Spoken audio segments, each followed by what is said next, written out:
Some of you asked for it, so here it is. The full story of what if Deku was the Ghost Rider. Hope you guys will enjoy it. And don't forget to drop a like and subscribe, it does help quite a lot. Hello there guys, it's your Blue Count here, back in another video, and today I'm going to do what if Deku was the Ghost Rider. So if you are subscribed from the beginning of this channel, you know that I did have a what if named or was what if Deku have Ghost Rider's powers. At first I did think that I can continue the what if, but after rewatching it a bit, I realized that I can do better a bit. Don't get me wrong, I enjoy doing it, but it's been almost 2 years, so I get better at storytelling, and my English is way better than back then. Plus, the audio quality is way better than before. Plus, this what if have a special ship, one I did not do before. If you guys remember a while back, I did say or did make a poll that asked you guys if you want what if Deku would ship with Deku and Kendo. Plus, I kind of like Kendo as a character, so why not? Anyway, if you guys watch the first what if, I will take some points of it, but it will be different a bit. So this what if began a couple of weeks before the sludge incident. So Deku did have the same backstory or same childhood as the anime. One little thing that I will add is when Deku was 5, when he did the quirk test, they did find that his temperature is a bit higher than usual, but not enough to be superhuman level. It was odd, but after doing the test, they figured that he's quirkless, so maybe a genetic thing or something. So they tell them, Inko and Deku, that Deku is quirkless, but there is a small, almost none, but small nonetheless, possibility that he might develop a quirk because of his high temperature. But sorry kid, you're quirkless, so just give up, the doctor tell Deku. So because of that lead to Deku having the same childhood. But this Deku is also a bit more aggressive. Not too much to change his personality, but enough to see the difference between him and the original Deku. He always stand up to Bakugo to protect others, but when they fight him or bully him, he always fight back a bit. But because it's always like 3 against 1, so plus he's quirkless and they have quirks, you can definitely say that they have the advantage, and that is putting it mildly. So this is Deku's backstory, changed a bit from the original, but not too much. So we fast forward to 2 weeks before the slush incident. Deku is sitting along like he always do, and in front of him there is a piece of paper or the form that asking him which high school he want to go. Like the anime, he want to become a hero, so he writes UA. He hand over the paper and start walking away, but he was stopped by Bakugo. He started insulting him and taunting him like he always do, but this time Deku just continue walking. And that enrages Bakugo, so he rush at him, grab him by his shoulder and spin him around. "Don't ignore me, Deku!" Bakugo growled at him. But to the shock of Bakugo and everyone, Deku shouted back, "What? What do you need, Bakugo? Ever since we were 5 you told me to stay away from you, so that's what I'm doing. So now you want me to talk to you? Choose something and stick with it, because I'm tired." And Bakugo just stood there silent. Then Deku removed his hand from his shoulder and tell him, "If you don't have anything to say, leave me alone. Let me live my worthless life in peace." Then Deku turned around and started walking. So while Deku is a bit further from Bakugo, he snapped from his shock and tell Deku, "Yo, Deku, if you want a better life, take a swine dive off the roof and hope for a better one in next life." Deku stopped, looked at Bakugo, "Maybe I will." Then he walked away. And that once again shocked Bakugo. But he doesn't care about him, so he just let him be. So Deku made his way toward his house, and in the way he started thinking about his life. Was it worth it? What will he do? And before he knew it, he arrived home. He was greeted by his mom, and she saw that he was a bit upset and looking down. So she asked him what's wrong. At first, he tried to deny that anything is wrong, but after she pushed the matter, he tell her or ask her, "Mom, do you ever or are you regretting having me? Like, I'm not blind. I know ever since the doctor appointment, I know that I was only a burden, and I think that you would have a great life if I wasn't in it." And right after he finished his sentence, his mom slapped him. He looked at her holding some tears. "Don't you dare say that again, young man. Having you was not a mistake and never will be one." Deku started crying. He tries to say something, but his mom interrupted him by hugging him and telling him, "Izuku, I know life is hard and unfair, especially for you. And I did notice throughout the years that you always come back home crying or hurt. And I did have this gut feeling that something is wrong, but I did nothing, and I'm sorry." Deku looked at her and told her, "It's not your fault, Mom. It's just that I'm just weak. If I only had a quirk, I could have been less than burden, and maybe I can make my dream a reality." "Then go for it," she tell him. "Never let your dreams be dreams without trying. If you want to become a hero, go for it. I will always support you in whatever you choose, because I know that your heart is in the right place. So listen to it and trust it. Don't listen to others." Deku cried, hugged his mom, and thanks her for everything. Well, technically both of them cried, so... After that they had dinner, and Deku went to sleep. and he started having this weird dream. He woke up in a dark place surrounded with nothingness. He walked for a bit and found nothing until he heard a voice calling for him. He turned around and suddenly a bright light appeared in front of him, and upon a closer look, he saw the light having a figure of a human, but it only made with flames. Then the light spoke. "We are finally able to talk." Deku was taken aback, so he asked the light, "Who are you and what do you mean?" The light responded, "We don't have a lot of time, but let's just say that I was with you from the beginning, and I'm here to make you an offer." "Offer?" Deku asked. "Do you want power?" The light asked. Deku was taken aback. Then he answered, "Of course I want power." "And what are you going to do with it?" The light asked. "Are you going to take revenge on the one who wronged you?" Deku pauses and he started thinking. He started remembering everything that Bakugo did to him. He started to get angry. Then he remembered the word of his mom. "The reason I want power," then Deku looked at the light, "is protect others that can't protect themselves." "I see," the light replied. Then he extended his hand. "Then take my hand, and I will give you my power. But I have to warn you, this power have a curse with it. Are you sure you want to accept it?"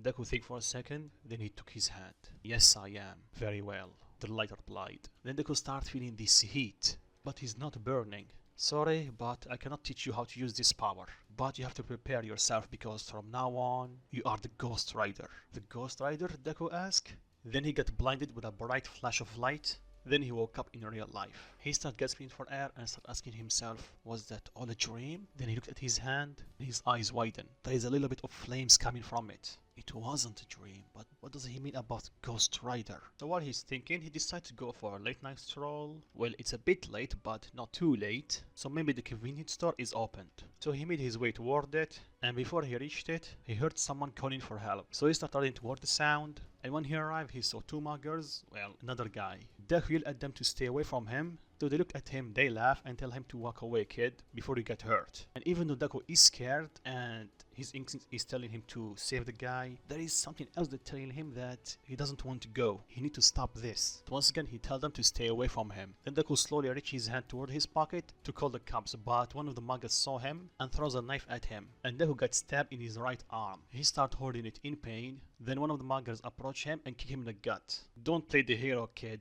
Plus, why are you not using your quirk?" And he kicked him again. "I don't have a quirk," Deku replied. "You're quirkless?" Then they start laughing at his condition. And while Deku is on his knees, the muggers put his foot on his head. "Well, don't worry, kid. I will put you out of your misery." Then Deku grabbed his foot and tell him, "Stay away from him." "Still want to play a hero, kid?" Then he was cut when he saw smoke coming from Deku's hand. Then the smoke turned into fire. The thug was able to push Deku's hand away from him. Then he saw that his pants is a bit burned. Then Deku started getting up. Smoke started coming from his body. And soon after that, flames. Then the muggers saw the knife that was in Deku's arm start melting away, or the part that was inside his body. And Deku shouted, "I said let him go!" Then a burst of flames come from Deku's body. Everyone was blinded. Then when they can see again, they saw Deku, but he's different. He's in his Ghost Rider form. Deku slowly raised his head. Then he punched the thug so hard that sent him flying. And after the other one saw that, he charged at Deku, knife in hand, and he stabbed him. But Deku did not feel a thing. Then the thug saw that his knife is starting to melt away.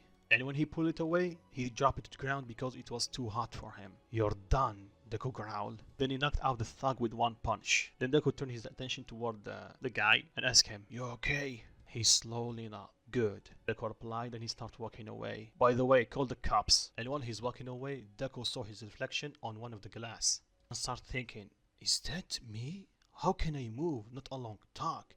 I'm just a skeleton in flames. Is this the power of a Ghost Rider that light was talking about? Plus, I don't feel any pain." And he started touching the wound. His costume is cut, but there is no damage. No blood, no anything. "Well, I don't have any flesh, but I don't feel any pain, so what? I'm impervious to pain or something? Plus, how can I turn it off?" Then he started mumbling, thinking of a way how he can detransform. And while he's doing that, he's detransformed. Then he snapped from his mumbling after he saw that. "Oof, that's good, but how can I transform again?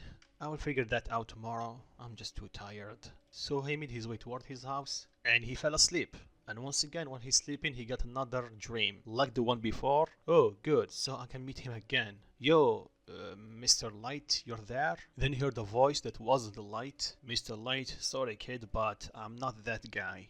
Deku turned around to be met with a man that wear a black leather jacket and black pants, and he looked like that he's in his 30s, and he have this chain around his chest, and Deku thought it was a bit cool. Who are you? Deku asked. Well, I'm Johnny Blaze. Nice to meet you, kid. Johnny Blaze? Deku asked. John nodded and tell him, don't worry about it, kid, because I've been dead for a long time, so you will not know me. Okay? Wait a second, you're dead? So what, you're a ghost or something? Technically, yeah, I am. So what, I'm dead? No, don't worry, kid, you're not dead. Just tell me something. You are the Ghost Rider, aren't you? Or the new one? The new one? Deku asked. John nodded and he transformed. So wait, other people used this power before me? John nodded. But let me ask you something, kid. What led you to make a deal with the devil? A deal with the devil? Deku asked. You know, he looked like an old man. He will give you whatever you want in exchange of being his rider. By signing a contract with him. Well, I did not meet any old man or anything. Last I signed nothing, I just touched the light. Touched the light? John asked. Deku nodded and he explained what happened a few hours ago. John was taken aback. That's very odd. I never heard of someone like you. Because if you want to use or to acquire the rider's power, you have to do a contract. Are you sure that you signed nothing or something with your blood or anything? Deku shook his head. That's interesting and weird, but interesting. Then Deku asked him, by the way, can you teach me how to use this power? Wait, you don't know how to use it? Deku shook his head. Sure, why not? I don't know why I am here or why I cannot talk to you because normally no other riders can interact with other ones, especially like this. And since we don't know how long it's going to last, let's make the most of it. Deku nods and thanks him. Then his phone started ringing and he woke up from his dream. Damn it, I was going to ask him how to use my power, so I need to wait until I'm going to sleep, huh? And Deku heard a voice. Yo, kid, can you hear me? Wait, John? Where are you? Inside your head, I think. So wait, I can talk to you when I'm awake? Sweet. And I'm sorry, John, but I need to get ready for school. School, huh? John tell him. It's been a long time since I was there. Well, I haven't finished it, but good luck. Thanks, I will need it. So he get ready, and before he went out, he say goodbye to his mom, and he started heading to school. And in the way, Deku saw Bakugo from afar. God damn it, it's him. Who's him? John asked. My classmate. We know each other since I can remember. Oh, so you two are friends? No, we are not. That bastard's bullied me all my life because I'm quirkless. Quirkless? John asked.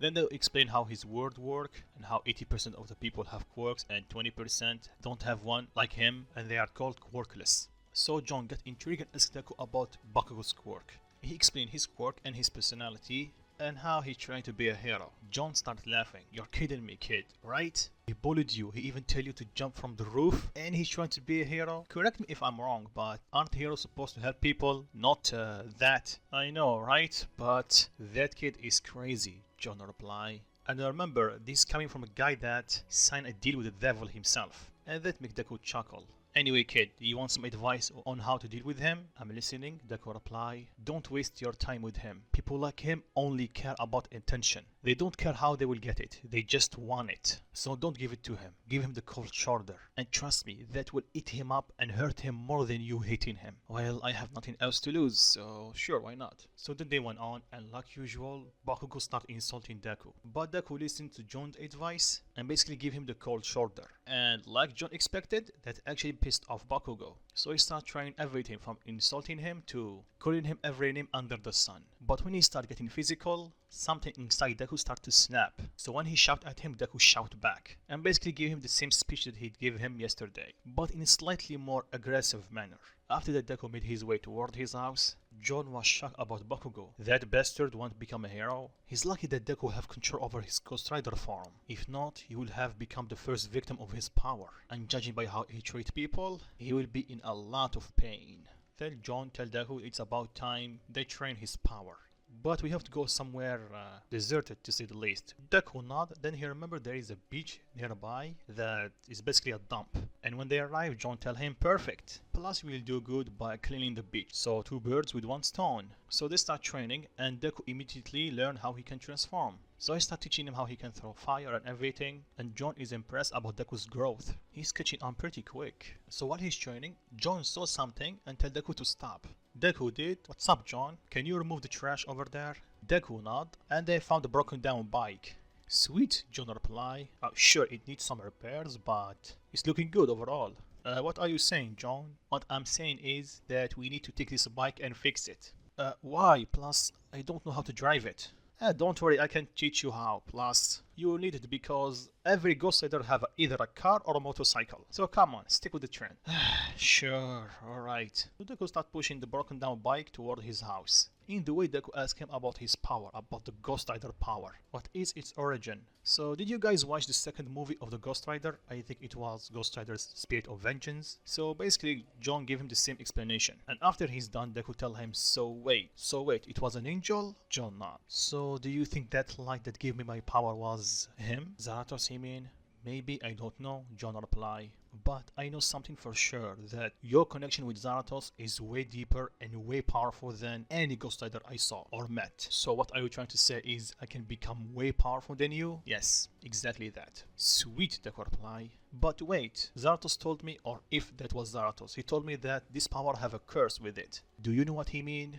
Well, there is only one thing that come to mind. At night it will be difficult to control the power, so... And I think it's because the criminals, or in your case, villains, always roam at night and always cause mischief. And the Ghost Rider can feel it. And like I told you, it seeks for revenge. It wants it. So either you like it or not, you will go. That's your curse. You just need to learn how to control that power and hold back against them. Because you can easily kill them if you don't. I see. Thanks for telling me. Anytime, kid. So when they arrive at his house, they start cleaning the bike. And John starts telling Deku what he need to fix. Luckily, Deku have enough money to buy because, like we know, he's an All Might fan. So whenever there is something new or a new merch, he will pretty much buy it immediately. Or if he found something rare. So I'm pretty sure that he have some savings, just in case. So John asks about All Might, Deku explained with his, or while he's in his geek state. So we fast forward to night time, and like John told him, Deku's itch about getting revenge start itching. So he transformed and start roaming the city, and he quickly find trouble. He saw 3 thugs surrounding one girl with orange hair. Deku is wondering what she's doing here. It's late, but not too late. Anyway, he doesn't care. But before they jump in, he saw the girl's hand get bigger, and she punched one of the guys hard. The other ones charged at her. She was able to hold them off, but because there is 2 against 1, she's not winning either. Then the third one that she just punched collect himself and attack her from behind. Not in that way, you perverts. So that created an opening, and they took it. They were able to injure her leg and they pin her to the ground. But before they can go any further, one of them got roasted and the second one got punched hard, and both of them are knocked out. So the last one saw who just punched his friends or allies, and he locked eyes with the Ghost Rider, Deku. He got afraid at first because who wouldn't? The guy is literally a skull on fire. Hands off her, Deku tell him. The thug collect himself and attack Deku. But whatever he tried, it did nothing. He tried to punch him, nothing. He tried to stab him, and the knife immediately melted. So Deku punched him really hard and knocked him out. So Deku quickly did an anonymous call about the thugs and asked her if she's okay. She's a bit afraid from Deku, but because he just saved her, she kind of trusts him. She tell him yeah, but when she tried to stand up, they realized that she twisted her ankle. Deku start thinking, I cannot leave you here long, and I cannot stay here because I will be in trouble. So my only option is to take you home. So where do you live? You live far? Kido stood silent for a second, then she tell him, do you really think that I will take you to my house? You know, stranger danger? Deku sighed, I know, but think about it. If I want to go to your house, I can leave you here, keep an eye out for you from afar, and see where the cops take you. And I'm pretty sure they only take you to your house, so I can just follow them there. Kendo nod, yeah, you have a point. Then she tried to move and almost fell, but Deku catch her. So just let me take you home and be done with it. She nods and he carry her, and she guides him toward her house. In the way, they didn't talk too much. She did ask him about his name. He tell her to just call him Ghost. So when they arrived and before the knock on the door was immediately opened by Kendo's parents. At first they were shocked to see Kendo on top of this thing or guy, but Kendo was able to calm them down, and she explained what just happened and her twisted ankle. Her parents breathe a sigh of relief that she's okay, and they thank Deku for everything. Deku nodded and he started walking away, a bit quickly. And after roaming the city for a bit, he went back home. His thirst of vengeance being satisfied for now. That was weird, Deku said. Yeah, I know. Just get used to it, John replied. Then Deku fell asleep. So this part begins in the next day. Currently, Deku is having a conversation with Blaze. And the topic is if he should tell his mother about his powers. Because the entrance exam of UA is only like a year away. So he will need to train harder to get better control over his powers. And John is actually agreeing with him. Yes, he definitely needs to control his powers. But telling his mom is a big gamble. But that is actually for Blaze, not for Deku, because there is people that develop powers later in life. They are rare but not unheard of. So he can tell her that he developed a power late, but technically that's not a lie, he did get powers later. It's just not a quirk, that's it. But I don't think that you should tell her about your ghost powers form yet. You can tell her that you can use flames, that's it. Just in case of you losing control of your Ghost Rider form and go on a rampage, she will not know your face, or no one else. Good point, Deku reply. So you're ready, kid? I think so. Then he made his way to the living room. Then he called his mom for a talk. And after she heard his tone of voice, she realized that this matter is serious. So she sat down, and after an awkward silence, Deku told her that he don't know how he should tell her this. What's the matter, Izuku? You're scaring me. Is something wrong? No, it's not, mom, it's just that... Then he looked at her and lifted his right hand. But before he can do anything, his eyes change. And his mom tell him, Izuku, your eyes, what's wrong with them? They changed again. They become orange-ish. Orange-ish? Maybe because of the Ghost Rider power? But wait, again? This happened before? She nods. When? The first time it happened when you are almost like 2 months old. And the second one happened, if I remember correctly, a couple of weeks after the quirk test. At first, when you are a kid or an infant, we thought that it was just me seeing something. But when it happened again after the quirk test, I did ask the doctor about it, and you're still quirkless, so I figured that it's just my imagination again. So Izuku, so you know what is happening? Deku will not, and he let out a fire from his right hand. It looks like that my quirk finally manifested, mom. She was overjoyed. Sure, she found it a bit weird that since 2 months old, he was developing some type of or attribute for a quirk, but that also explained Deku's temperature since he was born. So she tell him maybe we should see a doctor and see what's going on, but Deku doesn't think that it's going to work because they tried 2 times and they failed, so I don't think it's going to work, plus it's going to be a waste of time. And she agreed with him. Then he told her that sometimes he will be late from school because he'll be training, so she doesn't have to worry. She thanked him for telling her, and she made him promise that he will not be too late. Then Blaze perk up and tell him that, don't worry, I'll make sure that you always come back home in time. She can't hear you, you know that? I know, I just want to mess with you. Deku just sighed in defeat. So he went on with his day like usual, with Bakugo being Bakugo from the original or the beginning of the anime, and Deku from time to time he will fight back or shout back. And after he's done with school, he will go to the beach and start cleaning it. Then it hit him. He need to learn how to use his flames without going full Ghost Rider form, to keep his identity hidden for the time being. So he asks John for advice. Sorry kid, but you need to figure that out yourself because I think I only used that once or twice. Yeah, twice. Once I was able to summon a little bit of flames, and the second one I was able to improve a weapon to defeat a demon, or technically the son of the devil. I see, that sucks. Wait, we can improve weapons? Yeah, I think I forgot to mention that. Whenever we touch anything, a bat, a car, a motorcycle, any weapon, or I think even some animals like horse and mammoth, they will become stronger, and for the case of the weapons, they will become way more powerful. I see. Wait a second. Horse? Mammoth? Really? Yeah, I told you that Ghost Riders always have a ride. And the Ghost Rider was well before any vehicle was created. So yeah, horses, even mammoths, were used with the Ghost Rider. And trust me, they will become really fast. That's why I told you to take the bike. Every Ghost Rider needs a ride, and you're not an exception. Alright, I got it. I will try to fix it a bit faster, but I need some new parts because the one you told me about are a bit outdated, to say the least. What did you expect, kid? I have been dead for a long time. Of course, things will change. So after that, Deku kept practicing how to use the Ghost Rider power without going full Ghost Rider. Imagine him like Todoroki, but without the backlash. He can use as much as he wants because he's a Ghost Rider.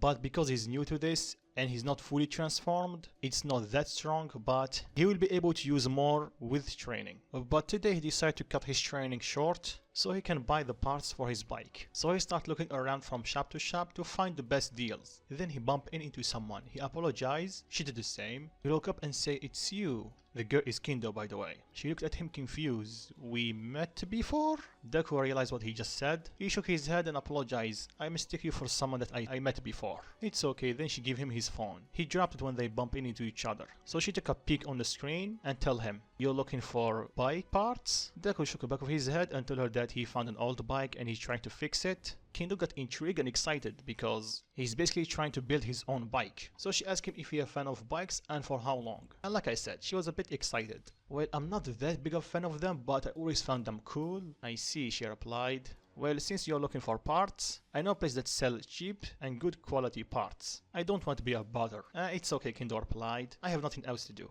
Deku smiled and tell her, okay, lead the way. So they start walking. It was a bit awkward at first. Then Kendo apologized if she make him uncomfortable because she know that girls liking bikes is a bit weird. Deku give her a smile and tell her it's okay. I don't find it weird at all. I actually find it a bit interesting. Plus, last time I checked, we can like whatever we want. Kendo was surprised. Oh, I thought that you would judge me a bit. Well, I will not, but I know your feeling.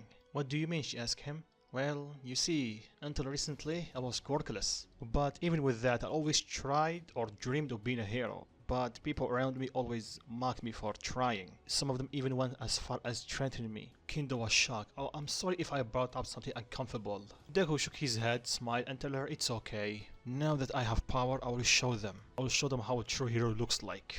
Kendo smiled and told him, so I think that you are going to UA, right? Deku nodded. I think it's not too late to apply there. Deku told her to not worry about it because he already did well before his quirk manifest. Because I was going to try my luck with or without a quirk. Kendo can only smile at his determination and she wished him good luck and she told him that she's also going to UA. Deku perked up and because I didn't change Deku too much in this what if, he started asking her about her quirk. Kendo explained her quirk, Big Fist. Then she looked down and told him that it's not that flashy, I know. And it's not that useful. And Deku perked up, I think it's pretty useful. From the top of my head, I can actually think of a way you can use your quirk both in offense and defense. And saving people, or protecting them. You can use a big fist to inflict more damage. Plus I think you can take some of them by surprise if you use it properly. Plus you can transfer a lot of people with it from a dangerous area if needed. Kendo's eyes widened. Sure, no one actually insulted her about her quirk, but people did not praise it. Only the members of her family and close friends. So hearing this from a total stranger is a bit of a shock to her. So she asked him, really? Deku nodded while smiling. She blushed at that and she thanks him. Don't mention it, he replied. So they soon reached their destination and she helped him because she's way more knowledgeable about bikes than him. So before they part ways, Deku thanks her for helping him and don't mention it, plus it was fun. Yeah, it was, Deku replied. Then Kendo blushed and tell him, well, if you don't mind, can we exchange numbers? Deku's face turned red. What? Don't get me wrong, it's just that you said that you want to be a hero, right? Deku nodded. It's not like I'm insulting you on anything, but you're a bit in skinny type, you know that? There is nothing wrong with that, it's just that you cannot just rely on your quirk. Deku think about it and tell her, yeah, you're right. So they exchange numbers? Then it hit Deku, wait a second, I don't know your name, and you don't know mine. Kendo thinks about it and tell him, yeah, you're right, it's a bit funny, huh? And she giggled. Deku did the same, so they properly introduced each other. By the way guys, Deku know her name, remember, part 1, but she doesn't. So he just played along. Then Kendo looked at her phone and tell him that she need to split, she will be late. Take care, Deku told her, then she left. Let's just hope that she will not be in trouble again. Yeah, let's hope, John replied. Deku got spooked up and tell him, oh my god, John, don't scare me like that. Don't tell me that you forgot that I am inside your head. No, Deku replied. Yeah, you did. But why did you not talk? Well, I didn't want to interrupt your date with her. You're having fun, so I didn't want to ruin that. It's not a date, but thanks. Don't mention it, kid. Plus, I'm a bit surprised that she knows this much about bikes. Plus, with her help, I think we have everything. So hurry along so we can finally assemble your bike and be done with it, so I can teach you how to ride it. Right, then Deku started heading back home. So after that he started fixing his bike. Of course he will not be done in one day. He did as much as he can before his itch come back. And like last time, he transformed and started roaming the city. He did find some small thugs here and there and he stopped them. And when he felt other villains, he started heading toward there and he found a familiar girl with orange hair. But this time there is only 2 villains. What she's doing here? It's already late. Before they could jump in, he heard their conversation. Kendo telling them or mocking them that they need 2 guys to stop one girl.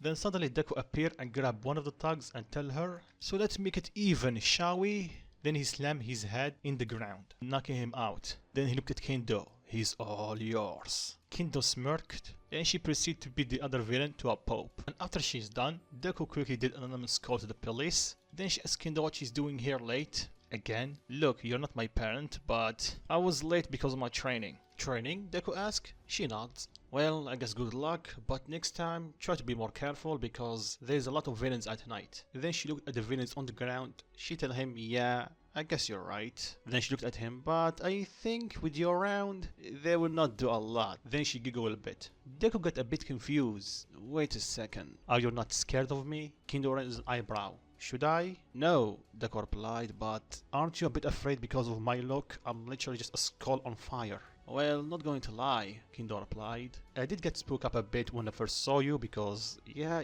you are a bit terrifying. But you saved me twice now, and you literally took me home. So I get that you are a good guy, just look scary. And that made Deku scratch back of his head, or his skull. Thanks, Deku replied. For what? For not treating me different? I expected people to call me a monster because of how I look. So it's kind of nice to hear someone, well, thanking me for something. I see, Kendo replied. But don't worry, I don't judge people because of their quirks. Of course you don't, Deku whispered. Did you say something? Nothing. Anyway, you want me to take you home? It's quite late. Don't worry about it, I can walk just fine. Yeah, but you don't know when other villains will show up. Plus it will be faster. Kendo thinks about it and tell him, yeah, sure, why not? So Deku approach her and tell her, just bear with it. Then he pick her up. She was embarrassed, of course. What are you doing? She asked him. This, Deku replied. Then he let out fire from his feet and started flying, like Endeavor did in the anime. She was surprised to see the list. You can fly? Yeah, I can, but I'm still new to this, so don't move a lot. Alright, she replied. So if you don't mind me asking, are you a hero or something? Because I did some digging about you or some searching about you and found nothing. There is not a hero that's name is Ghost. That's because I'm not a hero. Yet. Yet, she replied. Yeah, I will become one when I join UA next year. Wait, Kendo replied. So you are the same age as me? Maybe, he replied. You know that what you're doing is illegal, so if UA found out, they will not let you in, and you will be in big trouble. I know, but I cannot help it, Deku replied, sounding a bit defeated. And Kendo catch on that, and she asked him why. You see, this power of mine have a curse with it, and 2 weeks ago it manifested. A curse? She asked. He nodded. In layman's term, I can sense the evil around me. So whenever someone is getting mugged or hurt or is going to get killed, I can sense the malicious intent in the villains. And because of that, I have this almost like an urge to stop them. It's almost like an itch, and this itch needs to be scratched or it will be harder and harder to resist. I see, she replied, but why only at night? So this curse of yours only work at night? No, sadly, Deku replied. It's just that in the day, there is a lot of heroes, so there is not a lot of criminals. So the edge is not that strong, I can just forget about it. But at night, it's a different matter. I see, she replied. Well, good luck and try to be careful. You seem like a nice guy. And since you're going to UA, what's your name? Deku giggled. You will not have my name that easily, Kendo. It's a bit unfair that you know mine, but I don't know yours. Yeah, I know, but just in case of something bad happened because of my power, I don't want people to get close to me because of it. By extension, they will get hurt because of it. I see, she replied. Well, it looked like that I need to find out by myself when I see you in UA. Deku giggled. Let's see about that. Is a challenge? Kendo asked. Maybe, Deku replied. Kendo smirked. You're on. After that, Deku dropped her in her house and he flew back to his house. Of course, John did tease him a bit about his conversation with Kendo. So for the next couple of days, Deku focused on using his power without going full Ghost Rider. And because Deku, well, is Deku in this story, he's quite smart of a way of how to use quirks. And because his quirk resembles Endeavor, even though he's a fan of All Might, so it's a bitter pill to swallow, so he decided to copy some of his techniques and see how he uses his quirk and move around. But he discovered something really useful. John did tell him that he was able to enhance a weapon without going full Ghost Rider. So he tried the same method, but this time he went Ghost Rider only on his right hand. And after trying a few times, he is able to do it. But he needs to be careful, he doesn't want people to see his bones. So he only going to use it for a split second, just in case. So he kept practicing, then one day after he's done with his training, he got a phone call. And it's from Kendo. He was surprised and a bit flustered. He picked up. After they greeted each other, she told him that if she didn't call him, he will never call. Deku laughed nervously and apologized for that, but we have only met for 1 day. So I didn't know if I should call you or not. I see, so I assume that you don't have a lot of female friends, right? Yeah, you're right, Deku replied. None actually. Oh, I see. Anyway, don't worry about it. And I was just calling you to ask you if you want to train together, like I told you. Yeah, sure, I'm down, Deku replied. So after that, they agreed on a time and a place. So fast forward to that time. And needless to say, Deku is a bit anxious because it's the first time that he's going to meet a girl. Sure, he did spend some time with her a couple of days ago, but this is a different story. Plus, Blaze is not helping. He kept teasing Deku. So when they met up, she was a bit embarrassed, but not as much as Deku. So when they start sparring I mean, she wanted to see how Deku can handle himself in a fight. Of course, no quirks because it's illegal to use them. And she quickly found out that he's below average in fighting. Sure, he knows how to throw a punch because Blaze taught him a bit, but she's easily able to pin him to the ground. Plus, he's a bit skinny. Not as much as the enemy because he was training, but he's still skinny. So she pointed that out, and she told him that he need to build some muscle. Yeah, I know, I'm trying. I was working out whenever I have free time. I see. So she gave him the basics, and of course that come with sparring a lot, and that lead Deku to always having his back against the ground. And this went on to the day of the sludge villain accident. So like always, Bakugo tried to insult Deku, but to no avail. And that made Bakugo pissed.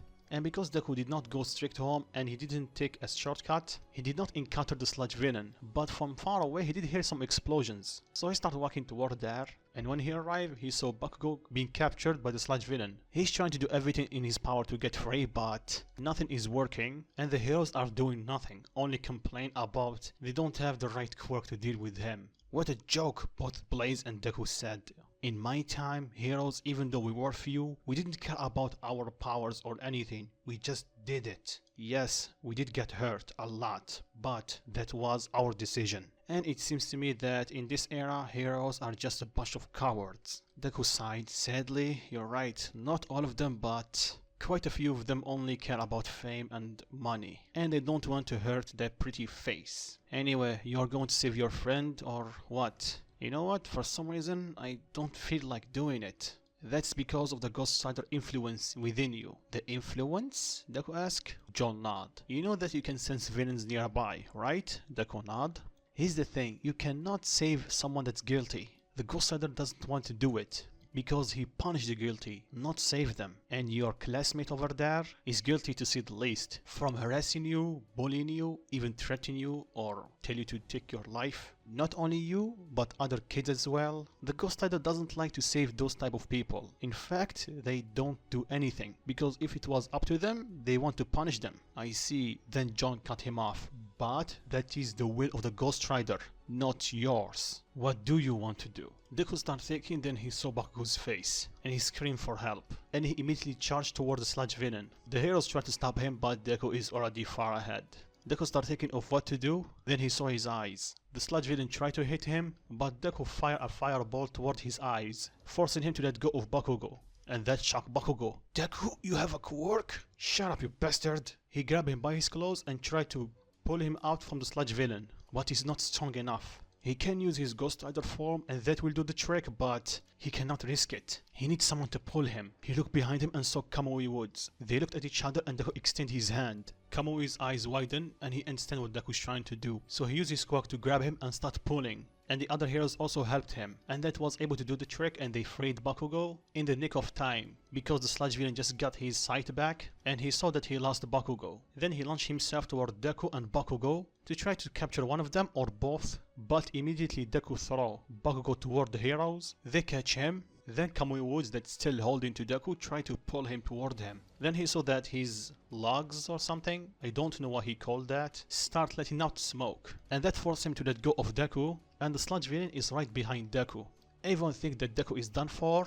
Then his eyes gain a light orange tint, and he fired a fireball toward the sludge villain that not only was able to push him away, but vaporize a bit of him. So the sludge villain get pissed and he tried to grab Deku with some tentacles, but Deku used his flames to avoid them and move around. Then he looked at the sludge villain's dead in the eyes and tell him the next attack will finish it. So the sludge villains tried to attack Deku to no avail. Deku easily was able to dodge all his attacks, and after a quick burst of flames from his feet, he was able to get in front of the sludge villain and he throws a punch, but right before the impact, it becomes full Ghost Rider form. And that create a pillar of flames that rise to the sky, and after a few seconds it starts raining. Everyone is shocked. With just one attack he was able to change the weather. And like I said, because Deku is an All Might fan, He did his famous pose with raising his fist toward the sky, and that led to everyone give him a round of applause. So of course he did get scolded a bit because he was a bit reckless, but they were also impressed about his powers and his quick thinking, because he could have used his flames from the beginning and hurt the villain, but he would have hurt his classmate. Then his praise was cut with Bakugo yelling at him and cursing at him, telling him how long he had a quirk, and basically throwing a tantrum. Deku was silenced at first, then he had enough and blew up.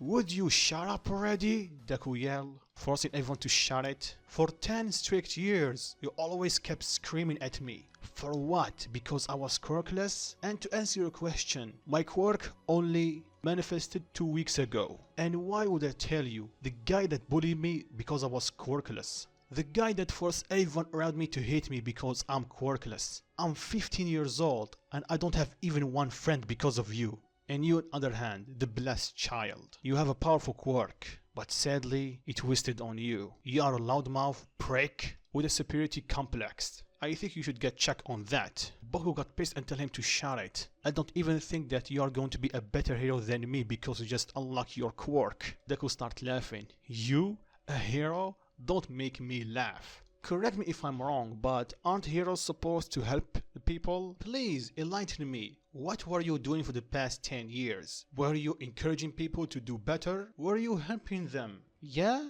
No. What were you doing was bullying everyone that tried to be a hero. And I am one of them. I remember everything that you told me. I will refresh your memories. Like, Deku, if you want to become a hero, why don't you just take a swine dive off the roof and hope for a quirk in your next life?" Everyone's eyes widen and they gasp. Then they start looking at Bakugo with disgust. "So are those your words? Tell me. You know what? I don't have the time to waste with you because you are a joke and a fake hero. You always think about fame and glory. That's it. So you want them? You can have them." And Deku starts walking away. Me, on the other hand, I will become true hero and focus on what is important. Saving lives. Then he starts walking away. Everyone give Bakugo an angry look, and they start seeing that he doesn't have the potential to be a hero. Because if they took Deku's word, not only about what he did, but he had his quirk for 10 years, and he did all the damage. Deku, on the other hand, only had his quirk for 2 weeks, and he have a lot of control over it. So they realize that Deku is a hard worker, and he's trying to be a real hero. So let's switch back to Deku. While in his way back, he stopped and he spoke. "Who's there? Show yourself." Then he heard a familiar laugh. All Might's laugh. "So you did notice me, young man. That's good." Deku was shocked. "All Might? What are you doing here?" "Well, I want to talk to you about something, kid." Deku's brain just crashed. All Might, his idol, the #1 hero, wants to talk to him. If I'm dreaming, please don't wake me up. All Might laugh and tell him, "Don't worry, kid. It's not a dream." "Okay," Deku tell him. "So what do you need, All Might?" "You will see in a few seconds, kids." Then smoke started coming from All Might's body. Then he transformed back to his skinny form. Deku is shocked. "You're a fake or something? Where is the real All Might?" "Calm down, kid. I am the real All Might. So calm down and let me tell you what happened." So he explained about his injury, and because Deku is a fan, he knew about that accident somewhat. Then Deku asked him, "So what do you need to talk to me? I don't have a healing quirk. At least not yet." He didn't say the last part out loud. "Okay, I will go straight to the point," All Might tell him. "I did see you earlier in the fight against the sludge villain and how you charged in to save that kid. But after your speech, I realized something. You don't like that kid and you have all the reason to. But even with that, you saved him. And I know the reason why. It's because your body moved on its own, like real heroes do. Our body just move without our thinking. So what's your name, young man?" "Izuku Midoriya," Deku reply. Then All Might stands straight and power up. "So, Izuku Midoriya, I have a proposition for you. Will you be my successor?" "Successor?" Deku tell him. All Might nod. Then he powered down. Then he explained one for all. Deku is surprised, but not that much because he literally has the same power, although a bit different. But here's the problem. Should he tell him about the Ghost Rider powers? He could tell him, but he would think that he's crazy. So for now, he did not tell him. Then All Might started looking at Deku and he realized that he's a bit skinny. So he tell him that you need to work on your body. Deku sighed, "Yeah, I know. I'm trying." It's just that I'm not having the result that I want. Well, lucky you, kid. I have the perfect regimen for you. It will be basically torture, but if you can endure it, you should be able to use one for all. Deku smiled. Thank you, All Might. So they start talking and All Might mentioned the beach. Deku already know it. Then he revealed that he was training there a couple of weeks ago. Basically since his quirk manifested. I see, so you are the one, huh? Let me guess, you are using your quirk a bit there. Deku nod. Well, this time you are going to clean it without using your quirk. What? Deku tell him? All Might nod. I told you it's not easy, but if you can endure it, you'll become stronger. Deku thinks about it, and he accepted his fate. So see ya tomorrow, kid, and get plenty of sleep. Deku nod. So the event of last part with Deku saving Bakugo quickly spread around. So needless to say, some people will deny it, confuse, or mix of both. Because you're telling them that the quirkless kid have a quirk and he saved Bakugo. So when he entered the class, they kept looking at him and Deku saw that, but he didn't do anything about it. But John did point that out and Deku tell him that he know. Well, it's obvious, Deku tell him. After what happened yesterday, of course news will travel fast. About a quirkless kid saving his bully. And John agreed with him. So the class went on as normal, and right after lunch, they have a quirk test, like we saw in Mirio and Tamaki's backstory. Deku was prepared to leave because, he always do, but his teacher stopped him and tell him where he's going. Home, Deku reply, we have a quirk test, you know that. And, Deku reply, his teacher sighed and tell him that we heard what you did yesterday, so we know that you have a quirk, or you just unlocked it, so you have to do this test. Deku sighed and replied that if you remember what happened yesterday, you know my strength, so why I need to do this test? The teacher was shocked. Deku is a bit more aggressive than usual, so he tell him it's mandatory because you have a quirk. Period. Deku sighed. Fine, I will do your stupid test. Let's end this quick. I have better things to do. Everyone was shocked, but they start heading to the outdoor field or whatever they have. In the way, Deku remarked that he's a bit more aggressive than usual. So John tell him that's maybe because of the Ghost Rider influence once again. So John tell him that the Ghost Rider or Zarathos is a bit insane. So maybe that is influencing you a bit. And Deku agreed with him that's maybe the reason. So they go outside. So Deku decides to place some targets. So he starts stretching. Then he lock eyes with Bakugo and his lackeys. Then John called for him. Kid, yeah? Give them a good show. Deku grin. Yes sir. Then both of his hands start lighting up. And he started firing some fireballs towards the targets. Needless to say, they will turn to dust in mere seconds. And for the last one, Deku decides to use his full power, plus John is telling him to do it, so he fired a similar attack that he used against the sludge villain, and because of it, once again, it started raining. And that left everyone dumbstruck.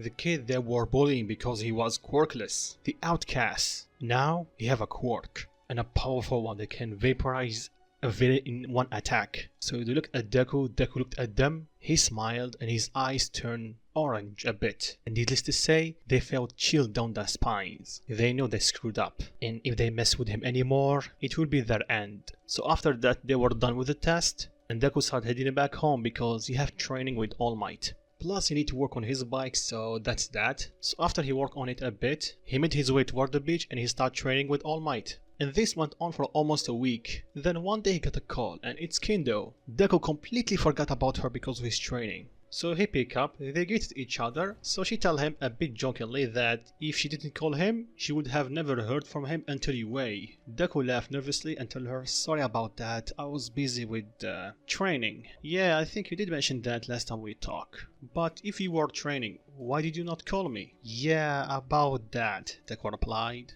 I didn't know if it was right to call you because we only met for one day, or to be precise, a few hours. So calling you all of a sudden that we need to train is a bit weird. She agreed with him, but if they start training together, it will be less awkward. So they share the schedules and they decide to train at least 3 times a week together. Deku did not tell her that he's training with All Might. So after this, fast forward to the summer.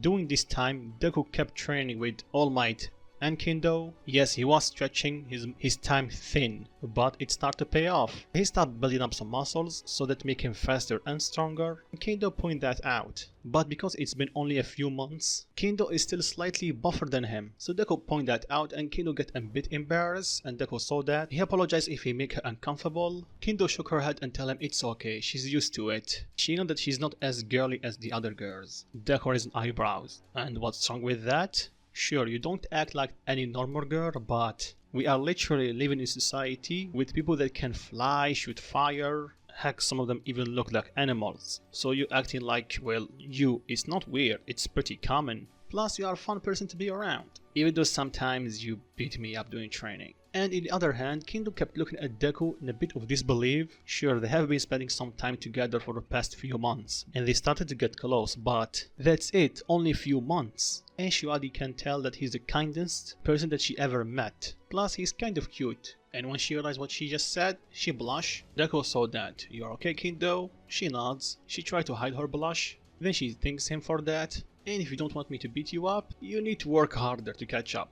Deku sighed. "Yeah, I know. Don't rub salt on the wound." Kendo giggled and replied. Then Deku told her, "Kendo, word of advice. It's the same advice that a personal friend of mine told me, and it's actually helped me a lot." "I'm all ears," she replied.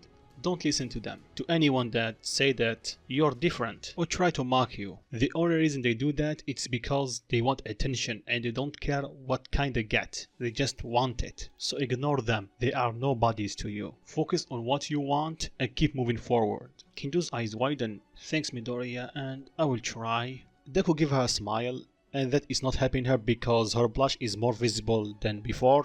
And Deku saw that. "You're okay? Your face is a bit red," he asked her, putting his head on her forehead. She backs off and tells him, "Yeah, I'm fine. But aren't you a bit warm? Are you sick or something?" Deku sighed and told her to not worry about it. "This is my normal temperature." She told him to explain, and he told her that he was born like this. His temperature was a bit higher than normal. He thinks it's because of his quirk, and Kendo was shocked. "Are you sure about it?" she asked him. "Because quirks only manifest when you are 5. And you told me that your quirk manifests only a few months ago." Deku nodded and he proceeded to tell her what his mom told him about his eyes changing. Kendo got intrigued. "That's interesting. So you are developing your quirks since you were born. But still, that's a bit weird." "You think so?" Deku replied. She gave him a puzzled look, then Deku explained that even though quirks have been around for a while now, we don't know much about them, how they came to, and where they come from. Our society just adapted to it. That's it.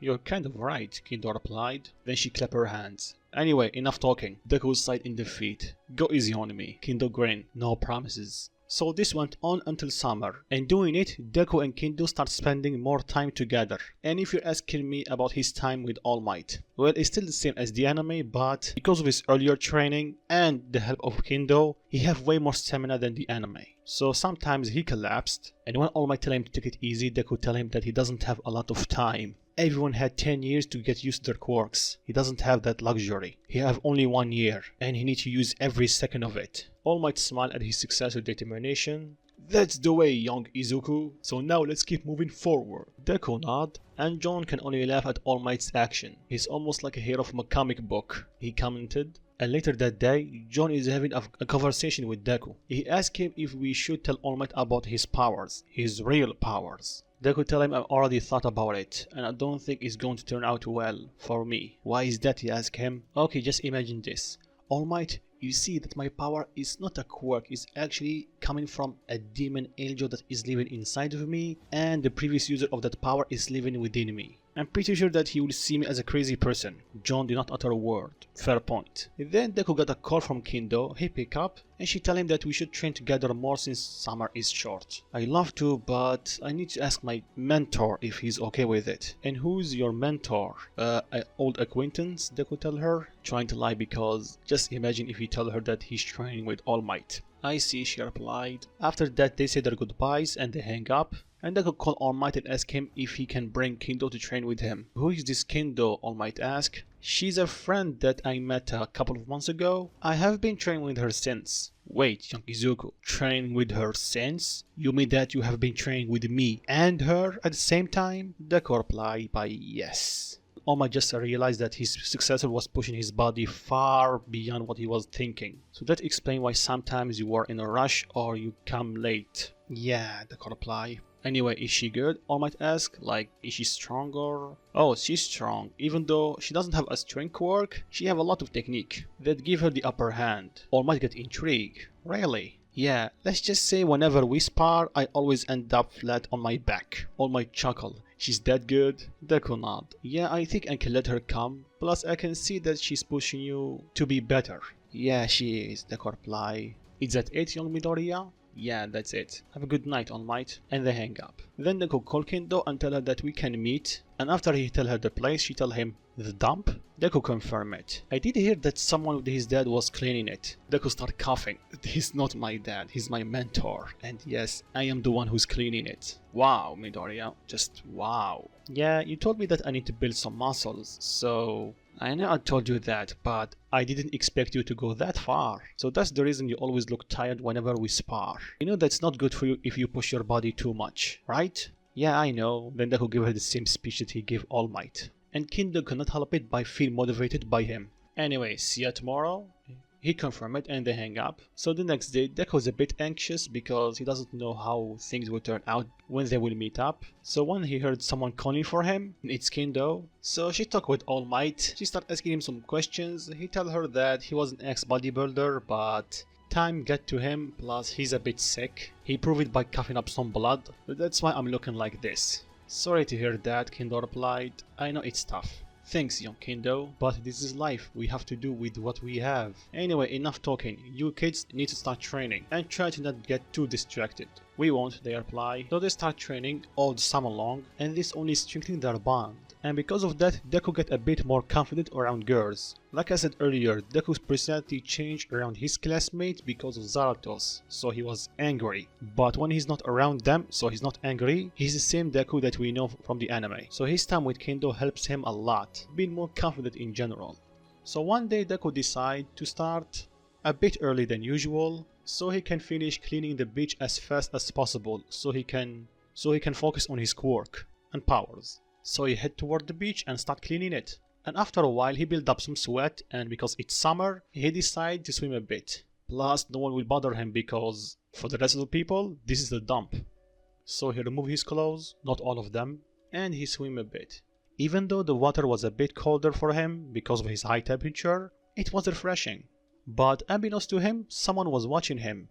Kendo just arrived, and she saw her green-haired friend swimming, and she couldn't help it by remarking his progress. A few months ago he was skinny, now he's average or above average. Well, he was training with her and All Might at the same time, so of course he will change, but she couldn't help it by staring at him. And she started thinking how someone can be this cute and buff at the same time. Or he will be. And after she heard her own thoughts, her face turned red. Then Deku spotted her. He called out for her, he exited the water and he made his way toward her. She did the same, so she told him, clearly blushing, "You're here a bit early." "Yeah, about that," Deku scratched back with his head. "I decided to have an early start than usual." "Is that so?" Kendo replied, avoiding eye contact, with a blush on her face. And Deku catch on that. "Is something wrong?" he asked her. "Well, it's Kendo replied, "You don't have a shirt on." Deku looked down and indeed he doesn't have a shirt on. He apologized for that even though they are on a beach, but whatever. So after drying himself, he put on his clothes back and he apologized for the wait. Kendo shook her head. "It's okay. Anyway, should we start or in your case continue?" Deku smiled and nodded, and they went on with their training. And even though they are mostly training, they enjoyed each other's company. But sadly, summer is short, so they have to go back to school. Even though they did not say it, they're a bit upset that they could not spend as much time as they used to. So time went on until one day All Might came back to the beach and he saw Deku screaming at the top of his lungs. And he saw that the beach is spotless. Then Deku fell to his knees exhausted. All Might walk up to him and tell him, "Good job there, young Izuku." Deku thanks him while gasping for air. Then All Might tell him, "You earned it, young Izuku. Here's my quirk." Then he give him a string of hair. "Eat this." "What?" "Okay, that took a weird turn," John reply. "Tell me about it," Deku tell him. What do you mean, All Might, that I need to eat your hair?" All Might scratch back of his head. "Well, you kind of need my DNA to inherit my power. You can't just drink my blood." "I will have the hair," Deku interrupt him. "Good choice, young Midoriya." So he give him his hair and Deku eat it. So what now? It will take a bit of time to be digested, so relax for a bit, then we will start training." Deku nod, and after they waited, All Might tell him to try to use his new powers. And how should I use it? So he tell him to use it the same way in the anime. "Clench your butt cheeks, kid, and yell it from the depths of your heart." And John just burst out laughing inside Deku's head. That's the funniest way of activating our power. Shout it, it's kind of, it's funny, period, kid. Deku just growl. So he prepared himself and fired a 100% smash. And like the anime, his hand is completely broken. Of course, he did fire toward the sea, so no one got hurt. Well, except Deku. Deku started screaming in pain. All Might was surprised. Kid, are you okay? No, I think my hand is completely broken. Why did you not tell me about this backlash? Sorry kid, All Might replied. I did not know it's going to be this bad, because when the power was passed down to me, I was able to use 100% almost immediately. But I think your body cannot handle it yet. Let's take you to recovery girl and she can fix you up. No, it's okay. Kid, we need to heal you. All Might, I told you it's okay. Then flames start coming from Deku's hand, and after a few seconds, his hand is completely healed. All Might was shocked. Young Izuku, you can heal yourself? Yeah, I figured that out a while back. My flames can heal me. At least with that, you can heal yourself whenever you use 100%. But remember, even though you can heal yourself, don't overuse one for all. We don't know if your quirk can heal you fully. Like we know, some wounds cannot be healed. Then he put his hand on his stomach. Yeah, I know, All Might, Deku replied. And after seeing him tired, All Might tell Deku to go home. Deku did, and to kill time, Deku started working on his bike, and at the same time he started thinking of a way how to use one for all. So like you guys saw in the thumbnail, Deku can use it for counting, but he didn't discover it yet. It will take some time. So fast forward to the next day and Deku went to his class, and immediately everyone saw that he's changed. He's a bit buffer, even though he still have his baby face. And while they're staring at him, Deku locked eyes with them and asked them, what? And they were a bit taken aback about Deku. He's aggressive. Well, they know the reason why. So they shook their head. They don't want to piss him off because he can burn them to a crisp. So Deku just sit on his seat, and this went on for the next couple of days. Then one day late at night, it hit Deku. He can use his Ghost Rider form whenever he transforms fully, but he can also use one of his limbs. And the way the first time he used one for all is just powering up one of his limbs. So what if he spread it around his body? But it's a bit risky, he doesn't know how much he can handle. If he uses too much, he can just destroy all his body. So he asked John if he can heal fully.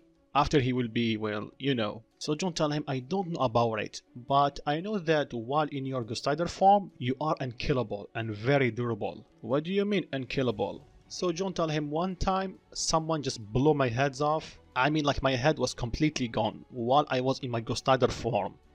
And it just regrew like it was nothing. Wow, that's a bit broken, Deku tell him. Yeah, you can say that, but considering the Ghost Rider was going against people that can one punch a city, or a part of it, it's pretty normal. Yeah, I can see that, so I need to test it out. So Deku made his way toward the beach, and he did make sure that no one followed him, so when he arrived he transformed to his Ghost Rider form, but he was still a bit worried, so to stay on the safe side he decided to power up one for all only in his right hand, and he threw a smash, and it was a burning smash to say the least, and his hand was not broken. Deku was happy, but he needed to leave like yesterday because that big of an attack can be seen from far away. Plus, because it's nighttime and his attack is a flame, well, you know what happened. It's almost like a mini sun was there. So Deku made his way toward his house. So for the next couple of days, he started testing his limits. Like how much of one for all he can use without breaking. And for now, like the anime, he can use only 5%. And by the way, All Might left him alone because he have work to do. So when he got a call for him to come to the beach to start training, Deku did.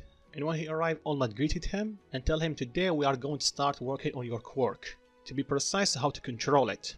But Deku cut him off and tell him, well, All Might, I already did. All Might was surprised. Really? Show me. Then Deku power up full cowling. For now I can use like 5%, so it's not much, but it's progress. All Might was surprised about his successor growth. Then he remembered what he told the heroes after he saved Bakugo.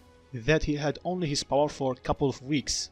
And he had that much control over it, so he quickly realized that his successor have a natural talent to adapt. All Might started laughing his usual laugh, and he powered up to his buff form. That's good, young Midoriya, don't sell yourself short.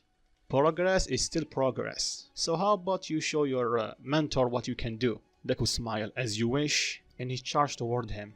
So because of his training with Kendo and the help from Blaze, he can fight pretty well, better than Canon. Plus, because of him fighting villains almost every day for the past year, or few months actually, he used them as testing dummies, because he knew they cannot hurt him. So he took that opportunity to train with them. Or, it's not with them, using them, but you know what I mean. So of course 5% against 100%, Deku will lose, Then All Might tell him to start using his flames. Are you sure? Deku tell him. All Might nod. But don't go 100%. We cannot destroy our surrounding.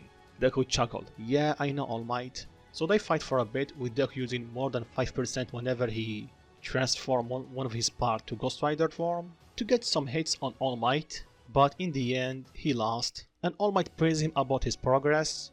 That's good, young Midoriya, plus the way you are using your quirks, is pretty interesting. Deku thanks him, so All Might tell him they don't have to meet every day, but keep up with your training. Try to get as much control over your quirks as possible. Deku nod, and he made his way toward his house, and in the way he decided to call Kendo because of the recent changes in his schedule, and to see if they can spend more time, training more. Yeah, training more. Joe on the other hand just facepalm. Really, kid? Oh my god. Just admit that you like her and be done with it. Deku blush and tell him I'm not and please shut up. So he called Kendo and tell her about his new schedule. She was curious and asked him why this sudden change. So Deku tell her that his mentor have other business to attend. Actually, he's not lying, All Might have other business to attend. So Kendo accept his truth, and they decide on a new schedule. So they increase it from 3 days a week to 5 days a week. Kendo still have her practice, so she cannot train with him in those 2 days. Deku accepted, so that was his routine for the next few days. Then one day Kendo called him telling him that she need to help some of her relatives, and he live a bit far, so they cannot train today. By the way, this is just after school, and Deku is not in his school, he was out early, because I feel like it. Anyway, so after that, Kendo apologized. Deku tell her it's okay, so do you need some help? No, I'm fine, Kendo replied. I don't want to interrupt your training. Nonsense, Deku replied. Needless to say, for the past few months, you helped me a lot. So please let me help you. This is my way of thanking you. Kendo sighed. I cannot refuse, aren't I? Nope, Deku replied. Alright, fine. So I will meet you at the train station? Well, I have other ways. What do you mean? She asked him, sounding a bit confused. I'm outside. What do you mean outside? You will see. Kendo was with her friends, and when she exited, she saw her green-haired friend waiting for her. She was surprised, so she told him, what are you doing here? At first, I come to surprise you, but then I think I'm going to pick you up. What do you mean surprise me and picking me up? Deku simply just pointed behind him, then she saw the bike. Wait, is that? Yep, Deku replied. I completely fixed it today, so I decided to surprise you, but you know what happened. So you ready? Kendo was excited, but that quickly went away when they asked her who is he. Is he your boyfriend? She blushed, same for Deku, and they tell her no, we are just friends. Then some jerks, for lack of a better term, approached them after they heard about Kendo having a boyfriend. They speak up, so that's it, huh? The tomboy finally found a boyfriend, and like we expected, he have a bike. To win you over, he only need a bike. Then he approached the bike from the back. Deku got enraged and his eyes turned slightly orange. Yo buddy, I suggest that you walk away. Then the jerk tell him, oh, or what? Simple, I'm going to call your mom and tell her to keep you in place. Because I can smell it. You're a mommy boy. So I suggest you walk away before you get hurt. Everyone starts snickering, but the bully was enraged. So he shouted at him, you messed up now, and trust me, your girlfriend will not save you. So he throws a punch and Deku grab it and tackle him to the ground and he pinned him. Let's agree to disagree, Deku replied. Because she will not have to, I know she's strong, stronger than me. Then Deku looked at Kendo. For now, but trust me, I am more than enough to handle you. Then Deku forced him to look at him, and his eyes are fully orange, or glowing orange to be precise. So listen carefully here, punk. I know that she can handle herself, but touch her, insult her, and you will have to deal with me. And trust me, it will be a hell of a fight. Then Deku let out a bit of fire around his arms. Literally. So why don't you be a good boy and go home now? And the bully right now was afraid. He nodded and Deku let go of him and tell him, go now before I change my mind. The bully started running away and his friends start following him. Then Deku looked at Kendo. I think we should get moving, right? She nods and tell him, but you know I can handle myself, right?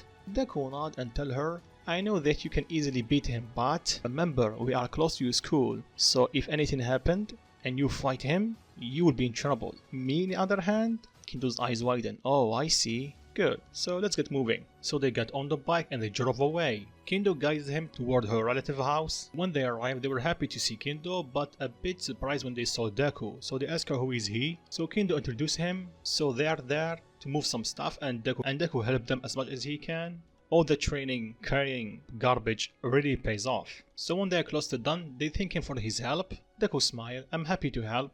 They smile back and tell him that he's just like Kendo. The moment she heard that we need some help, she volunteered. We try to refuse, but sometimes she can be really stubborn. Deku chuckled, yeah, you're right about that. Anyway, Izuku, if you don't mind me asking, you two are really just friends? Deku blush and nod. Then John tell him, yeah, for now. Shut it. So when they're done, Deku and Kendo's relative are sitting together. Her relative tried to light up a cigarette, but his lighter was not working. Let me help you with that, Deku tell him. He snapped his finger and a flame come out from his finger. Huh, thanks. So he started asking him questions on how Deku and Kendo met. Deku tell him, but he didn't tell him about the Ghost Rider part, for obvious reasons. I see, so she did help you as well. Deku nod. Yeah, more than you think. I'm actually glad I met her. She's a good person and funny to be around, even though sometimes she can be a bit rough. The relative giggled. Don't tell me, you train with her? Deku nod. It's more like she beat me up than training. She needs to learn how to hold back. The only reason I'm still in One Piece is because of my quirk. The relative looked at him. It can heal me. Oh, so that's why. Yeah, you're right, she can be a bit rough, but her heart is in a good place. You can say that again. Anyway, Izuku, by the sounds of it, you want to become a hero, right? So I'm pretty sure that you will try to go to UA, right? Deku nod. So here's the thing. I know that she's not as girly as the other girls. So I know that she didn't have a normal childhood because of it. Because of how people treat her. And I know it's a bit hard to understand even though she's strong, but can you keep an eye out for her? Can you promise me that? Deku smile. You don't have to say that because she's my friend. I always have her back. But trust me, I know how she feels, or to a degree. He gave him a look and Deku explained that he was quirkless for most of his life. And let's just say that I was treated like I was nothing. Even after my quirk manifest, people just push me aside. Kendo on the other hand actually helped me. Believe it or not, she's the first true friend that I made since I was 5. So that goes without saying that I will always have her back. But I also know that she can handle herself. The rest easy. Yeah, I know, but thanks anyway. Deku smiled. Don't mention it. But unbeknownst to them, Kendo is listening. She didn't know that she had that big of an impact on Deku. So it's about time they head back. Kendo was quiet most of the ride and Deku just shrugged it off. Maybe she's just tired. So Deku drove her home. So when he stopped, Kendo thanks him for his help. Deku smiled. Don't mention it. I'm happy to help. And after she saw that, she blushed and smiled. Yeah, I think I should go inside. It's getting pretty late. So I guess, yeah, tomorrow? Like always? Deku smiled. Yeah, but you're right to go easy on me. Kendo laughed a bit. I will try. Well, good night, Izuku. Yeah, good night too. Wait, Izuku? Deku blushed, same for Kendo. Sorry if I... No, it's okay. It just took me by surprise. You can call me Izuku if you want. Alright? Kendo nod. Well, I guess see you tomorrow. Kendo. Itsuka. What? Deku reply. Call me Itsuka since I'm going to call you Izuku. Deku nod while still blushing and he drove away. Well, that was progress, John tell him. What do you mean? Deku asked. Kid, you know what I mean. Deku did not utter a word. I will take that as a yes. So before he reached home, he felt something bad near him. So he quickly transformed to his Ghost Rider form, and immediately his bike also transformed. So that's what you meant about upgrade. Yep, please tell him. So he arrived quickly at the scene. He did park his bike a bit far away, just in case. So it was like usual, some muggers, and Deku easily stopped them. And like he always do, he called the police. But before he walked away, he heard someone calling for him. Stop it right there. Deku turned around and he was met with a guy wearing a black jumpsuit and a scarf around his neck a bit floating at the same time, with a stand-up black hair and red eyes. Yep, it's Aizawa. Deku kept looking at him, and after a few seconds, Deku speak up. Red eyes, stand-up hair, a scarf. You're Eraserhead, am I right? Aizawa was surprised. So you heard about me, but I don't know who you are. You can call me Ghost, Deku replied. Alright, Ghost, why are you here? Well, I was passing by and... Then he pointed at the villains on the ground, knocked out. Yeah, I can see that. I did hear some rumors about a guy with a flaming head. And it's you, am I right? Yeah, it's me. Listen, I know that you saved quite a lot of people, but you have to remember, using your power without a license is illegal. I know, Deku replied, but I cannot help it. Aizawa got intrigued and confused. Can't help it? Why? It's because then Deku stop. Follow me and you know why. So Deku jumped toward the roof, Aizawa followed him, and after they ran for a bit, he saw Deku stop and look down. He did the same and he saw a group of thugs harassing some people. How did you? Aizawa asked him, but he was cut off by Deku jumping from the roof, shocking the villains. Then he signaled to the civilians to walk away, and he proceeded to beat the villains. Aizawa did not intervene, he just wanted to see how skilled he is, and he quickly saw that he's decent at fighting. So after Deku was done, and he called the police like always, he started walking away, but Aizawa stopped him. You didn't answer my question. How did you know? Deku sighed. It's a curse that comes with my power.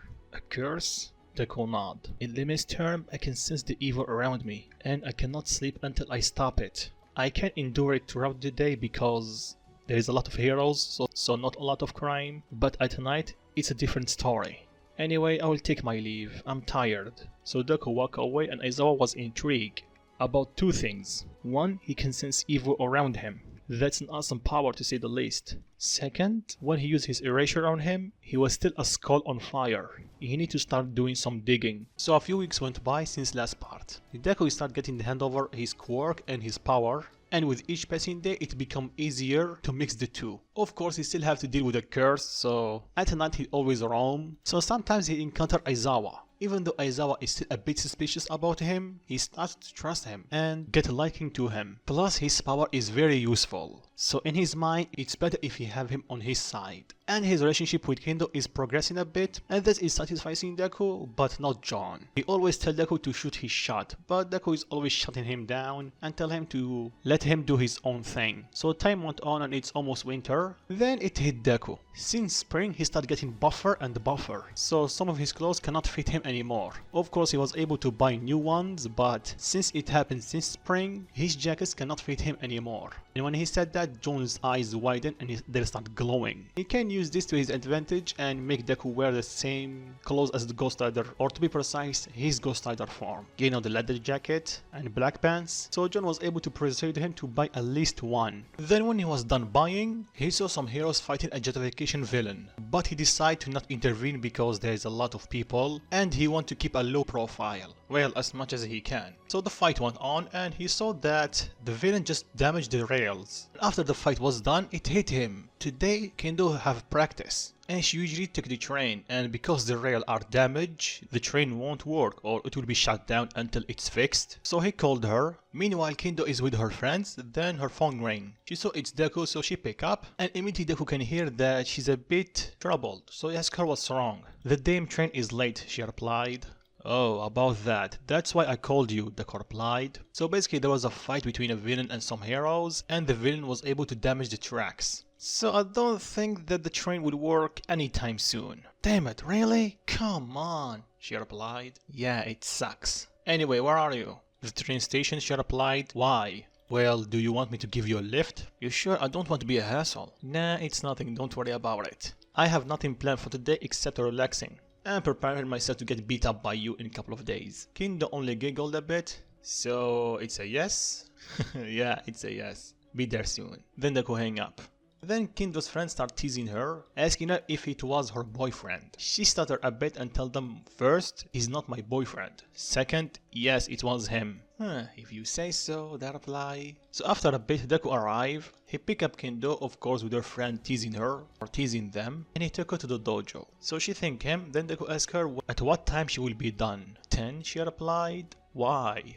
Well, to pick you up and take you home, because I'm not let you go home at 10. It's too dangerous at night. Hey, I can protect myself, you know that. Yes, I know that you can handle yourself, but still, it's still dangerous at night. Am I right? Then Deku crossed his arms. Kendo was going to reply, but she remembered what happened in part 1 and 2. You know, with Deku or Ghost saving her. So she sighed. Fine. Good, Deku smiled. See you at 10? Yeah. Kendo started walking toward dojo, then Deku stopped her by calling for her. Itsuka, look, it's not like I'm putting you down. It's just that I know that at night there's a lot of villains, not a lot of heroes. So if they gang up on you, you don't know what will happen. Plus, I'm not going to let my only friend die, and I could have prevented it. Alright? I know that you're strong. Kendo looked at his eyes. She blushed after hearing his speech. She nods and tells him, alright Izuku, see you at 10. And it's okay, I understand. Deku smiled. He was happy that she understand, and he drove away. In the way, John told Deku, you're a good guy, you know that, Izuku? Thanks? So what you are going to do? I don't know, maybe drove around a bit? Like I said to Kendo, today is my day off from her beatdown. Are you sure that that girl doesn't have a string quirk and she doesn't tell you? Maybe right, and Deku started remembering all the beatdown that he got from her. So he drove around for a bit, then he called his mom to make sure that she doesn't get worried, and he told her that he's going to pick up a friend and take her home. Wait, Izuku, her? Yeah, her, it's a girl. She started crying and Deku can feel and hear the apartment getting flooded with tears. And she tells him that he grew up so fast and she's happy that he finally have a girlfriend. Damn, even your mom thinks the same thing and she haven't met her. Sure, yeah. By the way, mom, she's not my girlfriend. She's just a friend. And I'm going to take her home because she will be done with her practice a bit late. Ooh, someone is being a gentleman. Mom. Alright, I got it. It's nice of you to take care of her. And stay safe. I will. Then he hung up, and while he's driving, he heard an explosion. So he made his way there. He did park his bike a bit far away, just in case. So when he got closer to the explosions, he saw not only one, but 3 villains fighting heroes. And the reason of the explosion is because one of them was able to break the gas line of one of the buildings. It would be okay if there was not civilians inside of it. So the heroes are stuck between saving civilians and fighting the villains. Deku remembered what the heroes told him about intervening in a fight without a license. Plus, he thinks that Yui will not like that attitude, so he did something that he swore that he will not do. He transformed to his Ghost Rider form and helped them. So he charged at top speed toward one of the villains and chopped his neck to knock him out. A technique he learned from Kendo. So the villains and the heroes are a bit shocked about the sudden appearance of a flaming skeleton with a leather jacket. And before you ask,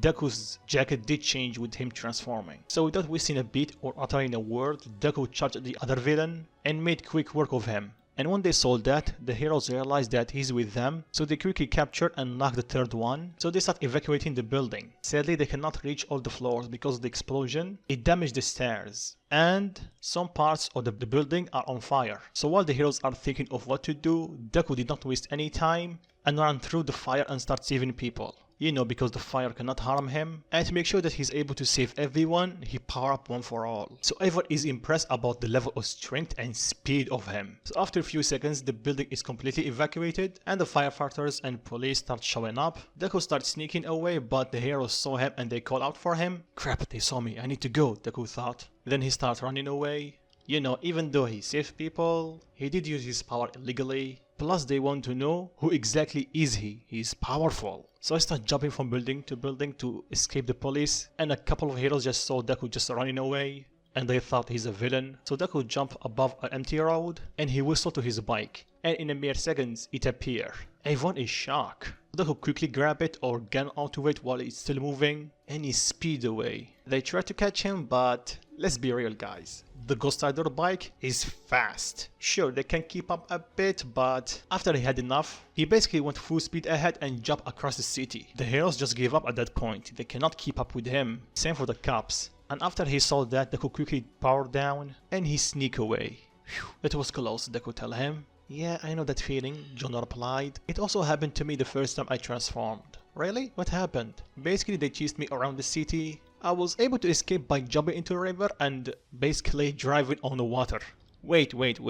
I can drive on water? Yep, John replied. Hacks. I call hacks. Yeah, in the way, you're kind of right. The Ghost Rider is not strong, but he have a lot of abilities that blow your mind. Speaking of mind, there is one more ability that I should warn you about. The Penance Stare. The Penance Stare? Deku asked. Then John proceeded to explain what is the Penance Stare, and how with it you can actually burn someone's soul and make him feel the pain of all the people that he hurt at the same time, and on top of that you can use it to interrogate someone. But to do that you need to hold back the ability. Thanks for telling me. That will be useful in the future. Yeah, let's just hope that you will not have to use it. Yeah, I agree with you. And after some time, Deku made his way toward Kendo's dojo, and because he arrived a bit early, He's waiting in a waiting room. I don't know about you guys, but the last dojo that I was in have a waiting room. And you need to go through it to exit the building or the dojo. So I'm using that as a reference. So let's switch back to Kendo's perspective. She's almost done with her training, then she heard some girls talking about a cute guy waiting in a waiting room. They describe him by having a cute face, green hair, and a black leather jacket. Kendo starts thinking that's maybe Izuku, but she's not sure. He's not the only guy that have green hair. Meanwhile, Deku is getting a bit flustered because of the attention, and John is not making it any more easier. So after Kendo was done, she made her way toward the exit, and once she's trying to move past the crowd, then she spotted Deku and she realized that they are talking about him. And when Deku saw her, he smiled, waved at her, and Kendo's classmate, for lack of better terms, are a bit surprised. They start asking her questions, but she just made her way toward Deku. She was a bit embarrassed, but not too much. She asked him what he's doing here. Wait, you forgot? Picking you up? Oh yeah, I guess I forgot, huh? Seriously? Come on, let's go. So they start exiting, but Kendo stopped when she saw the news. Then she said ghost. Deku stopped and started looking at the screen. And he saw the chase. Damn it. Then Deku decided to play dumb. Ghost? You know him? Well, not really. So how do you know his name? Because the news doesn't say it. Plus, it looks like that the police is chasing him. Well, he's not a bad guy, Kendo tell him. He saved me a couple of times. Deku looked at her and tell her, let me guess, it was late at night, right? Kendo nod. Oh, so that's why you refused at first for me to pick you up. Do you want to meet him again? No, she replied. I'm grateful, but it's not like that. You sure? Deku teased her a bit. And that earned him a slight punch in the shoulder and tell him to shut it. Sorry, Deku apologized. Then the screen changed to some reporters talking with some civilians, or to be precise, the ones that were inside the building. So they tell them the story about how Deku saved them, and the heroes that were there confirm it. So they start asking themselves, who is he? For now they only call him the Rider, you know, because of his bike. So both of them got on the bike and they drove away. In the way, Deku asked her more about Ghost. He told me that he's a good guy. Why? So she explained that she talked to him and how he have a curse with him that forced him to fight at night. But he doesn't kill villains, he only stops them. So you're rooting for him, Deku tell her. She nods, then Deku tell her, well, that makes both of us. She looked at him surprised. Really? Why? You haven't met him. True, but he did save you, right? Kendo nod. And that's all I need to hear. Kendo blush a bit, then Deku drop her home, and her parents thank him for doing that. Don't mention it, sir, she's my friend, so I will help her. So Deku starts driving toward his house, and once again, he transformed because there is a lot of crime. Well, not as much as before, but still there is some. So he stopped them, then he made his way toward his house. And the next day was the same as last day. Deku going to school, meeting with Kendo a bit, training, you know, drill. But now we are not going to focus on Deku, we are going to UA. There we see Aizawa, Principal Nizu, and All Might. They're having a meeting talking about what happened yesterday with Ghost. Because Nizu did remember that Aizawa did search for him. So I tell him to describe him a bit because he's the only one that have encountered him and made contact with him. Well, except for the villains. Well, what do you want me to tell you about him? That he's a flaming skeleton that can talk in some way? And from the way I saw him fight, he's pretty decent at fighting, but there is something odd about him. Both All Might and Izo are intrigued. What is it? They ask him. When I used my erasure on him, he did not turn back to his human form. So maybe that's a permanent change? They ask him. I thought of that, but I did some digging and I never heard or see anyone that resemble him. A flaming skeleton going shopping or anything. And both Nizo and All Might are a bit shocked and terrified. So what are you saying? All I'm saying is I'll tell them that I cannot turn off his quirk. In some way that's permanent change, but I don't know what he's doing. Maybe he's hiding or something? I'm not sure. Plus he did tell me that his power have a curse with it. That he need to fight villains to have a peace of mind and can sleep. That's interesting. Nizu tell him, please keep an eye out for your friend Ghost and keep us informed. Aizawa nod, then they start talking about what happened yesterday. From what Aizawa told them and his action yesterday, he's trying to do good and he have the power to do it. They're thinking of searching for him and trying to persuade him to join their side permanently, but they need to watch him and think about it a bit. It's still a bit early. So later that night, like usual, Deku is searching or tracking villains. And even though it took him a while and that cost him a lot of work and he hated doing that, Aizawa was able to find him. And when Deku saw him, he tell him, Racerhead, what are you doing here? And I guess this is not a coincidence, am I right? Aizawa nod and they start talking. They are on the roof, by the way.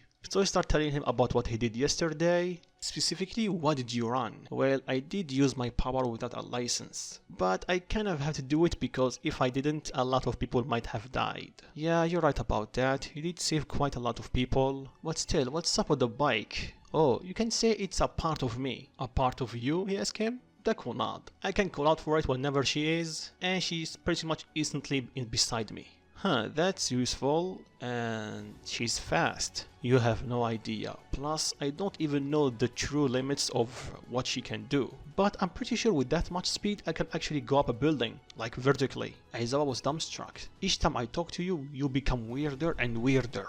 Well, you're not the only one. So what, I'm in trouble or what? For now, you're not. They are just curious about you, so don't make my job even more difficult and try to keep a low profile. This was the plan, but sometimes I had to do it like earlier today. Yeah, I know. You want to become a hero? I'm trying. Anyway, I don't know about you, but I think I need some sleep. And judging by your face, you do too. So if I'm not in any trouble, have a nice night. Then Deku jumped down, called for his bike and drove away. So the reason Aizawa did not arrest Deku or track him is because he's curious. He can see that he have a lot of potential and his action already spoken, but he cannot let his guard down just yet. So after that, a couple of weeks went by. Deku's classmates started regretting what they did to him after they saw what he can do. So some of them try to apologize, but Deku, he will forgive them, but he will not forget. 5 years of bullying will not just be erased because you apologize. They look down in shame and they understand. Bakugo, on the other hand, is feeling a bit guilty, but mostly he's in rage. He's still a bit bitter about Deku saving him from the sludge villain.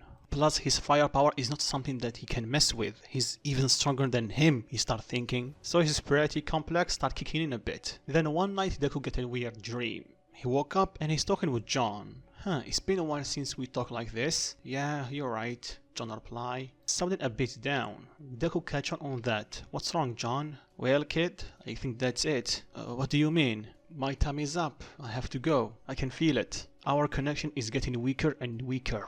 Then John starts slowly fading away. I guess it's happening sooner than I thought. Deku starts crying and tell him please not yet. Come on kid, don't cry.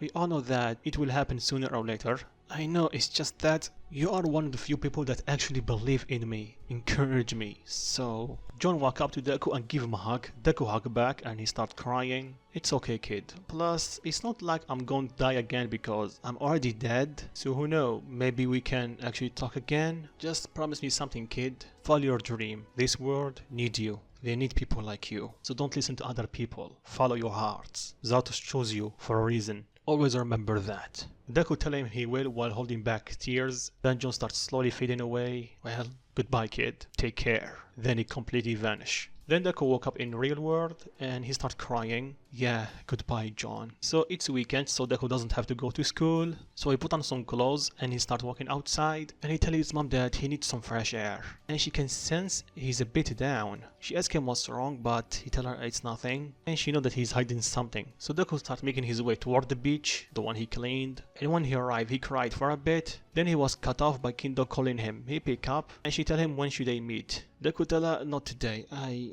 have a lot of my mind, so maybe next time. And Kendo can hear that he's a bit distraught, so she asks him what's wrong. It's nothing, don't worry about it. I just need some time alone. Alright? Then she hang up. At first she was going to give him some time alone, but she had this gut feeling that tell her that he need her. But she doesn't know where he is. So she made her way toward his house or his apartment. Deku did tell her which apartment he is, but not the number. After asking around, she found the apartment. Inko was surprised to see a girl here, so she asked her, do you need something, little miss? Well, this is Midoriya's house, right? Inko was surprised. Yes, I am Inko Midoriya. Oh, so you are Izuku's mom? Izuku? Yes, I'm his mom. Oh, wait a second. You are that girl that he was talking about. Kendo blushed a bit. He talked about me. Inko nod and tell her that after he took her home that night, she asked him some questions and she can see that he really appreciates her company and he values her as a friend. So do you need something? Because he's not here. Yeah, I know, that's the reason I am here. I called him earlier and he sounds a bit down and distraught. Do you know where he is right now? Inko shook her head. Sadly, I don't. He just told me that he needs some fresh air. Fresh air, huh?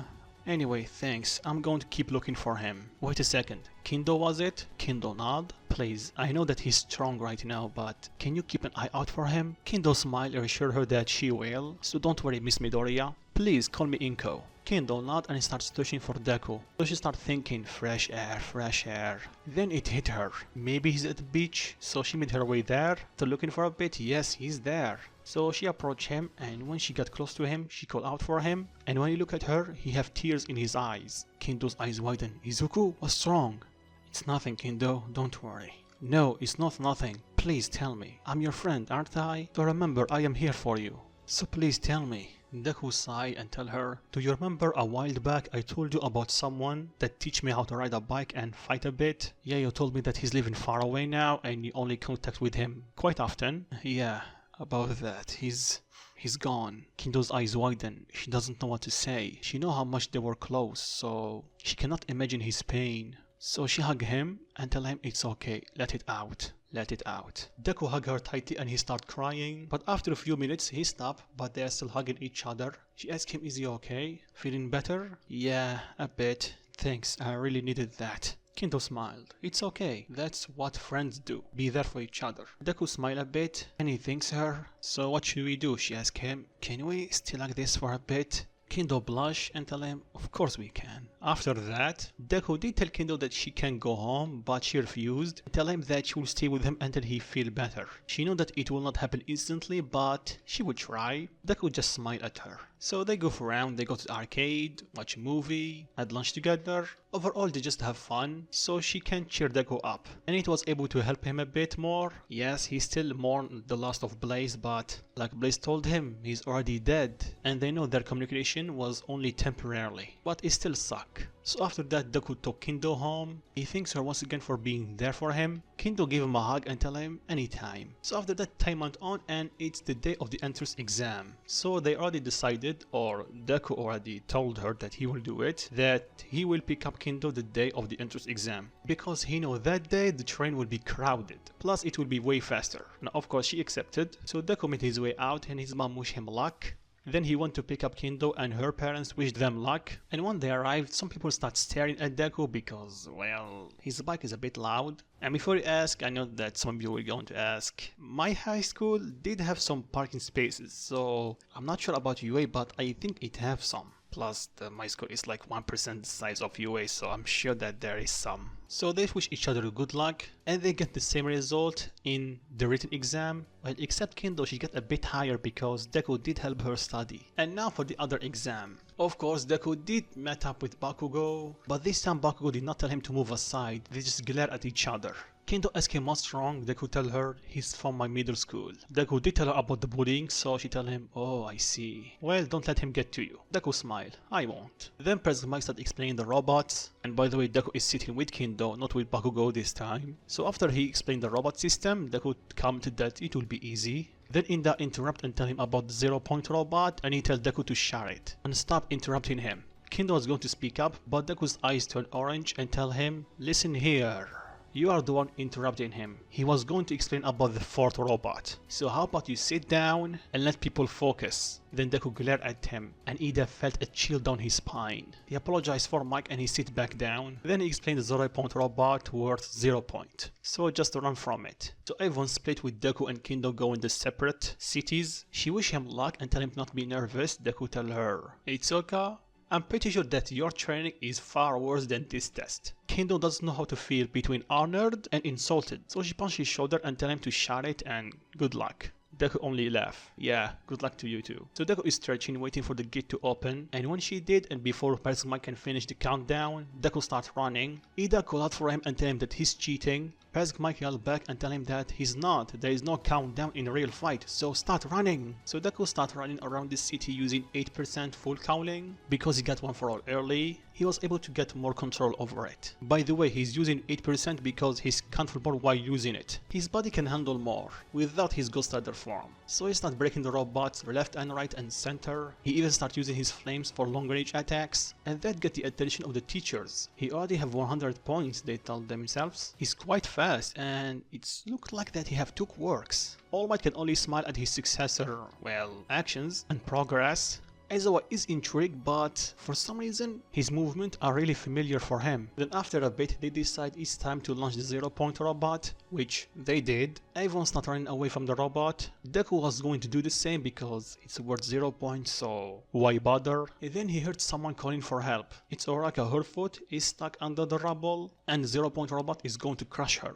And without missing a beat and without thinking, Deku started running toward him. With using 100% one for all and his flames, he was able to get in front of the 0-point robot's face. Then flames start surrounding his hand and he fired a 100% smash. It was not only able to break the 0-point robot's face, but also melting it. And everyone cannot believe the power and the heat that come out from Deku's punch. All Might can only smile at seeing this. He's choosing the right successor. His body moved without his thinking to save people. Then Deku fly down toward Oraka and he removed the rubble on her leg and he asks her if she's okay. She nods, but she have pain on her leg. It's not broken or anything, but it hurt. Then Kavigor start walking toward them and she kissed Oraka and healed her. Then she asked Deku is he okay because she knew that he's All Might's successor. Deku tell her, yeah, I'm fine, don't worry about me. She took a look and yes, he's completely fine. Even though after firing a 100% smash, she knew that he doesn't have the muscle mass to use 100% yet. So what All Might told her was right, his flames can heal him. I see. Well, I think you should go home and rest, and we are going to call you in a week. Deku nodded and he made his way outside, and he started waiting for Kendo.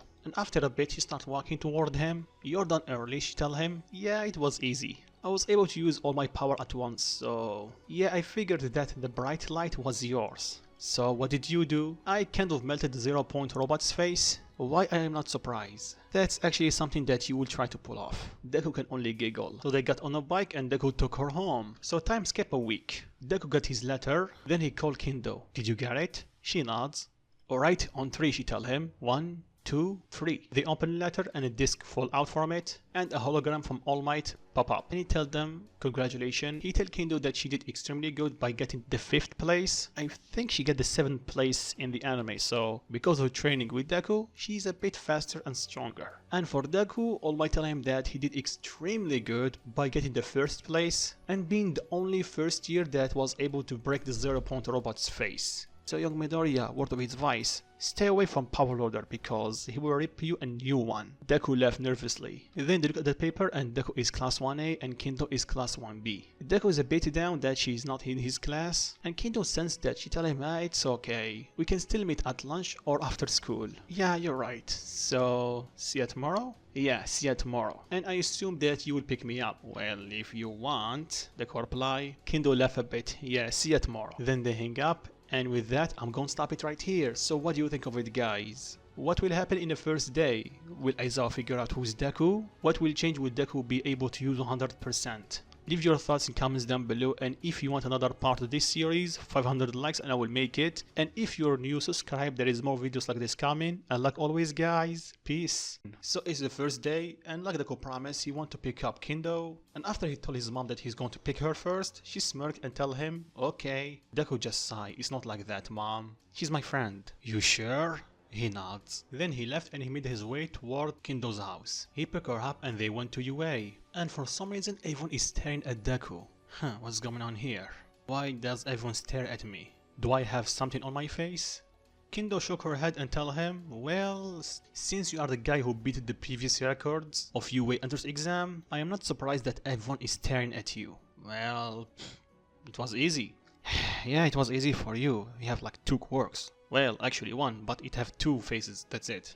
Yeah, I know. Anyway, let's go to class. So they made their way toward 1B class, and before Kendo walked in, she saw Deku staring at the door. What's wrong? Well, I have nothing against 1B, but I still think that your place is in 1A. Kendo blush a bit and tell him, yeah, thanks for that, but it's just a letter, nothing more, nothing less. Anyway, I think see you later. Deku nod. So he made his way toward 1A, and when he saw the door, it was huge. What's up with the door? Do giants enroll here? Well, considering that All Might is 7 feet tall, maybe. So he took a deep breath, opened the door, and he saw Ida yelling at Bakugo. Damn it, why does he have to be here? I swear, Kendo should be here, not him. Bakugo stopped shouting, then he looked at Deku with anger in his eyes. And when Ida saw that, he turned around, he saw Deku, he started walking toward him, and he introduced himself. Then he asked him about the point system. How did he know about the hero points? First off, you need to relax. Period. You're way too... I don't know what to describe it. Second, I didn't know about the hero points. I just did what should heroes do. Saving lives. Not defeating villains. Ida's eyes widen. Oh, I see. Then they could tell him if he wasn't so fixated on following the rules, he might even figure that out on his own. Sometimes doing the right thing, meaning breaking the rules. Your name was Ida? Ida nod. So keep that in mind. Then Oraka walked up behind him and introduced herself, and she thanks him once again. Don't mention it, Deku can sense something behind them and on the ground. He looked down, saw Aizawa smirk, then he looked away. Aizawa started thinking, he saw me. He's good. I guess one of them at least have experience. After that, Deku made his way toward his seat, and after a few minutes, with everyone still talking, with Deku just sitting on his seat thinking, he said quite out loud, "Sir, I think you are our teacher, right? So, can you start the class already?" And the reason he's doing that is because he got tired of Bakugo. He just keeps staring at him with hatred in his eyes. Because he saved him a year ago. Like, what? This is annoying. So Aizawa get up while he's still in his sleeping bag. Everyone was surprised and asked who is he.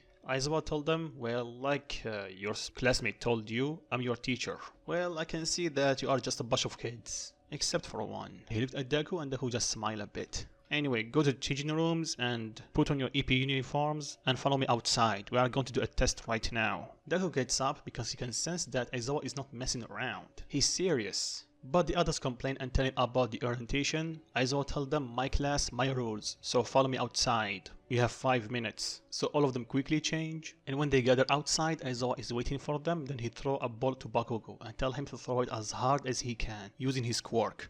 He did, and he got almost the same thing as the anime. I think he got 780 meters in anime. Let's say this time he got 800 because he was training because of Deku. Aizawa tell him, 800, not bad. Bakugo started to gloat and tell them, see that extras? I did get the first place in the entrance exam. Well, Bakugo, you're wrong. You did get the first place considering the previous record. But one of you here beat that record with ease. Everyone knew that was Deku except Bakugo because he was so entitled that he didn't see that Deku beated the previous record. Plus, I want to make him as angry as possible, so deal with it.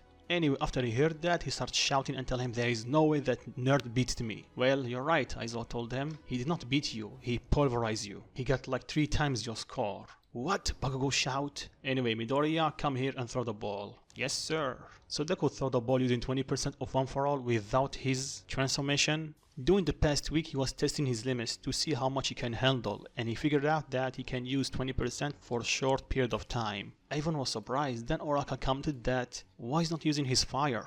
Then Ida added, yeah, does he have 2 quirks? Then Aizawa looked at Deku. He did get a pretty high score, but considering what he did in the entrance exam, he should be higher. So he told him, why did you hold back? Well, you see, sir, my quirk have 2 aspects, a strength one and a fire one.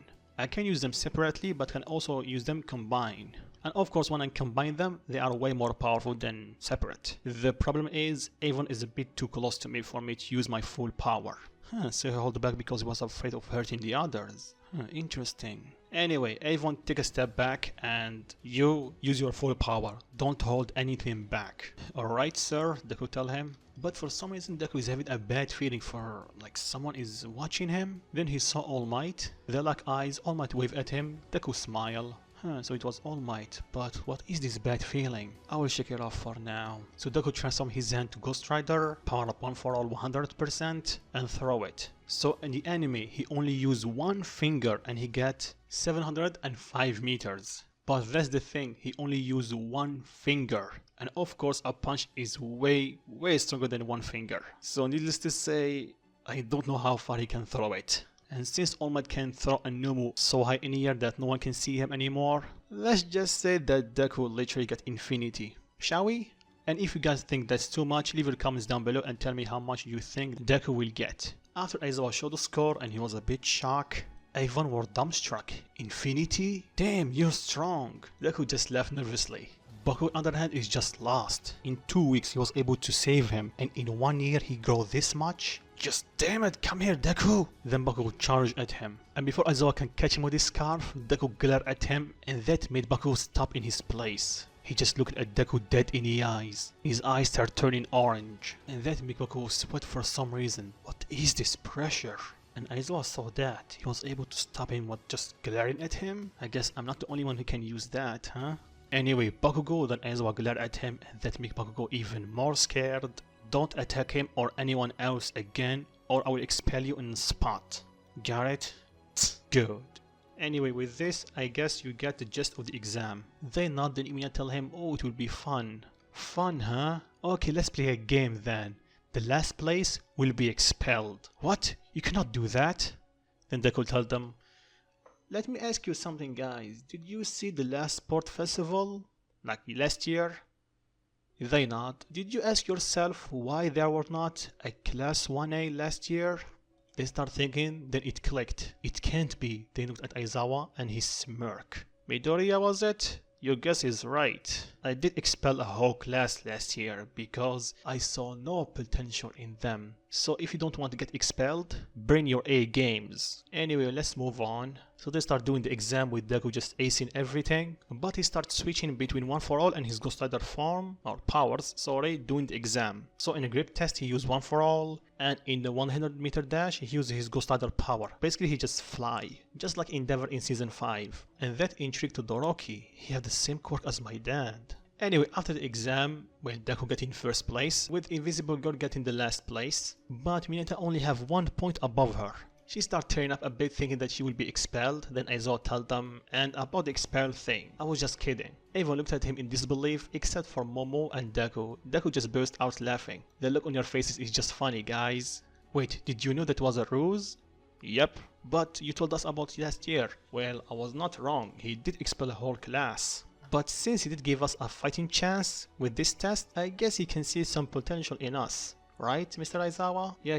Anyway, after this, just rest and you're free to do whatever you want for the rest of the day. They nod and they go change. So Ida and Oraka start talking with Deku. Then someone called for him. It's Kendo. She walked up to them and asked him where he was. I did not see you in the assembly. Oh, about that. So explain what Aizawa did to them, the exam, and how he was messing with them, about expelling them. Then he chuckled a bit. You should have seen their faces. It's almost like they seen a ghost. Well, considering the risk, I can see why. Anyway, after that they introduced each other, they spent some time together, and because there is nothing else to cover, let's say fast forward to the end of the day. Deku get up from his seat and start walking outside. Oraka stop him and tell him if we go to the train station together. I don't use trains anymore, I have a bike. And before she can ask him, he tell her that he wish he can take her, but he already promised Kendo that he will take her. Oh, I see. Well, take care. So Deku want to pick up Kendo, and he drove her home. And with that, fast forward to the next day. Deku is sitting on his seat, then Aizawa told him that he's not going to teach them today, but he will. Then All Might enter, like the anime. Avon is surprised to see him, yes, even Deku. He's still a fanboy after all. Then All Might told them they're going to do a special training, so change your hero costumes and follow me to Beta Field. And in the way out, Deku walk up to All Might and tell him, if that's how a normal person entered the classroom, how will a crazy person do it? Oh, about that, Deku giggle. Chill, All Might, I'm just messing with ya. All Might sigh. I did not know that you can throw jokes. Well, you learn new things every day. Anyway, see ya. So everyone changed with Deku last. All Might tell them, okay, let's begin. Then Ida tell him that we should stop because Midoriya is not here. Then Deku tell them, sorry about the wait. Then Deku until full on Ghost Rider clothes, like you can see on the screen. By the way, I'm thinking of changing it a bit, but it's a maybe. Anyway, they were surprised about Deku's costume. It's full on black, it looks cool, and that intrigued Tokoyami, another person that like black. Interesting design there, young Midoriya. Thanks, All Might, I got this idea from a close friend of mine, Bakugo Scarf. You, friends, don't make me laugh. Yes, Bakugo, I have friends. Unlike you. What's that supposed to mean? Deku replied with a straight face. You know what I mean. Okay, stop it right there, young mans, and let's begin the fighting. So the teams are the same as the anime, with Bakugo grinning ear to ear when he heard that he's going against Deku. I'm going to crush you. Yeah, like the sludge villain did. Bakugo got angry that he started walking toward the building. What do you mean, Oraka asked her. Don't worry about it. Anyway, do we have a plan? Yes. Bakugo will come at me, so you need to search for the bomb. And when you find it, call me and I'll try to help you. Because Ida have a speed quirk. It will be hard to try to catch him. Yeah, I see. Okay. So they enter the building, and Deku starts thinking, damn it, I can already sense him. The malice in him is too much. Then he grinned. I'm going to enjoy this. Anyway, Oraka, he's coming, so start moving. She nods, then she saw Bakugo behind the corner. She continued moving forward, then Deku called out for him. I'm right here, Bakugo. Bakugo appeared in front of him. Bakugo show himself and tell him, you ready to lose, nerd? Huh, you mean like last time? You bullied me with your lackeys like 4 against 1? Don't worry, this time, no one will help you. You're against me, and I'm different. Then he started using one for all 8%. Then Bakugo charged at him, like the enemy with the right hook, and Deku can see through it, so he dodged it and grabbed him and slammed him against the ground. Too easy, Deku tell him, taunting him. Bakugo got up using an explosion and tried to hit Deku once again, but because of his training with Kendo, he's easily dodging all his attacks. Plus the fact that he have full count in 8% this early on in the series, and Bakugo doesn't have any experience yet, it's just a one-sided beatdown. And after a solid minute of Deku just throwing Bakugo around, I will end this right now, Bakugo. Deku's eyes turn orange and use his flames to rocket toward Bakugo near him in the gut, and without wasting a beat, he punched him square in the face using 50% of one for all, you know, to not kill him but also hurt him, and that was able to send Bakugo flying and crashing against the wall. You're done, Deku tell him. Then Deku starts walking toward him. To capture him, Bakugo slowly gets up and tell him, I'm not done yet, let's see if you can handle this. He lifts his right hand and pull out the gauntlet. I have a month worth of sweat inside of it. All Might shout at him to stop, but he was stopped with Deku telling him, come on, fire it, let's see how it goes. Bakugo got angry even more, and he prepared himself to pull out the trigger. Deku on the other hand pulled out his right hand, and it completely covered with flames. Okay, Izuku, don't kill him, but make sure that he will not be able to fight. So Bakugo pulled out the trigger, and Deku fired his attack. It's similar to Endeavor Jet Burn, so his attack went through Bakugo's blast and hit him directly, burning him but not enough to actually do any lasting damage, or anything that Recovery Girl cannot heal. So you tell me, why Deku is holding back against Bakugo after what he did to him? Well, for once, he's still technically Deku from the original. He still have his soft side. Second, he want to be a hero like he promised Blaze, and for him, heroes don't kill. So even though Bakugo was a joke to him, Deku, he want to follow his dream. Third, he listened to Blaze's advice and tell him to just forget about him because if he continued like this, he will reach nothing in life. Plus, Kendo did tell him to not go after revenge. Even though Deku can feel a hatred toward him and he want to get revenge, he doesn't listen to it. Anyway, after that, Bakugo was captured using the tape and Deku made his way toward Oraka after she told him where's the bomb. So when he reached her, he told her that he would distract Ida and you get the bomb. She did, and Deku burst through the door, lock eyes with Ida, and before he can react, fire another jet burn, although weaker than previous one, at Ida.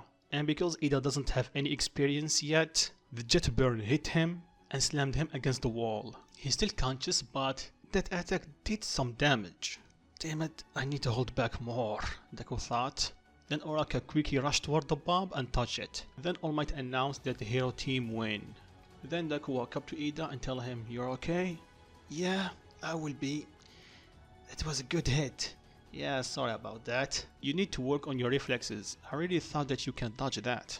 Well, I will try to improve, Ida tell him. Deku smiled and he gave him a hand. Ida took it and he helped him get up. Are you sure you're okay? If not, I guess you can see Recovery Girl. Nah, I'm fine. Just a bit shook up. My armor did protect me. I see. So they walked outside and they saw a half beaten down and burned Bakugo was taken away by medic robots. Both of them, Ida and Oraka, looked at Deku and tell him, did you? Well, I had to. He used his gauntlet on me, so I need to get serious. Well, I guess that's acceptable. But don't worry, I did make sure that he will not get too much hurt. Or at the very least not anything that Recovery Girl cannot heal. Still beat him up though. Oh, right. Then Oraka tell him, anyway, that was great, Deku. Deku? Deku tell her, it's just what Bakugo called you yesterday. Yeah, don't call me that. That was an insult, like, because I'm a late bloomer. They all surprised. What? Deku nod. My quirk manifested only a year ago. Only 1 year and you have this much power? Wow. Deku smiled. Well, I did put myself to hell of a training. That's why. I see, both of them tell him. So they made their way to the control room and Avon cheered for Deku. All Might give him a cheeky thumbs up. He's proud of him. Then he asks who is MVP. Momo tell him Deku and ask why. She tell him because he had a plan. Plus he did make sure that when he used most of his attacks, he used them where Bakugo already hit or they are already damaged, to limit the damage on the building. Plus he did not rely on his fire too much, only for acceleration and the last attack. Correct, Yoruzu. Damn, she's good. Then the fight went on like the anime. Then Deku starts watching Todoroki. He have two quirks? Oraka tell him, look, he have two quirks, just like you. Well, Oraka, I have one quirk, you just have two aspects of it. And All Might tell him, well, actually, also Todoroki, he have a quirk that let him create fire from his left side and ice on his right side. Huh, I see, but why did he only use his ice? Maybe because it's convenient in this scenario? That could be it, Momo told him. Anyway, after that the day went on, and everyone returned to the class. And when they reached it, they saw Bakugo getting his stuff and leaving. Ida tell him where he's going, Bakugo just glared at Deku and started walking away. Then he turned a corner. Well, I guess he's leaving, Deku told them. Leaving? Why? They asked him. Because he cannot handle losing, especially for me. All his life I was beneath him, for him. And now, since I have power that rival his, even exceed his, and he lost, he cannot live with that. He cannot accept that someone that was beneath him is above him now. What a joke. If he cannot handle losing once, he's not cut off being a hero. Because like it or not, we cannot win every fight. Most of them look down because they know that feeling and they agreed with him. But unbeknownst to them, Bakugo was listening. And before they entered the class, he burst from the corner and tells Deku that I'm not going to quit. I will beat you no matter what. Just you wait. Deku smirk. I'll be waiting. Then he entered the class and took his bag to leave. And Bakugo already left.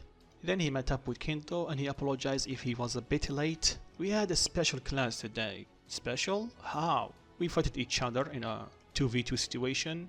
Who did you put up against? Deku just sigh. Oh, him again?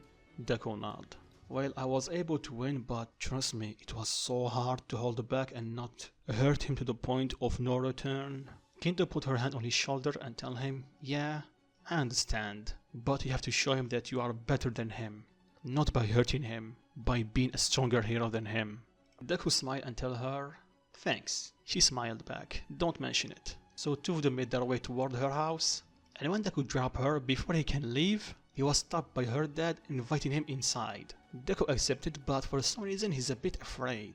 And Kendo saw that. She told him to try to calm down. I'm trying, Deku tell her, but for some reason I'm nervous. And her dad saw that and tell him, nervous aren't we?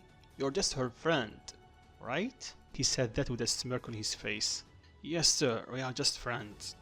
Yeah dad, we are just friends. But when they said that, for some reason they felt a bit sad. Yeah, by the way, just drop the sir already. Anyway, why don't you stay here for dinner? I want to know my daughter's friend. Sure sir, let me just call my mom and tell her that I will be a bit late. Then Deku call his mom and he tell her what he's doing, and she tell him to make a good first impression. Why? He asked. For no reason, just do as I say, okay? Okay. Then he hang up. So they sat down and explained how they met. I guess you also like bikes, huh? Well, I will not say I like them as much as her, but let's just say I like riding them. Okay. Anyway, how's your way? Normal, I guess. Well, we have a teacher that always wants to sleep, but sometimes we have All Might. Your teacher is All Might? He nod. That must be awesome having the #1 hero as your teacher. Yeah, it does, plus it makes us want to impress him a bit. I see. But I swear, Kendo, I think your place is with us, not in class 1B. We have this little grape guy or grape pervert that, oh my god, actually got on my nerve. Grape pervert, Kendo tell him? Yeah, I think his name is Mineta. Basically, he's a pervert, and I swear to god that you are way more capable than him. You can easily beat him even without your quirk. Kendo blush a bit and tell him thanks for the compliment. Well, I'm just saying the facts. You have way more talent than half of my class. Plus, if you remove my quirk, you're actually stronger than me. Although just a bit. I'm starting to catch up, you know that. Deku smirk. Kendo smirk back and tell him, well, we will see about that. Then her dad tells them that he's happy that they are getting along, but can you stop flirting in front of me? Deku blush seeing for Kendo and tell him he's not flirting, sir. Yeah, what you call it, whatever you want. And I call it how I see it. Deku and Kendo just blush even more. And after the dinner, Deku thanked them and he made his way toward his house. Then he can sense something big is happening, so he transformed and made his way there. And when he arrived, he saw a standoff between heroes and villains. And it looked like that they have some hostages. The villains are telling the heroes if they move anymore, they will kill the hostages. Deku starts looking left and right to see if any hero is going to help, but sadly there is none. Damn it, I don't like doing this, but I don't have any more options. So Deku power bomb for all, and before the villains can even react, he knocked most of them, or basically the ones that were holding the hostages. And when the villains saw that, they try attacking him, but Deku is too fast for them. He basically one-shot every one of them. Then he asks the civilians if they are okay, they nod and they thank him. Then he starts walking away, but the heroes call out for him. Hey, wait there, Rider.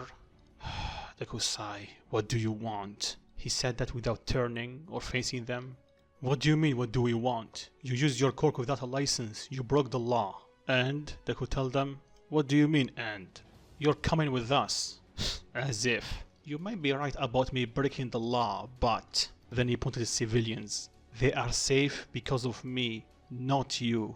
The way I see it is a bunch of jealous pro heroes get outshined with someone that doesn't have a license. And trust me, you're reeked with jealousy and I can sense it. And if you want me to stop doing this, you need to start acting like a hero and do your job. Until then, Deku whistled. His bike appeared from nowhere, coming straight at him. Then Deku grabbed the handle and spin it around 180 degrees. He sit on his seat, give them the middle finger and tell them, so long, suckers. Then he drove away. And after finding a good place to hide, he powered down, go straight to his house, and fell asleep. So you know the drill, Deku get up, get ready, and go pick up Kendo, and they drove to UA. So when they park and they made their way toward their classes, Kendo asked Deku what they are going to do today. I don't know actually, they told us we are going to do a special training, but that's it. Well, I guess have fun? Deku nod and I guess good luck with that Monama guy. Kendo sigh, yeah, thanks, I will need it. Deku laugh a bit. See you at lunch, Itsuka. She nods, and he made his way toward his class. But when Kendo stepped foot inside her class, she was stopped by her classmate, asking her who was that. Izuku? They start thinking, Izuku? Wait a second. Is he the guy that broke the previous records? Kendo nod. You know each other? Kendo nod. We are friends. We see then Monama speak up and told her, why are you talking with that 1A trash? We are better than them. Plus, why are you calling him by his first name? Then the class looked at Kendo. Kendo just blushed and she got angry at him and tell him to shut it and he's not trash. He's a great guy and I'm lucky to have him. Then Togata or Setsuna told her, ooh, lucky to have him? Kendo stuttered a bit and told her as a friend. Really? Yeah, so shut it. Then Vlad entered and they begin the class. Meanwhile, in class 1A, Aizawa entered the class and he told them about the USJ. So put on your hero costume and walk outside. They change, they go on the bus and they start driving towards USJ. In the way they start talking about their quirks. And like the anime, Kirishima started pointing out that his quirk is just simple. It's not flashy like the others. And Deku told him, cutting him off, you have a strong quirk, Kirishima, you just need to train it. If use can become hard, I think you can even block bullets, and trust me, not a lot of heroes can do that. Plus, last time I checked, you don't need a flashy quirk to become a hero. You just need guts and heart, and I can see that you have both of them. Kirishima smiled and thanked him, Deku nod. Then they asked him about his quirk. He told them that his quirk have two aspects, the strength one and the fire one. He can use them separately or combine. The problem is he cannot use the strength at his fullest separately. It's too much for his body to handle. They understand, then they arrive at USJ, they met up with 13. She explained the USJ, they enter, then suddenly the light went off and Deku started getting a bad feeling. Teach, I think we should go back to UA. Like, right now. Why? He asked him. I have a bad feeling that something is going to happen, and it will not be pretty. Then Kirishima pointed at something in the middle of the stadium. They looked and they saw some villains coming from a portal, with Kurogiri, Shigaraki, and the Numu. Are those fake villains? Kirishima asked. Nope, they are real villains. Everyone out, now, no questions asked. Some of them are a bit shocked, so Deku used his power and told them, now! They snap out of it and Aizawa told Deku, take care of them. Deku nod.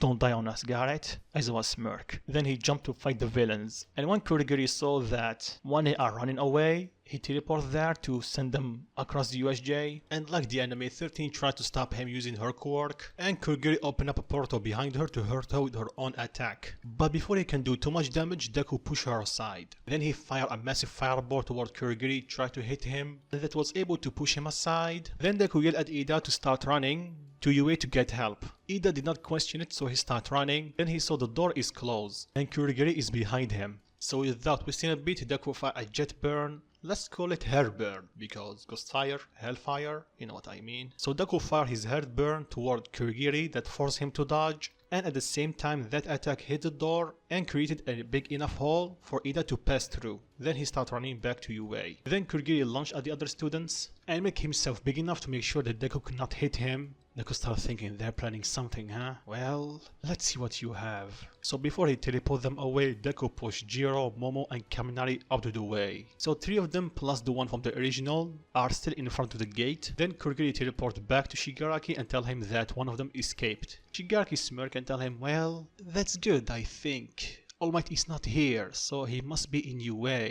So that student will bring him to us, and we have just the thing to get rid of him. And he smirked. Back to Deku, like the anime, he got teleported with Tsuyu and Minata, but he's underwater. He quickly collected himself and started thinking, where am I? Did that guy just teleport us away? I think we are still in USJ, so did he just separate us? Then Deku can hear something coming toward him. He saw a villain, and when he started getting closer, Deku smirked and fired a hell burn at him, shocking the villain that he still can use fire underwater, and the villain is knocked out. Then Deku can see that there is a lot of villains surrounding them. And before he can do anything, he felt a tap on his shoulder and saw Tsuyu behind him. So they go up and go on the ship, and they saw Mineta and he's freaking out. Deku sighed and tell him to calm down. They look around them and they saw they are surrounded by villains, but they are not getting on the ship. So Deku started thinking. Then it hit him. They don't know our quirks. Well, except mine, because they thought that I cannot use it underwater, because fire and water, you know what happened. How do you know that? Tsuyu asked him.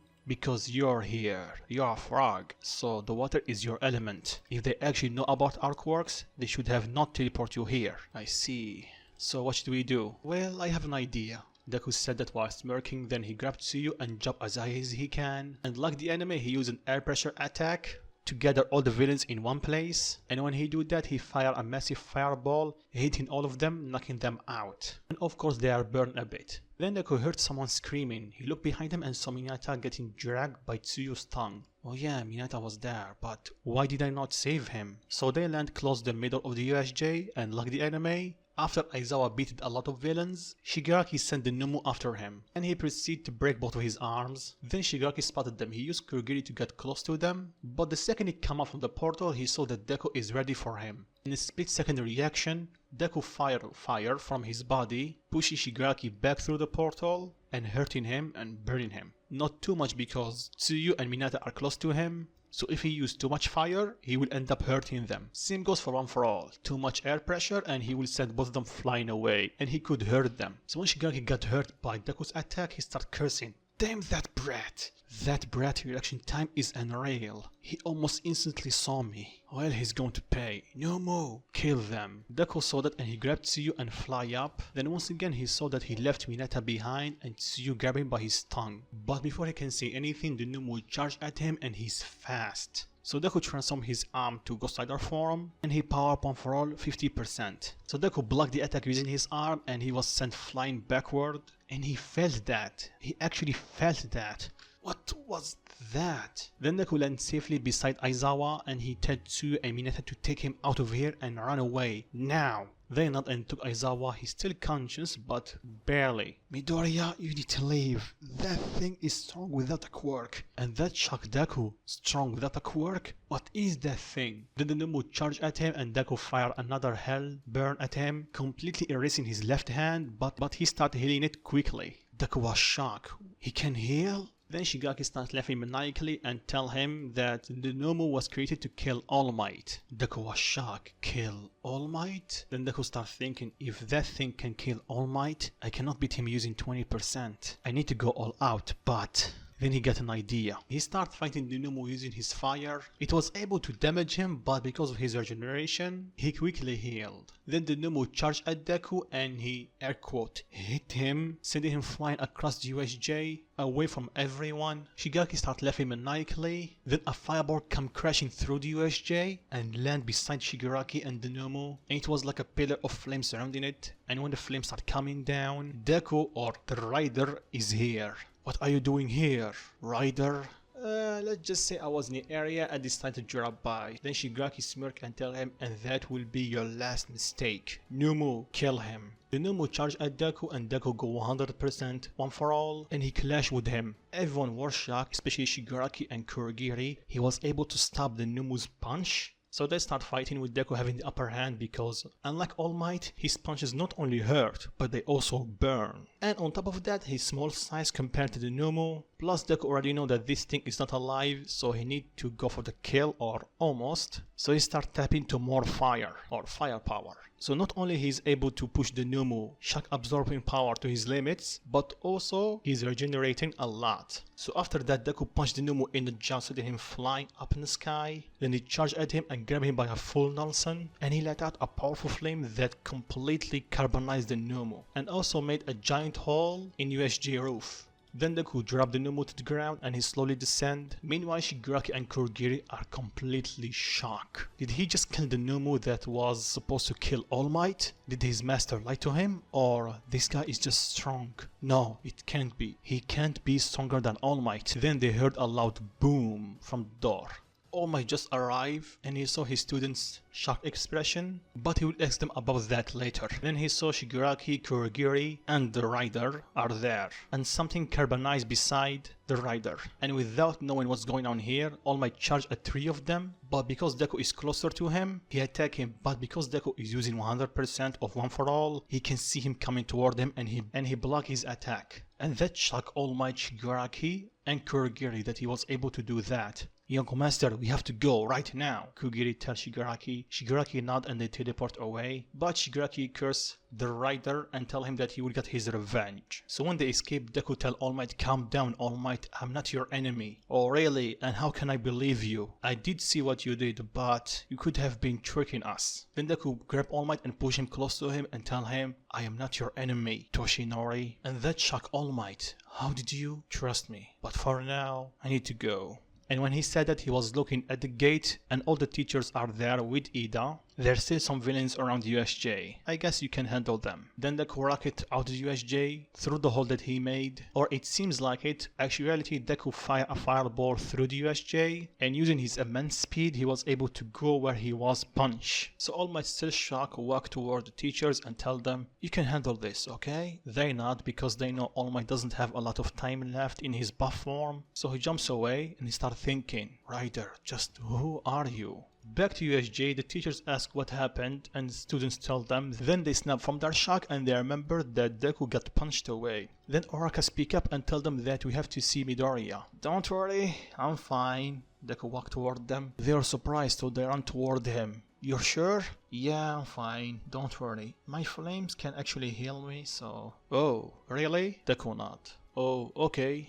So what happened? Because I was passed out for a few minutes. So they told them, so Rider was here, they nod, and he was able to go against that thing and killed it? Well, it's still alive, but barely. I see. By the way, how is Mr. Aizawa and 13? They are hurt, but luckily they are alive. Nothing Recovery Girl cannot heal. I see, thank God. And it was because of you. They told us what you did when 13 got hurt and with Aizawa. It was very brave and stupid. Deku laughed nervously. Yeah, I know. So after that they talked with the police and they were taken back to UA. So let's go back for a few minutes and go to UA. When Ida arrived, Nizu called for every teacher to come with them. And that also means Vlad. So 1B was without a teacher. And because they don't have anything else to do, they start going around UA. And after a few minutes they saw a bus come in with 1A. Then Kendo started thinking, I think they were done early. Then she saw her teacher.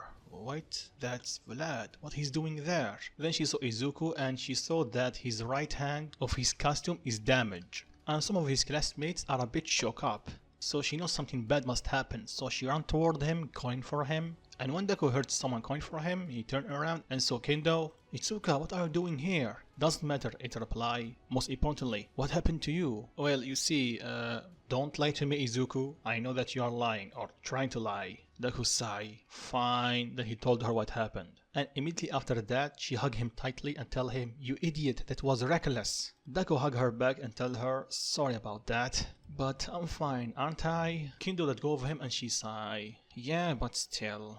Be careful next time, okay? Yeah, I will, but let's hope there will not be a next time. Kendo smiled. Yeah, I hope so too. Plus, I think we should thank Ryder for taking care of that thing. Kendo replied, yeah, Ryder. Oh, Ryder. What, you remembered something? But before she can tell him, the teachers told them they can talk later. First, class 1B we need to go back to their class, and class 1A go to check in the infirmary, just in case. They nod and he tell Itsuka, see you after school? She nods. So the day went on with everyone getting a checkup, and at the end of the day, everyone, I mean the students, were given some time off to relax and to UA to reinforce her security. At the end of the day, like always, Deku is taking Kendo back home, and once again they start talking about what happened in USJ. Then Deku asks her about what she was going to tell him before the teachers interrupt them. Oh, about that, you see, the writer did tell me that he will go to UA this year. So, oh, I got it. You're searching for your knight in shining armor or black armor. Kendo is going to punch him, but he's driving, so she tell him to shut it. Deku giggle. Soon after that, they arrive at her house. He dropped her off and drove away. When he arrived home, his mom was worried because the USJ, you know, but he reassured her that he's fine. So after that, a couple of hours went by. Deku was relaxing. Meantime, Kendo started thinking, where is Ghost? He did show up at the USJ, so he was near. So who is he? The only person that I know that can use fire is Izuku, but he can't be him, right? Sure, they do have almost the same fashion with a jacket or leather jacket and black pants, but they are a bit different. Deku is a bit joyful and funny to be around, but Ryder is a bit serious. Oh my god, this is too much, I need to sleep. So she fell asleep. Meanwhile, Deku do his usual thing with him transforming and going around the city, stopping some villains here and there. But this time something odd happened. When he called anonymously the police and told them about a crime that just happened and it stopped, the guy that was talking to him was changed, like someone else was talking to him now. So he speak up, wait a second, we are getting these calls way too frequently nowadays. And if my guess is correct, you're Ryder, am I right?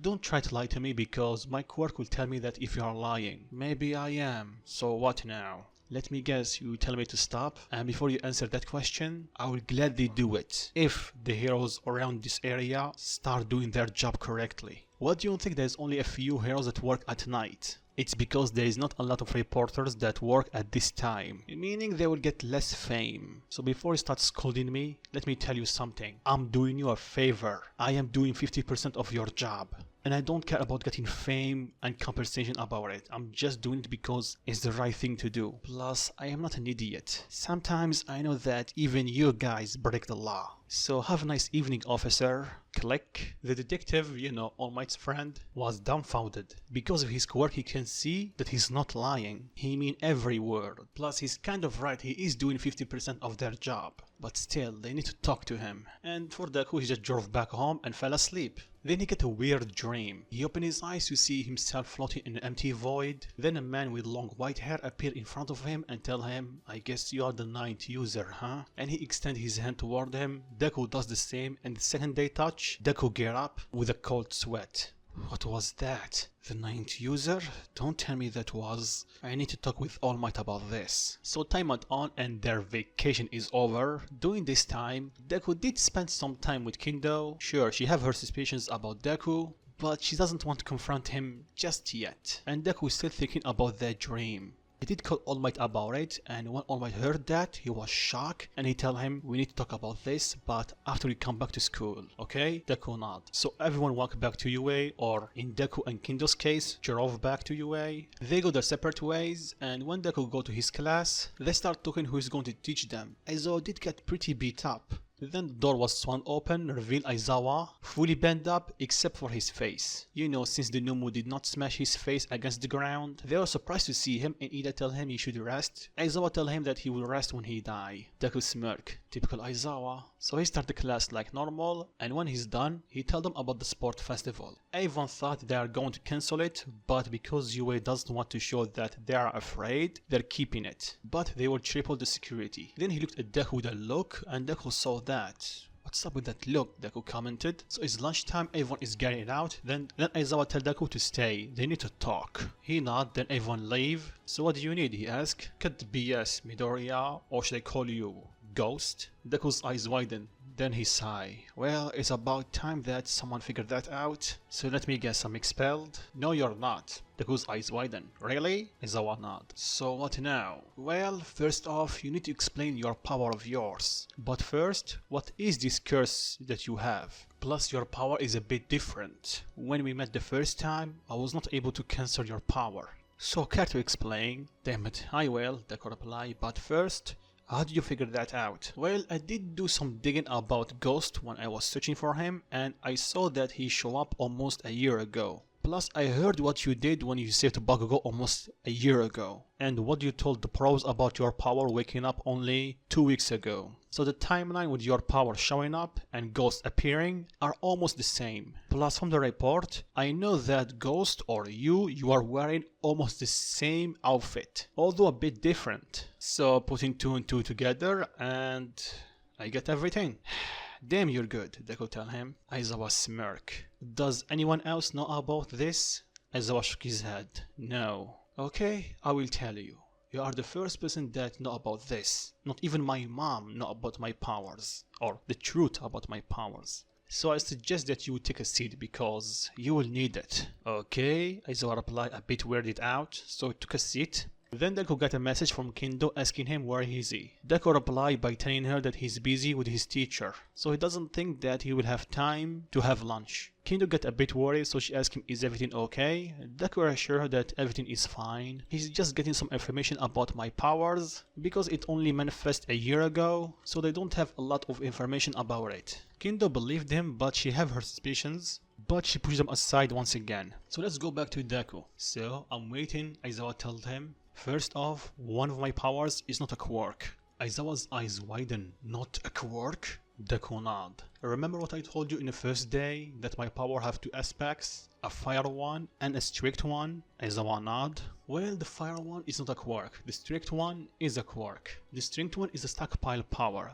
It stores energy so I'll become much stronger. But that is not only a quirk, and I don't think you want to know about that, do you? Aizawa nod. So Mr. Aizawa, let me ask you something. Do you believe in angels and devils? Well, not necessarily, but why? It's because I have one inside of me. Aizawa's eyes widen. You're messing with me, right? Sadly, I am not. I have a demon angel thing inside of me. Is a bit hard to explain. We are not leaving until we finish this. Plus, we have all the lunch periods, so spit it out. Okay, then they could tell him the story about Zarathos. And when he's done, Aizawa stopped working. So they will give him some time to process. And after he's done, you're okay? Deku asked him.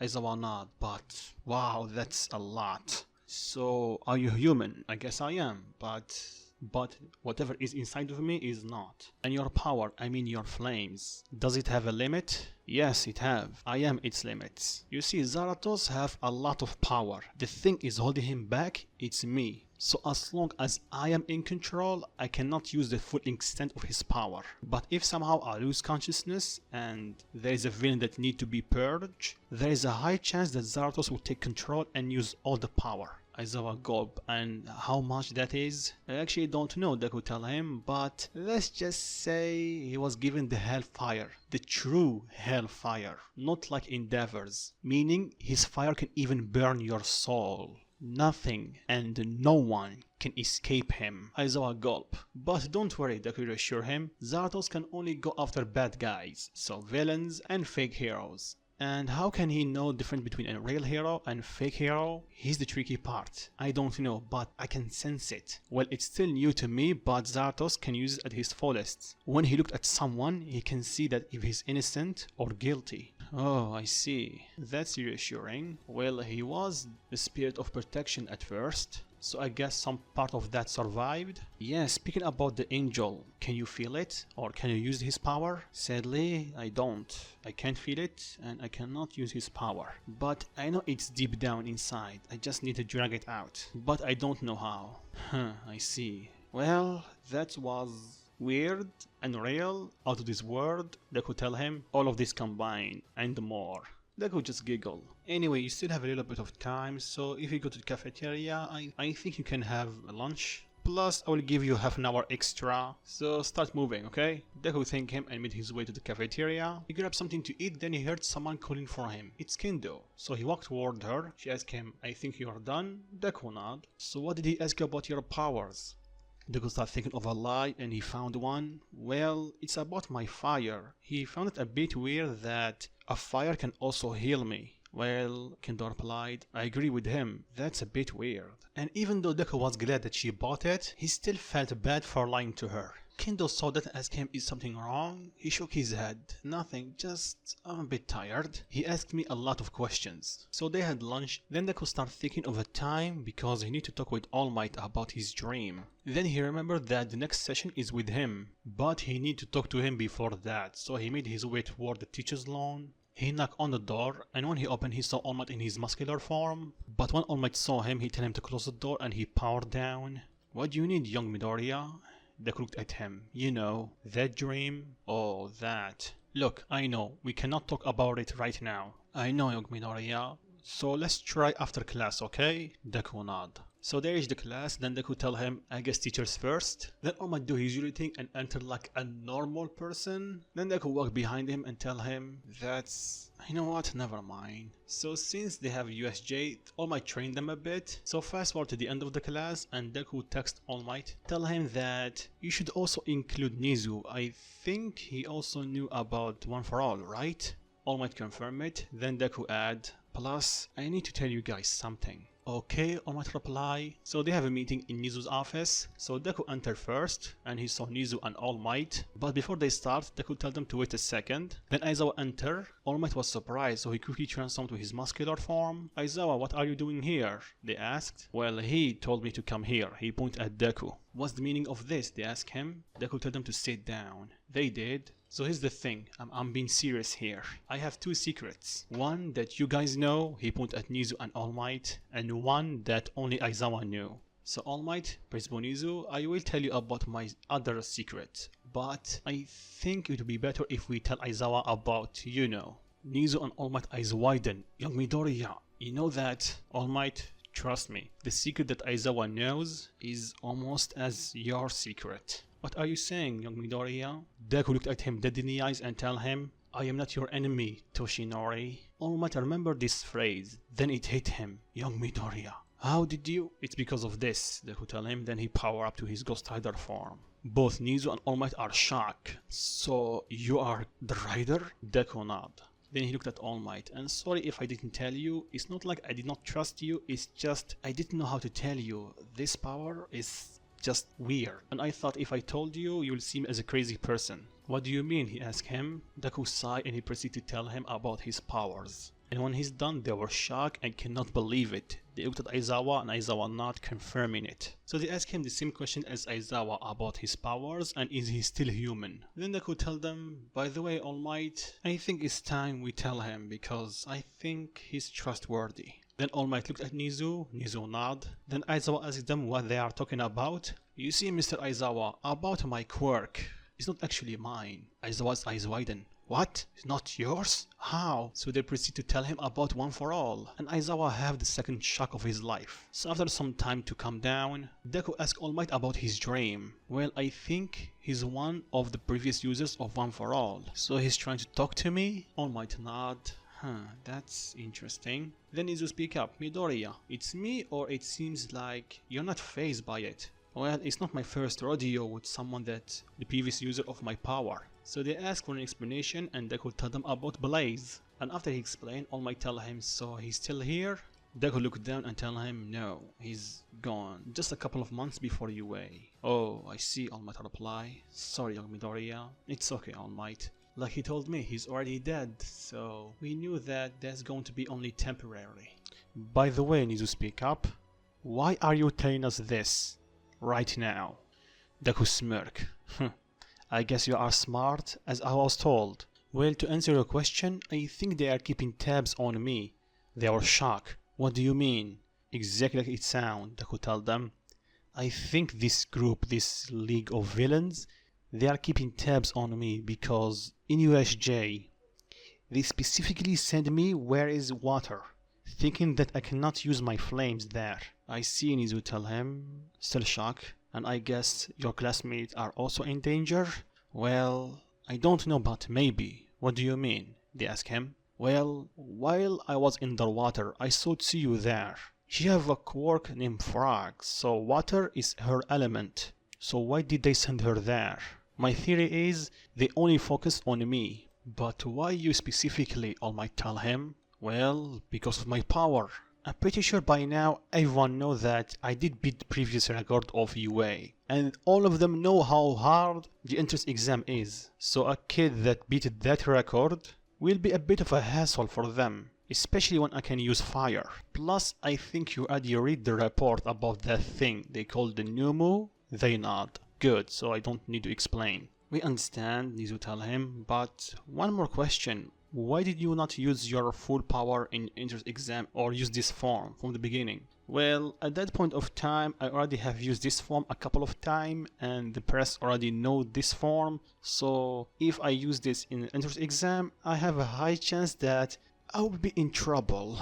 And not going to lie, I do want to be a hero and go to US, so I thought if I show up that form... Oh, we see, you're right. So Midoriya, Aizawa speak up. Yes, Deku tell him. I guess you cannot stop yourself from going at night and you know what. Sorry, I can't. But you're actually lucky. Lucky? How? Well, Blaze did explain to me that my connection with Zartos is way more deeper than any Ghost Rider before me. So that's why I have almost full control over myself doing that form. Why? The previous users did have some problems?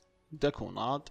There is some people, one of them is Blaze, that weren't able to use that form from the beginning. Whenever they transformed, Zartos took control. But with training they were able to harness that power, to a degree. We see, they reply. Anyway, I think we are done here, right? They nod. Well, I should get going because I need to pick up Itsuka. All Might nod and tell him to take care and drive safe. I know All Might. Then he go to pick up Kendo. Then she asks him where he was. He's a bit late. Yes, sorry about that. I did go a bit overboard in my training, so I needed a bit more time to rest. Kendo sigh and smile. You never change, always pushing your limits. Deku smile, you know me. So Deku drop her home, then he go to his house. Then later that night, he transformed, roamed the city a bit. And before he was done, he felt someone watching him. He looked up, then he saw no one. That's weird. So Deku got on his bike and drove away. So that's Rider. You're interesting. But I still need to test your metal, or in this case, bones. And the one he's saying that, it's Stain. And so after the event of that part, everything returned to normal. We switch to Deku and he's in the classroom, then Aizawa enter and he tells them about the sport festival and they have 2 weeks to prepare. Deku immediately starts thinking of a way on how to increase his control over One For All and his fire without transforming. He learned that even though yes he can defeat pretty much everyone because he will have the same power or even greater than All Might in his Ghost Rider form with One For All, but he cannot rely on it all the time. Because he wasn't unable to control the power, and now he started to regret doing that. Not too much because he did save a lot of lives. Plus, Nizu, All Might and Aizawa understand his situation and tell him to be careful, but Deku explained that he's pretty much invincible in that form. He can still take physical damage, but he will not have any deadly wounds because he doesn't have flash in that form. Plus, he can heal, so... Still, they told him to be careful. Plus, even though Aizawa know the rules, unlike All Might and Nizu, he knew the dangers of working at night, and he know that there is not a lot of heroes that work at that time. And because of his earlier search for the Ghost Rider, or the Rider, he knew that ever since he show up, the crime rate in night start going down. And ever since he saved the civilians from a falling building on fire, and his last, well, fight against the villains, they start to understand that he's not someone that you can mess with. That's why last time the heroes were a bit annoyed that he was there. He started getting people's attention. So with that we skip to lunchtime, Deku start heading out, then they ask him where he's going. Class 1B, Deku reply. Mina smirk and tell him, let me guess, to go see your girlfriend? Deku blush and told her, Mina, it's not like that. She's just my friend. Oh really? Mina smirk. Deku nod, while blushing a bit. Then Bokugo scoff loudly and tell him, yeah, as if that nerd will get a girlfriend. Deku did not reply, he just stared at him. Plus, even though if she's his girlfriend, she's in 1B, they sit each other, she's just a loser. But before he can finish, Deku charged at him, grabbing him by his throat and slam him against the wall. Listen here, Katsuki. I don't give two shit what you say about me because I'm done listening to you. But if you insult her in any way in front of me, there will be consequence. And this time, you are alone. You don't have your goons to follow you and help you make my life a misery. It's you against me, and I'm done holding back. By the way, Aizawa was still there, but he didn't say anything. He's intrigued about what Deku said. He was going to say something to stop the fight, but before he can utter a word, he saw someone enter the classroom and he zipped it. That person put his hand on Deku's shoulder and tell him, Izuku, calm down. Deku turned around and saw Kendo. Itsuka, what are you doing here? Picking you up, obviously. Then she looked at Bakugo. Then she told Deku, come on, let's go. Don't waste your breath because you have training later. Deku not let go of Bakugo, he dropped to the ground and started gasping for air. Then he looked up to meet Deku's eyes and Deku's eyes turned orange. Then Kendo held his hand and tell him, come on, and she dragged him to the cafeteria. The two of them exit, and when they do, Bakugo slowly gets up. Then Aizawa speak up, well Bakugo, see this as a learning experience. And not everyone will just let you talk bad about them or their friends. Plus, can you enlighten me about what Deku meant about making his life a misery with your goons? Bakugo scoffed and just exit the classroom. Alright class, everyone out. They nod, then Aizawa start thinking. I need to know about what Izuku meant about his goons and making his life a misery. I know if I ask Izuku he will not tell me, so I need to figure that myself before things get worse with Zaratos. Because if he lost control, that will be the end for Bakugo. You know, Izuku, you are really a problem child. Meanwhile, with Deku, he's going with Itsuka to the cafeteria. Then Deku asks her how much of the fight or the talk did you see? Not much, Kendo replied. Deku looked at her dead in the eyes and told her, Itsuka? Kendo sighed. Fine. Pretty much right after he told you that there is no way that you have a girlfriend and I'm useless because I'm in 1B. Deku immediately pulled her into a hug and told her, listen here Kendo, you're not useless. I said it once and I'll say it again. If not for that BS system on how they put the students in classes, your place is in 1A. Period. That bastard doesn't even deserve to be here.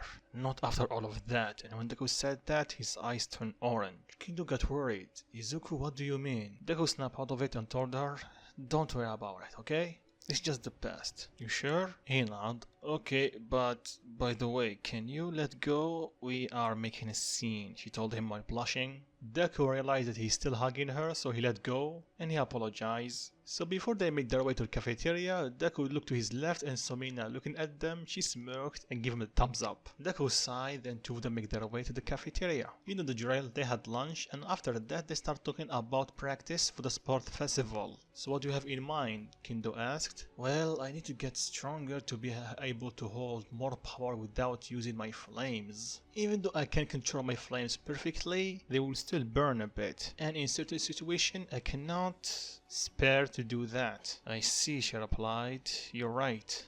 Then it hit Deku. Maybe I can ask All Might on how to build my body because... well, Kendo thinks about it and agreed with him. Yeah, he's built like a tank.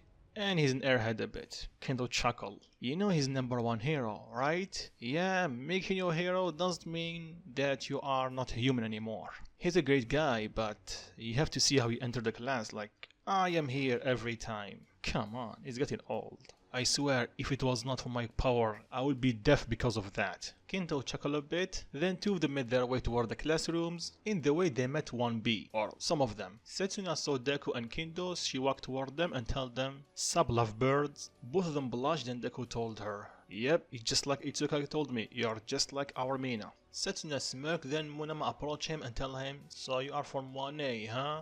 Don't you think just because you are in 1A, you are better than us? Kendo telling him to shine and she's about to knock him out, but Deku told Munama. And why is that, he asked. Why do you think that we are better than you? Who said that? Munama starts stutter a bit, then Deku tell him, look, I'm pretty sure no one in my class said that. But if someone actually said that, he will be Bakugo because that bastard has superiority complex. He will see anyone and everyone beneath him. So if he's the one who said that, don't bother with him. You are only going to waste your breath. That bastard's only language is to shout, just to prove dominance. So he's the one? Mona must stutter a bit and tell him, no, but then what do you think we are better than you? 1B, 1A are just numbers, so don't worry about them.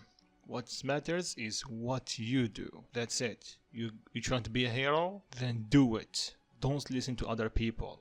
Because trust me, most of them want you to fail. So how about you go down with this ego and talk like a normal human being, okay? Or I will let Itsuka take care of you like always. Then Monama looked at Kendo and she raised her hand, and that scared Monama, so he shut his mouth. Deku smiled. Good. Anyway, I need to go before I will be late to class. So it's been nice meeting you all, and see you later, Itsuka. She nodded, Deku smiled and walked to his classroom. Then Setsuna told Kendo he's quite a catch. You better act quick before they take him. Kendo blushed and tell her to shite, and they go to their class. Meanwhile, in 1A, All Might entered the class, and since it's going to be the last day before they start training freely, they do some fighting, but they don't rely on their quirks too much. That's okay for Deku because of Kendo's training, he's used to it. Then All Might whispered to Deku and tell him, after class, come meet me. Deku nodded. This is convenient, he thought. So after class and they are changing back their school uniforms, Mineta found a peephole, and like the enemy he gets stabbed by Jiro. Well, he got what he deserved, Deku replied. Then Deku walked to the wall. Jiro, remove your earphone jack from the wall because I don't want to hurt you. She nods, and with using his fire, Deku patched the hole. Melting the cement like Endeavor did in Husu, and that surprised him a bit. Oh, Midoriya, you can do that? Kirishima asked. Deku nodded. I have almost perfect control over my flame side, but I still need to work on my power side. Hope that makes sense. They nod, agreeing with him. After that, all of them exit. They catch up with the girls, then Deku saw that Jiro is a bit down. Jiro, Deku called for her to get her attention. She looked at him. You don't need to worry about what a pervert grey boy said. Physical appearance is not everything. Everyone have their own charm. Then he looked at Mineta. Well, except some. Everyone chuckled because of that. Jiro thanks him, Deku smiled and nod, and they made their way back to class. Well, except Deku, he go to see All Might. When he arrived, he told him that my teacher wants to talk to you. Deku got excited. Your teacher? All Might nod and he starts sweating a bit. Deku noticed that. I never thought that I would need his help, but since you are able to talk to previous users, I called him and he wants to meet you. Because the previous users, all my deceased master, told me that One for All have some secrets that none of them know. And now I think that's the secret. The ability to talk with the previous users. All Might nod. Maybe. Well, I guess having their experience does help a bit. All Might nod. And when we are going to meet him? Tomorrow, after class. Damn, that soon? All Might nod, sweating bullets. What's wrong, All Might? You're sweating a lot. Then he starts shaking. It's nothing, young Midoriya. It's just be careful around him. Why? He's scary, All Might replied. And that shocked Deku. The #1 hero is afraid from someone? Just how scary is this guy? Well, I can manage, Deku replied. Remember, I have a demon angel thing inside of me, so it can't be scarier than that. I can see your point, All Might reply. And one more thing, All Might. Can you help me and Kendo train? We talked about it in lunch, so what do you say? Young Kendo? Sure, she have potential. So in what way I can help you? Well, we are trying to get more, buffer, to put it mildly, for me to be able to use more of One for All without transforming. And for her because, she doesn't have a power quirk, so any muscle will help. I see. I can help you with that. Then he started thinking, maybe I can ask Gran Torino to help her as well. She have a lot of potential. Well, I think that's it, young Midoriya. You can go back to class. Deku nodded and skipped when Deku go to pick up Kendo, and he told her the good news. She was excited because All Might is going to teach them. Itsuka? I know, don't worry, I'll bring earplugs with me. Deku chuckled a bit. So fast forward the next day, and like Deku promised, he trained Deku and Kendo. And after class, when Deku dropped her home, All Might told him to meet at the beach. They arrived and met Gran Torino. So I guess you are the night user I heard about. Deku nod. So before we start training, show me what you got. Okay. And Deku power up 8% one for all. Of course, full counting. Torino smirk. So I guess you have that much control, huh? Deku smirked. I can go beyond this if I want to. Then he powered up 20%. Gran Torino is a bit shocked. Then after a few seconds, he powered down. But the thing is, it's too strenuous for my body. Few seconds, that's all I can manage. Luckily, my quirk can heal me, so I can use multiple times, but still, the time limit is a bit of hassle. Oh, I see. Okay, so power up to 10%. Deku does. And now try to fight me in that state. So they start fighting with Gran Torino having small advantage against Deku, because like I said last time, this Deku have control over One For All and his fire, and he have experience from Kendo. And he's constant fighting at night, he will hone his skills faster than the others. So Gran Torino have to take this fight seriously. Each time he get close to Deku, Deku will dodge. And unlike Gran Torino, Deku can actually fly for a long period of times, and he doesn't need to stop. But still, Gran Torino have way more experience than him in flight, so they cancel each other's out. And All Might is a bit impressed, he's able to hold his own against Gran Torino. So after that they stop, and Gran Torino tell Deku that he already is a good fighter. The only thing that he needs to improve are his body muscle mass and his fighting ability. He can help in the fighting side, but in terms of muscle, I think this muscle head is more suited to that job. Deku chuckle, yeah, I already know that. Then Gran Torino gets serious. But kid, if you don't mind me asking, I did see the news about you last year when you saved your classmate from that sludge villain. I know that you can adapt really quick using your quirk, but your experience is a bit higher than expected. So what are you doing? Deku looked at All Might and vice versa. All Might nod. Deku smiled, then he extended his hand toward Gran Torino grab it, and Deku tell him, let me properly introduce myself. I'm Izuku Midoriya, but some people call me, then Deku transform. The Rider. Gran Torino was surprised. So you are him? Deku nod. Now that explains everything, why you have way more experience than I thought. You've been fighting for almost a year. Then Gran Torino smack him with his cane and tell him, young man, you know that's dangerous and breaking the law, right? Deku powered down and he sighed. Yeah, I know, but I cannot help it. What do you mean? Gran Torino asked. Well, Deku replied, since you already know the secret of One For All, I guess I can tell you my secret. Then Deku proceeds to tell him about the Ghost Rider. Gran Torino is shocked, then he comes down and tells him, oh, I see. So that is beyond your control. Deku nod. Either I stop them or Zardos will try to take control and stop them. And trust me, even though he's an ex-angel, he doesn't show any mercy. Killing is normal for him. And trust me, killing you is the best thing that he can do. Gran Torino is shocked and scared and tell him, what, he can do worse than that? Deku nod. He's not called the spirit of revenge for nothing. Gran Torino gulp. And are you sure it's everything okay? You know, with... So far I only talked to him once, when he gave me this power, but after that, nothing. Sure, he does influence me a bit, but that's it. Influence you? Deku nod. Ever since I got this power, I become way more bolder than before, and I become a bit more aggressive toward bullying or people that hurt innocent people. Beyond that, I'm me.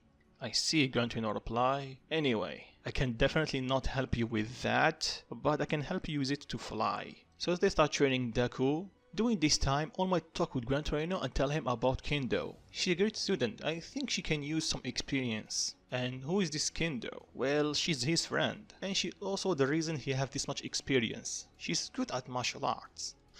Well, I can try, but I am not guarantee anything. All Might nod and smile. Then at the end of the day, before Deku go, All Might tell him to bring Kendo with him next time. Of course, if she want. Deku nod. And when he arrived at his house, he called Kendo and told her about All Might's proposition. She was intrigued and asked him who is he. He told her he's an old pro hero. Oh wait, he's a pro hero, but old. And he did fight with him, and he definitely have experience. Kendo immediately accept because, hey, a pro hero is going to teach her, so It's a win-win situation. So later that night, Deku like always transform and start roaming the city. Then suddenly he can feel something. He quickly starts rushing toward the location, and when he arrives he saw Ingenium fighting Stain, and there is another hero bleeding on the ground. Without wasting a beat, Deku quickly jump into the fight, saving Ingenium or Tensei in a nick of time right before Stain can slash him. So Deku stepped in front of the attack, letting himself get in slash. Both of them are shocked that he did that. Then they can see that he's not fazed by it.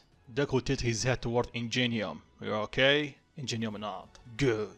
Now, you, then look at Stain. You'll pay for this. So look, Ghost, I don't want to kill you, so step aside. You are worthy. Deku got intrigued. Worthy of what? Of being a hero. I did watch you before, and you have a heart of a hero, so step aside. I need to kill this fake. Fake, Deku reply? He's not a fake, he's a real hero. Same with the other hero on the ground. How do you know about that? Stain reply. I don't need to answer that. Let's just say that I just knew. And those two are real heroes. But you, I can smell it. There is blood of innocent on your hand. And it's time to pay. So Deku charged at him without using one for all because he's that strong. He doesn't need it. Stain tried everything. Slashing him, throwing knives, try to kick him, but each time he slashed him, his sword started melting slowly. And the same thing can be said for his knives. Then Ingenium saw that and he delivered a fierce punch to Stain's face, sending him crashing into the wall. Then Stain started coughing some blood and tell him, "What are you made of? Pure fire?" "Yep," Deku reply. "Plus I'm almost immune to any physical damage because of that, so I am the worst opponent that you can have. And now it's time to pay, Stain." As if then he started jumping from wall to wall, tried to get to Ingenium, but Deku decided to have some fun, so he powered up 5% of one for all and started jumping from wall to wall. And he's easily able to keep up with Stain. Then Deku punched him in the face, sending him crashing to the ground, and Ingenium landed the finishing blow, knocking Stain out. So after the fight was done and Stain is knocked out, Deku quickly tied up Stain. Ryder, Ingenium speak up. Deku looked at him, then Ingenium thanks him for saving him. "If it wasn't for you, I would be dead right now." "Don't mention it," Deku reply. "By the way, how's the other pro?" "Well, he's alive, but we need to take him to hospital fast." "Okay, let me take him. I'm faster." Ingenium looked at him. "Really? Do you know who I am, right?" Deku not. "Ingenium, I know, but trust me, I'm faster." "Well, if you say so, but I'm still coming with you, because not everyone see you in a good light. Even though some of us heroes know that you are actually helping us a lot." It's okay, I know about that. It's because the government doesn't like what I'm doing. Because it shows that their heroes aren't doing their job correctly. Or some of them. Ingenium sigh. You got that right. Then a couple of pro heroes show up, and after they saw the pro hero on the ground bleeding out, they prepared to fight, thinking that the rider attacked him, but Ingenium told them to step down and tell them what happened. Then he showed them Stain. They are a bit shocked because they know about the hero killer, or they heard of him, and Deku was able to defeat him. Sure, Ingenium did help, but the only reason he was able to land a hit on Stain it's because of Deku. He was doing most of the work with protecting him and fighting Stain, or playing with him a bit. But something is bugging Deku. Whenever he fight a villain, like a real villain, his Ghost Rider or Zarathos start getting angry and Deku can feel it. But when he fought Stain, he felt nothing. Sure, he can feel that Stain did something bad or wrong, but if we have the title of the hero killer, why Deku doesn't feel any hatred or want to revenge? But his string of thought was cut off by the pro hero that was injured coughing up. Enough chit chat, Deku told them. You and me need to take him to hospital. You two, make sure that he doesn't move until the cops arrive, okay? They nod. Then Deku whistle and his bike appear almost instantly. He grabbed a chain, wrap it around the hero to make sure he doesn't move during the ride. He got on the bike and told Ingenium to try to keep up. Then he started driving. So he went straight to the nearest hospital, and when Deku arrived, they were spook up a bit. Then Deku told them that this pro hero need medical attention right now. They snapped from their shock. Then they took the pro hero. Then Ingenium arrived. Damn, you're fast. Told ya, Deku reply. Then Ingenium looked around and told him, like expected, they are a bit freaked out because you're here. Well, Deku reply, not every day that you will see a flaming skull in front of you. Ingenium chuckle. Well, I think you should go before the cops arrive. Like I told you, they don't like what you're doing. I know, Deku reply, but I don't care. I did what I need to do, and like I told them before, if they want me to stop, they need to hire actual heroes. Like you. Ingenium smile. Thanks for the compliment. I'm just stating the facts. You know what? I like you already, Ingenium tell him. Well, they did told me that I have a lovable personality. Ingenium laugh a bit. By the way, if you don't mind me asking, who's this Stain? Because it seems that you and the other heroes know him. Oh, he showed up almost like a week ago. We call him the hero killer because he already killed a few heroes. Really? In this city? He nod. That's weird. Ingenium asked him, what do you mean? But Deku looked to the right. What's wrong? Ingenium asked him. Stain is on the move. What? How do you know? I can feel him. He's running away. Are you in? Ingenium looked at him. I still have a few hours in my shift. Deku chuckled. Follow me. Then Deku got on his bike and started driving, and Ingenium is behind him, and after a couple of minutes Deku can sense Stain in nearby alleyways. Deku stopped his bike and start walking, and Ingenium is beside him, then they saw Stain. Huh, you're actually tougher than I thought, Deku told him. Stain was surprised. How did you found me? Stain, I never, ever lose my target. When I see a criminal, he can go underground, fly up in the sky, go underwater. I don't care where. I will find him and give him what he deserves. So I guess there is no hiding from me, huh? Deku shook his head. No.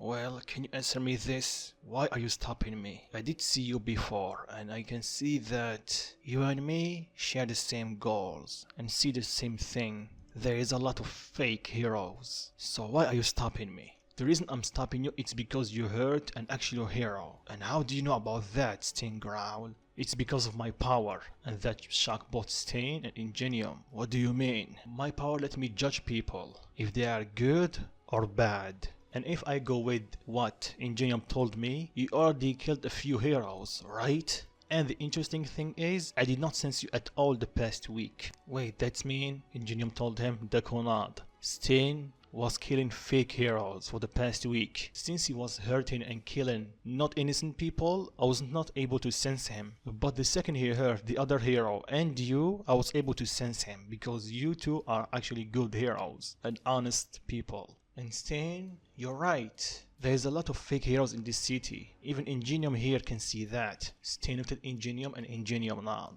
But the thing that you're doing, even though in a way is justice, is not the right thing. Look, I know they deserve it. Maybe they hurt innocent people. Maybe because of their action, some people die. Thing is, you don't know. You're just going on a whim and hurting whoever hero you come by. Sure, that will scare them, but that will also make you a target for the other pro heroes, or the real heroes. And if you want my advice, if you want to hurt the fake as much as you can, show them how a real hero will act. You don't need to kill them. You just need to humiliate them and show them how wrong and pitiful they are. That will hurt them as much or more than killing them. Yes, you'll break some laws, but let's be honest. There is some laws that need to be broken here and there. Even the government that make those laws sometimes do that. Anyway, there is two options. One, we beat you again and take you to the cops. Two, you surrender quietly and we'll take you to the cops. You choose. Stain pauses, then he tells Deku, are you sure that the other hero was a real one? Positive, Deku reply. Stain sigh. Damn it. In both options, this is the end from me. So how about one last fight before I go, to test your true metal or bones? Ryder, you and me, no one else. Deku looked at Ingenium, then Ingenium back off. Thank you, Ingenium nod. Stain drew his sword and Deku go in fighting position. They stare each other down, then they charge at each other. Stain swung his sword, Deku ducked and he elbowed Stain in the stomach, making him lose his balance and breath, and without wasting a beat, Deku spin to go behind him and he chopped his neck, knocking him out. Stain slowly lost consciousness with a smile on his face, thinking, he's strong, good luck, hero. Then he passed out. Deku grabbed his chain and wrapped it around Stain, then Ingenium walked up to him. Tell me something, you could have beaten him easily in the first fight, right? Deku nod. So why did you hold back? Well, like I told you, my power can sense anything evil around me, and even though Stain hurt a pro, and you guys called them the hero killer, I felt a bit weird since my power was not reacting to him, like it didn't want to hurt him. So in a way, I was a bit soft on him. Because you're intrigued? Deku nod. You're a weird one, Ingenium told him. I get that a lot. Then they heard the siren of the police. Deku pick up Stain and go to his bike and Ingenium is with him. They drove and Ingenium ran to the cops. When they saw him, the police were alert and tell him, what do you want? Calm down, Deku told them. I'm here to give you someone. Someone? Then Deku give them the hero killer. They were shocked. How did you? You can ask him. Then they saw Ingenium. Anyway, I think that's it for me. Ryder, wait. Ingenium called for him. Deku turned around one more time. Thanks for everything. Don't mention it. And see you around. Then Deku got on his bike and he drove away. Anyway, after that, Deku returned to his house, and next day he got UA. He trained and sometimes with Kendo, and after school, this time he took Kendo with him to the beach to train with Gran Torino, and Gran Torino gave her some tips on how to kick because she mostly used her hand, you know, because of her quirk. And All Might or Skinny Might was taking care of the muscle aspect of their training, in both UA and outside. And this went on until the day of the sport festival. During this time, news starts spreading about what Deku or the Rider did. So people's opinions start changing from seeing him as a threat to someone that actually want to help. Of course, there is always some jealous heroes that can see him only because he's taking all the fame, but they can't do anything about it because he's stronger than them and they know that. Well, except one, Endeavor. He heard the news about the flaming skull going around Husu, but when he heard that he was able to take down the Halo Killer with the help of Ingenium, that piqued his interest, but not in a good way. He wanted to beat him because he's a vigilante, aka a villain for Endeavor. Plus, if he beat him, he will technically be stronger than a Halo Killer, so that will boost his ego. And when Aizawa, Nizu, Gran Torino and All Might heard the news about Deku defeating the Halo Killer, they were proud, but they scolded him. Give me some slack, I saved 2 pro heroes, Deku telling the 4. They agreed with him, but still, he's still a kid that can beat All Might solo. Well, he's right. So everything returned to normal except for Deku. After his fight against Stain, he realized that Stain quirk is not a power-up quirk, but he was still able to bounce from wall to wall. Deku is strong in his base, but not that strong. He needs to use One for All to do that. So on top of his training in school and outside, he starts pushing his limit even more. He doesn't care if he pushes his muscles too much because a simple power up and he healed. So in these 2 weeks, Deku's control improved from 8% to 15%. And he can push it to 35%, but only for a short burst. And guys, this is without his Ghost Rider power.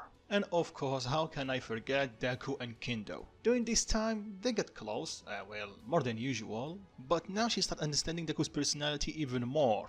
Yes, he's kind, like she know him, but she can see that he have also a serious side, a side that she also saw in Rider. So her suspicions start growing, but she doesn't have solid evidence yet.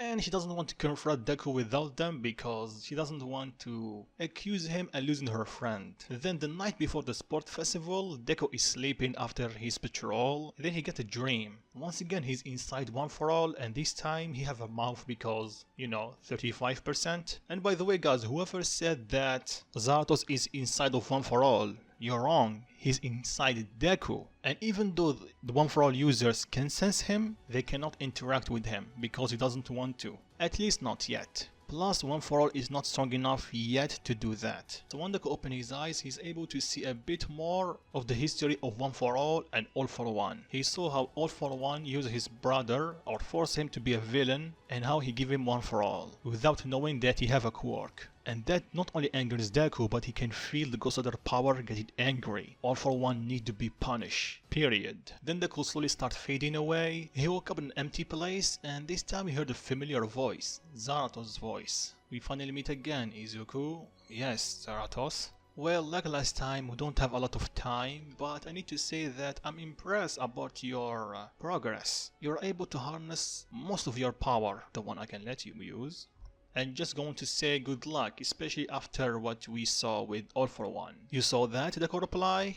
I'm connected to you, Izuku. Whatever you see, I can see. And one more thing before it disappears completely. Prepare yourself because I can sense there will be way more power for you in the near future. What do you mean, Deku tell him? But Zarathos did not reply. He just fade away and Deku wake up. So after the event of last part, time went on. Deku train with Kendo, he still felt bad about keeping the Ghost Rider power a secret from her. But just like One for All, he need to keep the secret for her safety. Just in case if he lose control one day of his power and Zaratos will be released. But for some reason he have the feeling that even though if he lost control, Zaratos will give him the control back almost instantly. John did tell him that he's a bit insane, but from their conversation, or short conversation, Deku can sense that he's not insane, or he's just really good at lying. So one day during lunch, Deku is just putting his head on a table, and Kendo asked him what's wrong. Deku told her that Aizawa told him that he's the representative of the first year this year, because he got the first place doing entrance exam, so he need to make a speech during the sport festival, and I hate doing speeches. Well, sucks to be you, Kendo replied. Gee, thanks. Kendo laughed a bit. Deku looked at her and smiled. Then she asked him why are you smiling. Oh, it's nothing. I just realized that you have a cute laugh. Kendo blushed, then Deku realized what he said. He blushed also and apologized. And they avoided looking at each other. Then they saw, or Deku saw Mina and Kendo saw Tetsuna looking at them smirking. Anyway, Deku told her, trying to change the subject. I guess your friend the Rider is getting popular right now. Well, he was able to capture Stain with the help of Ingenium, and he saved the pro hero's life in that matter, so yeah, I guess you're right, Deku replied. Then Kendo started looking at him to see if there is something familiar between the two. But since Rider is just a flaming skull and Deku, well, is human, there is no similarities. Then Deku noticed that. What's wrong? There is something on my face? Kendo snapped out of it and told him, nothing. I just spaced out for a bit. Okay, Deku replied. So after that, two of them returned to the classroom. Setsuna asked Kendo why she was blushing, and Mina asked Deku why he was blushing, and both of them tell them to share it. So fast forward to the day of the sport festival. Everyone is in their changing rooms, preparing themselves mentally. Then Todoroki walk up to Deku and basically declare war on him, and he's only going to beat him using his ice. Kirishima tell him to stop, but before he can finish his sentence, Deku giggled a bit. Then he stand up and tell Todoroki, can you tell me this? You come here to become a hero, right? Yeah, Todoroki replied. Then don't hold back, Deku told him. Then he looked at him dead in the eyes and his eyes turned glowing orange. Because in a real fight, if you hold back, you will die. And I am not planning on doing that. And when he said that, he shot Bakugo a quick look. Then Deku's eyes returned to normal and he walked out, and everyone were a bit shocked. Deku was never this aggressive with them, yes with Bakugo but not with them. So the classes start walking one by one to the arena or the middle of the arena. Kendo and Deku wish each other luck, especially Kendo wish him luck because of his speech. Deku sigh, yeah, I know. Then Midnight called for Deku to give his speech. Deku started walking toward the mic. He took a deep breath and told them, okay, let's hope I don't mess this up. I guess first off I need to thank everyone for coming here to basically seeing us beating each other's up in a friendly way. Some of them chuckled, then Deku told them, okay, I think that's enough for greetings. Then he looked at the other students and he got serious. Look, I can go on a monologue and tell you guys that we need to do our best to be the strongest, blah blah blah, but come on, who want to hear that again? So what I'm going to tell you is I'm going to aim for the top. And if you are doing the same, prepare to fight for it, because I will.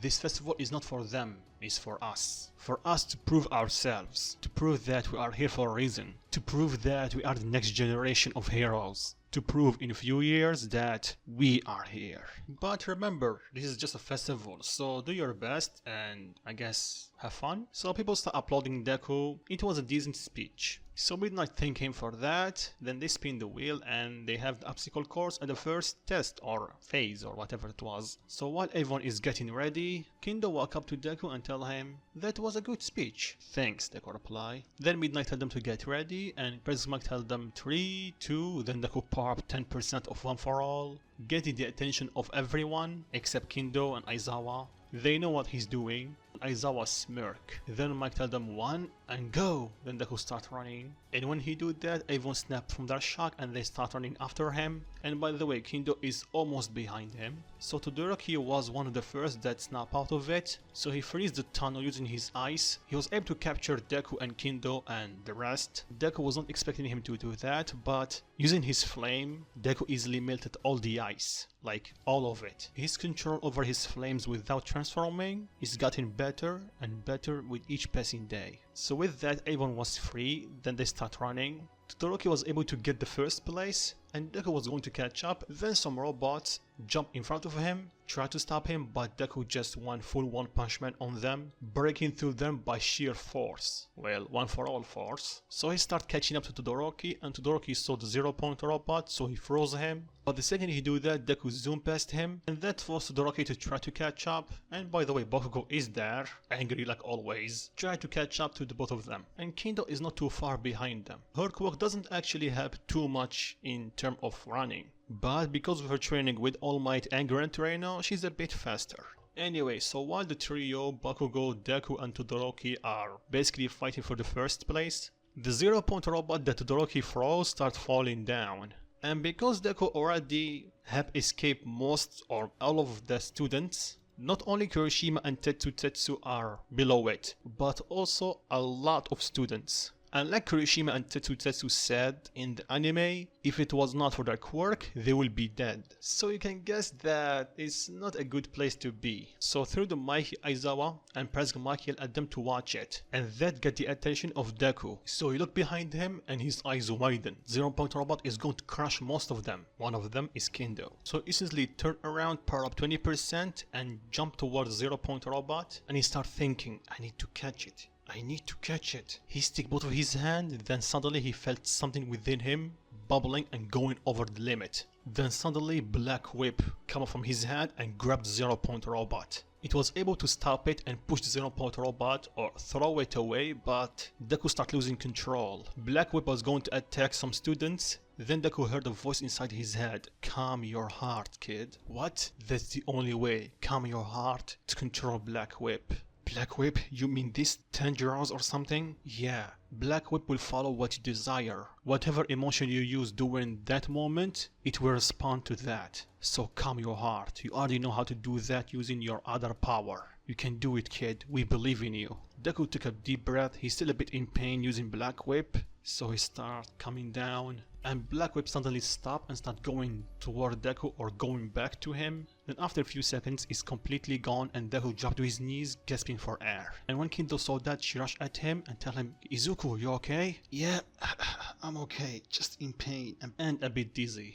Okay, thank God, but what was that? Well, I don't know what was that, but I have a theory. But let's talk after the race, okay? She nodded. Then Deku's eyes turned orange and flame comes surrounding his body for a second. Then it disappeared. Then Deku gets up. Oof, that's much better. I think you need to start running, Deku told Kendo. Oh, okay, but what about you?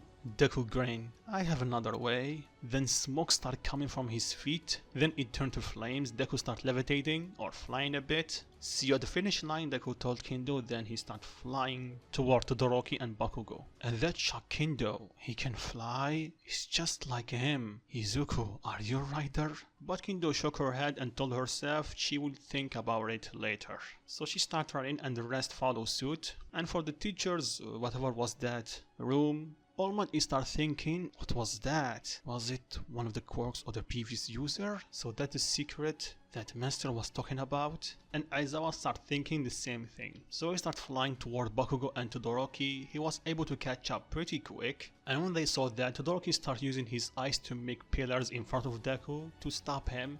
And at the same time making ice in front of him so he can get ahead. Bakugo on the other hand started using bigger explosion to get ahead of them, but Deku just smirked. He started using more firepower from his leg, and he started condensing it more and more, basically like Shinra from Fire Force. And that suddenly increased in power, giving him a major speed boost that he fly past Todoroki and Bakugo in a blink of an eye. Everyone was shocked about the speed, even Deku. So while he's flying, he started thinking, like he always do, so if I concentrate my flames in one place and release them, it will be more powerful, huh? Then he saw something a bit concerning. He's getting close to the finish line a bit too fast. So when he's inside the tunnel, Deku starts using his flames and starts sliding, but that wasn't enough to stop him. So he started using flames from his hand to stop himself, and after he stopped, that was close. Then he looked around and saw Ivan just speechless. Then they start cheering for him. And Deku raised his hand and smiled. And when All Might saw that, he smiled. And after a few seconds, well, a bit more than that, Todoroki and Bakugo come through the tunnel, with Todoroki this time getting the 3rd place and Bakugo the 2nd. And the reason is Bakugo is a bit stronger than the original because of Deku. Ever since his power showed up, Bakugo started getting angry more than usual, thinking that right now Deku is looking down on him. Yeah, just remove the fact that he saved him almost a year ago. Yeah, we forgot about that, okay? So after that, one by one the students start arriving. Kendo was one of them. She saw Deku, she walked toward him, but she saw that he's walking toward Todoroki. And he's pissed. Oh no, she thought to herself, she started walking toward him. Then Deku called out for Todoroki, he turned around and Deku grabbed him by the collar of his jacket or shirt or whatever that UA clothes were. I think it was a jacket. Yo, Blue, you're getting off topic. Sorry about that. So when Deku lifted him up, he growled at him. What was that, Todoroki? His classmate told him to calm down, then Deku told him, I'm not going to calm down. He almost hurt the rest of the students. And you guys, heck, maybe worse than that. If it was not for this black thing that come from my hand, all of you will be hurt, or worse. Todoroki apologized and tell him, I was not aiming to do that. I was trying to stop you, not hurt them. And that angers Deku. His eyes turned orange, then Kendo put her hand on his shoulder and tell him to calm down. It was just an accident, plus no one was hurt, so calm down. Deku let go of Todoroki, or basically push him to the ground. Next time remember this, Todoroki, you're not the center of everything. Other people's matter. Then Deku turned around and walk away, and Kendo started walking behind him. She catch up to him and tell him, you okay? I should be asking you that. You are the one who almost got crushed. Yeah, I'm fine. That's why I'm asking you if you're okay, because that black thing was hurting you, right? Deku nod, but don't worry, I'm fine now. Okay, if you say so, but what was that? Well, I have a theory. You see, the strength part of my quirk is actually a stockpile. I basically store energy, and when I use it, I will become stronger, faster, and more durable. And those black thing, I think, were like my energy going out from my body, or in a way. I see. So that's why you were hurt. You cannot handle all your strength, right? Deku nod. Not yet at least, Deku reply. Kendo smile. I know. Deku smiled back. Then Midnight call out for them and tell them it's time for the second event, and it's the cavalry battle. And when she tell them Deku have 10 million, everyone start looking at him, then Deku speak up a bit too loud. Damn, people did tell me I'm a snack, but not this much. Some people laugh, some people think that he's a bit arrogant, but someone was a bit more annoyed and a bit jealous. Kendo. Setsuna saw that and told her, well, he's not wrong. Kendo glared at her, then Setsuna told her to calm down. I'm just messing with you. I am not going to take your boyfriend. Kendo blushed, well, he's not... Never mind. Then Midnight told them to create a team. Deku walked toward her if making a team is necessary. Why are you asking? She asked. Well, since I already have 10 million points, I just need to keep it and win. So if I create a team, maybe they will think that they did not earn their win, and at the same time everyone is going to target them. So can I be along in my team? I know the cavalry battle that means that the rider will not touch the ground, but remember I can fly, so Midnight start thinking, well, I can see your point. Even though I want to let you do it on your own, letting you do it on your own will create uneven numbers in the finals. And we cannot afford to do that. I see, it's okay. So Deku walk away from her and Kendo walk out toward them and ask him, what did you talk about? So Deku told her, I see, but why I can sense that there is another reason you want to do that. You know me well, don't ya? Kendo nod. Well, it's about the black tendrils. Even though I was able to control them, they were almost going to hurt the others. So, then Kendo told him, you're afraid that you will hurt anyone near you. Deku nod. Don't worry, I know that you can handle them right now. Plus, if push comes to shove, I can always knock you out. Hey, I'm not Munama. I don't like getting knocked out. I am not a masochist. Kendo laughed a bit. Deku sighed. So you want to be in my team? You don't need to ask. Kendo replied while smiling. Deku smiled back. Okay, we need 2 more. Then Oraka approached him and told him that she wanted to be in his team. Deku accepted, and lastly to Koyami. So the teams are set, and the second person might tell them to begin. Everyone charged at Deku. Deku smirked. Well, that was expected. So what do you want to do? Deku smirked and his eyes turned orange. Let's crank up the heat, shall we? Then Deku extend both of his hand in front of him and create a massive wall of flames in front of them. Then the walls start expanding and going around them. basically forming a circle around them. Everyone was shocked that he's able to do that. Then Deku told them, I think that's far enough for you to not get hurt by the flames. So what now? They ask him. Well, staying here, I guess. I think there is only two people that will be able to go past the wall. Todoroki and Bakugo. The biggest problem here is Todoroki, because he can make a wall of ice around my flame. He can stop them, so all his team can go through it. But if Bakugo do that, he will be solo, and he will try to attack us fast. So that's why we have Dark Shadow. He will protect us, and I will try to push him back or beat him, whoever comes first.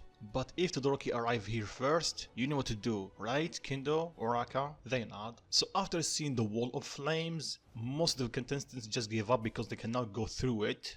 Even Monoma thought of going, but he started to respect Izuku, and Kendo is in his team, and he will definitely win because he's strong. So class 1B will advance, or one of them will advance to the finals. So for now he only focused on the other teams, like Bakugo. Even though he want to beat Deku, he still encountered Monoma. He got angry, you know the rest. Meanwhile, Todoroki, like Deku expected, he used a massive wall of ice to go through Deku's flames, but the ice is melting fast. Even though Deku is not using his full flame power in that wall, it's still enough to deal with Todoroki. So they saw that and they formed a plan to basically use Ida's Isaburo burst to go through the flame before the ice completely melt. Everyone was shocked about Ida increase in speed, but not Deku, because he already fought with Ingenium. So if Ingenium have, like you guys pointed out, an ultimate move or final move like Ida in the anime in 1B versus 1A, or something similar, you know, Ida have engine in his legs and Tensei have in his arms, but almost the same thing.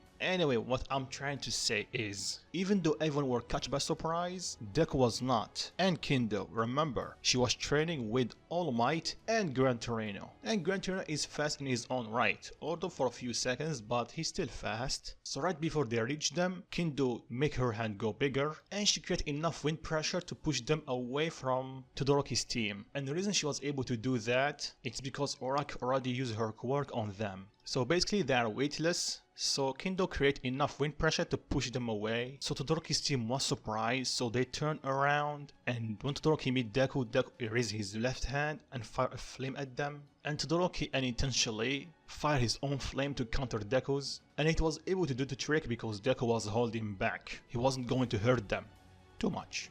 So after Todoroki snapped from his shock, he made a massive wall of ice toward Deku, but Deku was able to melt it and they move aside. Well, he didn't melt all of it, but that wall of ice created an opportunity for Bakugo's team to attack Deku. And by using Ashido's quirk, they were able to copy Todoroki's team by going really fast with Bakugo's explosions, but I don't think as fast as her Saburo burst. I don't know, what do you guys think? Anyway, so once again Deku's team were able to avoid that attack, but this time when they dodge, Bakugo start insulting Deku. What's wrong, Deku? Are you running away like always? This time I'm going to beat you and your pathetic team. Kirishima and Saro, even Mina, tell Bakugo that's a bit harsh. Then they felt something menacing looking at them. They looked at Deku and his eyes are burning orange, literally, almost like flames are coming out of them. And black whips are going out from his body, specifically from his back. But this time, because Deku is using his Ghost Rider power, and you know Ghost Rider can improve anything that he can touch, the Tanjiros are covered with flames, making them even more scarier. Then the Tanjiros were going to attack Bakugo, but the siren went off, and at the same time the Tanjiros just disappear. But Deku's eyes are still orange. Then he thought to himself, I did not stop them. Then who? Then it hit him, Aizawa. Bakugo's team, even Deku's team, are a bit shocked. Then Deku scoffed and tell Bakugo, next time you will not be so lucky. After that the teams split, and Persgmak announced that they are going for a break and they will come back after lunch. So Kendo, Deku, Oraka, and Ida are talking about what just happened. His Tanjiros were a bit different. I think it's because this time I used my fire with it. At first I only used my power aspect, but this time I used my fire with it, so I think the two merge in a way. That makes sense. Then Kendo remembered something and asked Deku about his history with Bakugo. From what he told her before Yue, He did tell her that he didn't have a lot or any friends in his middle school. So she asked him, Deku avoided the question and told her, don't worry about it. She was going to insist, then All Might called for Deku and tell him, can we talk? So Deku went with All Might to an empty room, and when he entered he saw Aizawa. So when they sat down, Deku told them, let me guess, you're going to ask about the Tanjiros? They nod. Well, I can tell you this is not a power for a Ghost Rider. That means it's from one for all. Deku nod. Plus, I did hear someone talking to me. They were surprised. Really? Deku nod. It was a man, and he told me to calm my heart, to control the power, and they believe in me. But that's it. Do you think he's one of the users? I think that's it, young Midoriya. All Might tell him. Then Aizawa gets serious and tell him, from what I saw earlier, you were able to control them somewhat. So, yeah, you're not wrong, I was able to do that. So how did you do it? Actually, I don't know, I only focused on Bakugo and thought I need to catch him or beat him. I see, young Midoriya, what is the history between you and Bakugo? I know that you two are from the same middle school, but from what I can see, you two have history, and not a good one. So care to share? Young Midoriya, can you? All Might add. Deku sighed. Do you really want to know? They nod, so he proceeds to tell them what happened to him from age 5 until his power manifest. How Bakugo was his friend and he started bullying him and calling him Deku because he doesn't have a quirk. How he pushed everyone away from him and threatened them, and sometimes they join him to beat him up even more. And his favorite, take a swine dive off the roof and hope for a quirk in your next life. And when they heard the last sentence, they were shocked. So I think All Might was quirkless before he got one for all. So I'm pretty sure he did experience some bullying because of it. I don't have any sort, this is my theory, guys. So I did expect that Deku will have some bullying, but not this much. And Bakugo, oh my god. And Aizawa is the most shocked about it. He knew that Bakugo have some anger problems, but this is too much. I should expel him right now. All Might protest a bit and tell him he's still a kid, we can change him and make him, well, better. Then Aizawa get an idea and asks Deku, since he's the one who was getting bullied, he should have the right to decide what happened. Deku sigh and tell them, can I be honest? They nod. Pardon my French, but I don't give a single F what happened to him anymore. So do whatever you want. But if he wronged me or someone I care about, he will understand in a painful way why the Ghost Rider is called the Spirit of Vengeance. And when he said that, his eyes turned orange, and that shocked them both. Okay, so can I leave? I need to eat something, I'm hungry. They nod. Deku walked to the door, but before he got out, Aizawa stopped him and tell him, if somehow you end up against Bakugo, I want you to hold back. What? Deku shout. You heard me, Midoriya. Hold back. I know your true strength, and you can kill him easily, so don't. I want you to hold back. So you're taking his side now? Deku shout. I am not taking anyone's side. It's just I don't want you to be in trouble. Past or not, killing him will be too far. Deku grit his teeth and tell him, I will try. That's the best you can have from me. Then Deku exit. You know, All Might tell Aizawa, if he actually beat him, I actually understand his feeling. So if he beat him up, I will not hold it against him. I know, Aizawa tell him. It's just, you know, if he lost control, if he let himself be controlled by Zarathos, no one will be able to stop him, not even you. I remember what he told us. Once Zarathos take control, he will be way more powerful than his normal self. And he's already pretty strong in his Ghost Rider form. And that is without one for all. All Might sigh, I can see your point. Let's just hope that you will have enough mental fortitude to not do that. All Might agree with him. So let's go back to Deku. When he exits, he starts making his way toward where Kendo is, or where she told him she's going to be. But then he was stopped by someone. Todoroki. Deku sigh loudly and tell him, what do you want? Clearly annoyed by his presence, Todoroki apologized once again about his earlier stunt. He actually did not expect him to be that fast. Deku sigh and tell him, it's okay Todoroki, it's just, I know, your girlfriend was under the robot, I understand. Deku blush and tell him, she's not my girlfriend, she's just my friend. Really? Deku nod. Whatever. Sorry for the misunderstanding, I never had friends like growing up, so... Deku sigh and tell him, you too, huh? Todoroki's eyes widen. What do you mean? You also didn't have any friends growing up? Deku nod.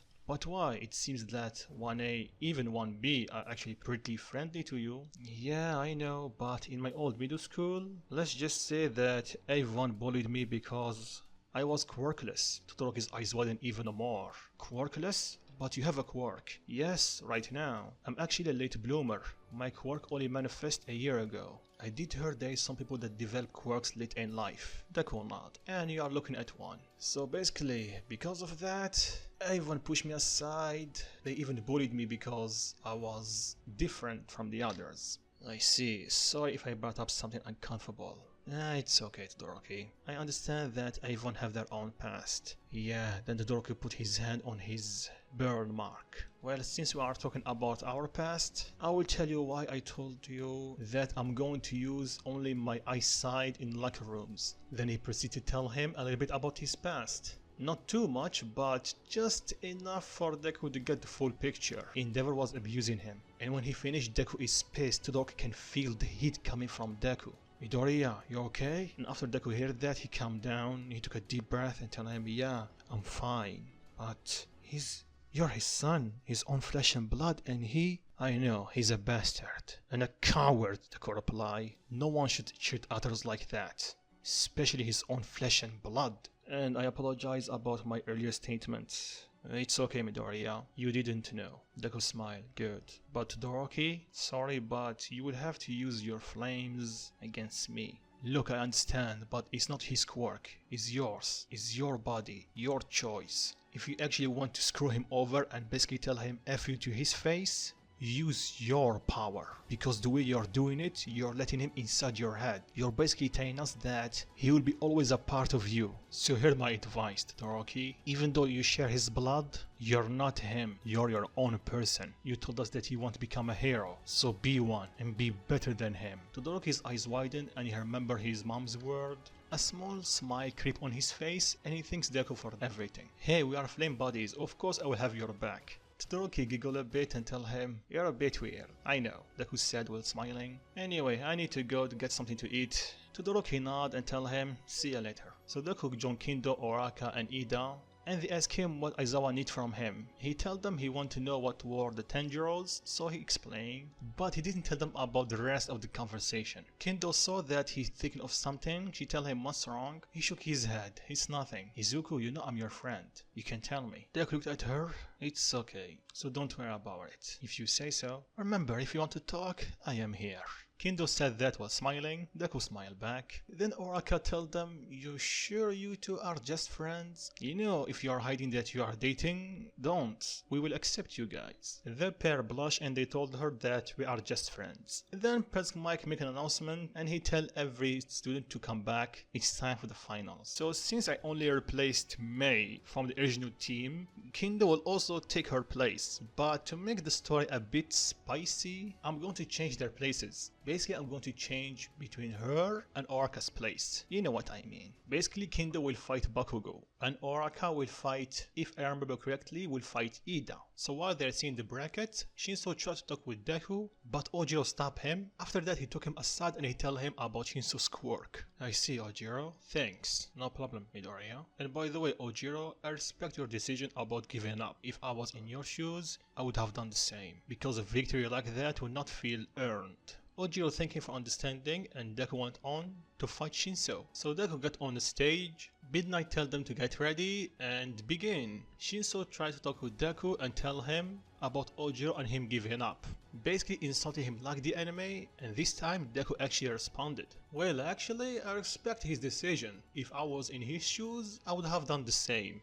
Ojiro starts scolding Deku and Shinso smirk and he's trying to use his quirk on him and tell him to walk out of the arena. Yeah, how about no, Deku replied. Shinso's eyes widen. What? I did use my quirk on you. Yeah, you did. Your quirk lets you control someone, right? Then Deku smirk. You really seem as an amateur. Ojiro already told me about your quirk, so I know the trigger for your quirk. The thing is, I'm immune to any mind control. Everyone's eyes widen and they yell, what? Especially Shinso. Yeah, Deku reply, mind control, mind reading, trying to control me using my mind, anything resemble that will not work on me. So basically, I am the worst opponent that you can have. Your quirk is literally useless against me. Shinso sighed in defeat. So how about we finish this the old-fashioned way? Deku said, shocking Shinso, and he looked at him. No quirk, no power, just the old-fashioned way. Shinso's eyes widened, but he accepted because there is no other way for him to win. So they start fighting hand to hand, and Deku immediately overpowered Shinso. Each time Shinso tried to hit him, Deku block or dodge with ease, and he immediately countered with his own attack. So after a small combo, Deku punched him in the gut, then he kicked him in the face, turning him around, facing the edge of the arena. Deku immediately got in front of him, grabbed him by his arm and threw him over his shoulder out of the arena. Everyone cheered for him. Shinso accepted his loss. He tried to gear up, then he saw a hand in front of him. Deku is giving him a hand. He took it. You're good, Shinso tell him. Well, I was training in the hand-to-hand combat for the past year. I see. You're strong, that's why you are in a hero course. You are strong in your own right, replied Deku. Your quirk is very strong. I'm actually questioning why you are put in general study. Yeah, stop messing with me. I'm not. Then Deku pointed at the stands, and Shinso heard the pros talking about him. In a way, Deku tell him, your quirk resembles Mr. Aizawa a lot. His quirk doesn't give him any strength boost or anything, but he needs to look at his opponent to use his quirk. But that's it, he needs to look at him. So if someone is fast enough or invisible, he cannot use his quirk on him. But that did not stop him from becoming a hero, and a good one at that. So if he was able to do it, why can't you? Don't listen to other people, most of them want to drag you down, so just forget about them. Shinso smirk, you're weird. Deku giggle, I get that a lot. Anyway, I think good luck with the rest of the festival. Yeah, thanks. Shinso nod and start walking away, and Deku does the same. So Deku go on his seat and everyone congratulate him. So everyone have their own fight, and Oraka obviously lost to Ida. He's faster than her. Don't get me wrong, she tried to put up a fight, but unlike Bakugo, he cannot destroy his surrounding. So she cannot use her meteor shower. She tried to touch him, but like I said, he's faster than her. So fighting went on, and now is the fight between Kendo and Bakugo. And when Bakugo passed Deku, he have an evil grin on his face. Deku have a bad feeling, so he peeked through the wall and tell Kendo to be careful. She saw the serious look on his face and nod, and she walked toward the arena. So she get ready and start fighting Bakugo. So Kendo is strong in her own right, plus her training with All Might and Gran Torino, she's even stronger. So she actually gave Bakugo a run for his money. Each time Bakugo uses his quirk on her, she's able to avoid it, and when she can't, she uses her big hand to stop it. Yes, it hurt, but not as much as letting that explosion hit her head on. So Bakugo had enough, so he stuck his right hand and fired a massive explosion toward her, sending her flying toward the end of the line or the arena. But she was able to stop herself in the nick of time before she's completely out. But her right hand and a bit of her left hand, let's just say they are not in good shape. So she went down on one knee, started holding her hand. It was definitely bleeding and maybe broken. She woke up and saw Bakugo charging at her with a Hauser impact. So that attack sent her flying toward the wall. Of course she crashed into it and spit up some blood because the force of the impact, like expected, weak. Everyone starts scolding Bakugo. Aizawa was going to protest, but he's not going to lie, the last attack was a bit too much. She was already on her last leg, so the Hauser impact was overkill, and his last comment was not helping. And while everyone is scolding Bakugo, one person is livid. Actually, more than livid. He's pissed, and it's Deku. His eyes turn orange, and one flower go through his body. Then he leaves from his stand, going straight to Kendo, and he pick her up. Yo, you okay? Yeah, could have been better, she replied. Don't talk, I'll take you to recovery, girl. Then he glared at Bakugo and Bakugo smirk. Weak, and you're next. And at that very moment, Deku let out a massive burst of bloodlust that everyone in the stadium felt it. But he stopped when he heard Kendo coughing again, so he quickly took her to recovery girl. She healed her using her quirk, but she needed to rest for a few minutes before she returned to her seat. Deku thanks her, then Kendo stopped him and tell him, "You be okay?" "Yeah, I will be." "Bakugo, not too much." Then he walked out. Then the recovery girl told her that he really cared about her to be this upset. Kendo blushed, then she told her that I don't think that's it. He cares about me, but I can sense that there is a history between the two, and it's not pretty. I see. In the other hand, Deku starts walking, then Best Mike called for him to come to the arena because it's time for the semi-finals. Deku starts walking toward the arena, and like the anime, he was stopped by Endeavor. Endeavor starts talking to him, but Deku just walked past him. I know you're strong, kid, so I want you to make sure to use her fire side and stop being stubborn to become. Then Deku cut him off. Your weapon? I know about you. I knew what you did. Try to use him like a weapon. You know that you are too weak to beat All Might. And because Deku is already pissed, plus he's in front of Endeavor, his Ghost Rider power starts activating, and he starts seeing what he did. Not actually, but he starts seeing his sin, or sends them to be precise. He sends how he was abusive, how he neglected his children, and how he used Todoroki as a weapon. Deku got pissed and tell him, don't talk to me, you fake. What did you say, brat? Endeavor reply. Deku power up one for all and Black Whip come from his back and it's covered with flames. You heard me. But before they can continue, All Might, seeing how his successor was pissed after the fight between Kendo and Bakugo, plus he got a soft side to Kendo, he decided to talk to him for a bit, and he saw his encounter with Endeavor. So he quickly stepped in and tell Deku to go because he have his semi-final. Now, young Midoriya. Deku powered down and started walking away. Then All Might turned to Endeavor and tell him, Endeavor, what did he meant about using your son as a weapon? Endeavor growled and tell him to stay away from his family matters and walk away. Oh guys, I completely forgot this. When Todoroki have his first match against Zero, I believe, and even though he was angry at what Endeavor told him, he remembered Deku's word and he just pushed whatever he told him aside. I mean what Endeavor told him. So now it's down to the semi-final. Deku started walking on the arena and Todoroki saw him pissed. He asked him, you're okay? Deku just looked at him. Yeah, I know, silly question. I saw what happened to Kendo. She's okay? He nodded. On top of that, Endeavor just have a talk with me. He told me to make you use your fire. And Deku smirk. I give him a piece of my mind. Todoroki smirk. I see.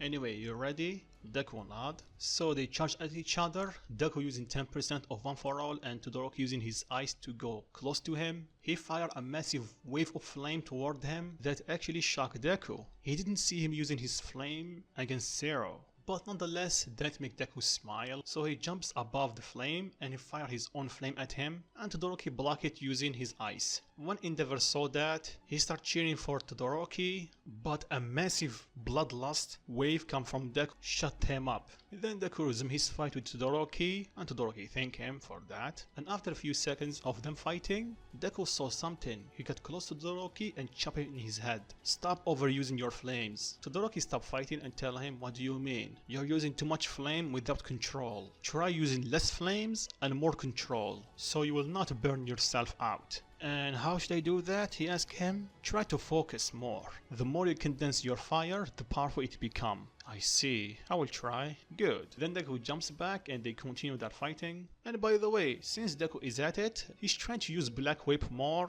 And since Todoroki can create pillars of ice, Deku starts using them to swing or to avoid an attack. Even though it was hard, or it's hard, he's getting the hand of it. Then Deku can see that Todoroki is almost at his limit, so he tell him, yo Todoroki, how about one last attack to finish this fight? Todoroki nod. He starts using his ice and fire at the same time, like the anime, like in the sport festival, and Deku power One For All 50%. Todoroki let out a massive iceberg toward Deku.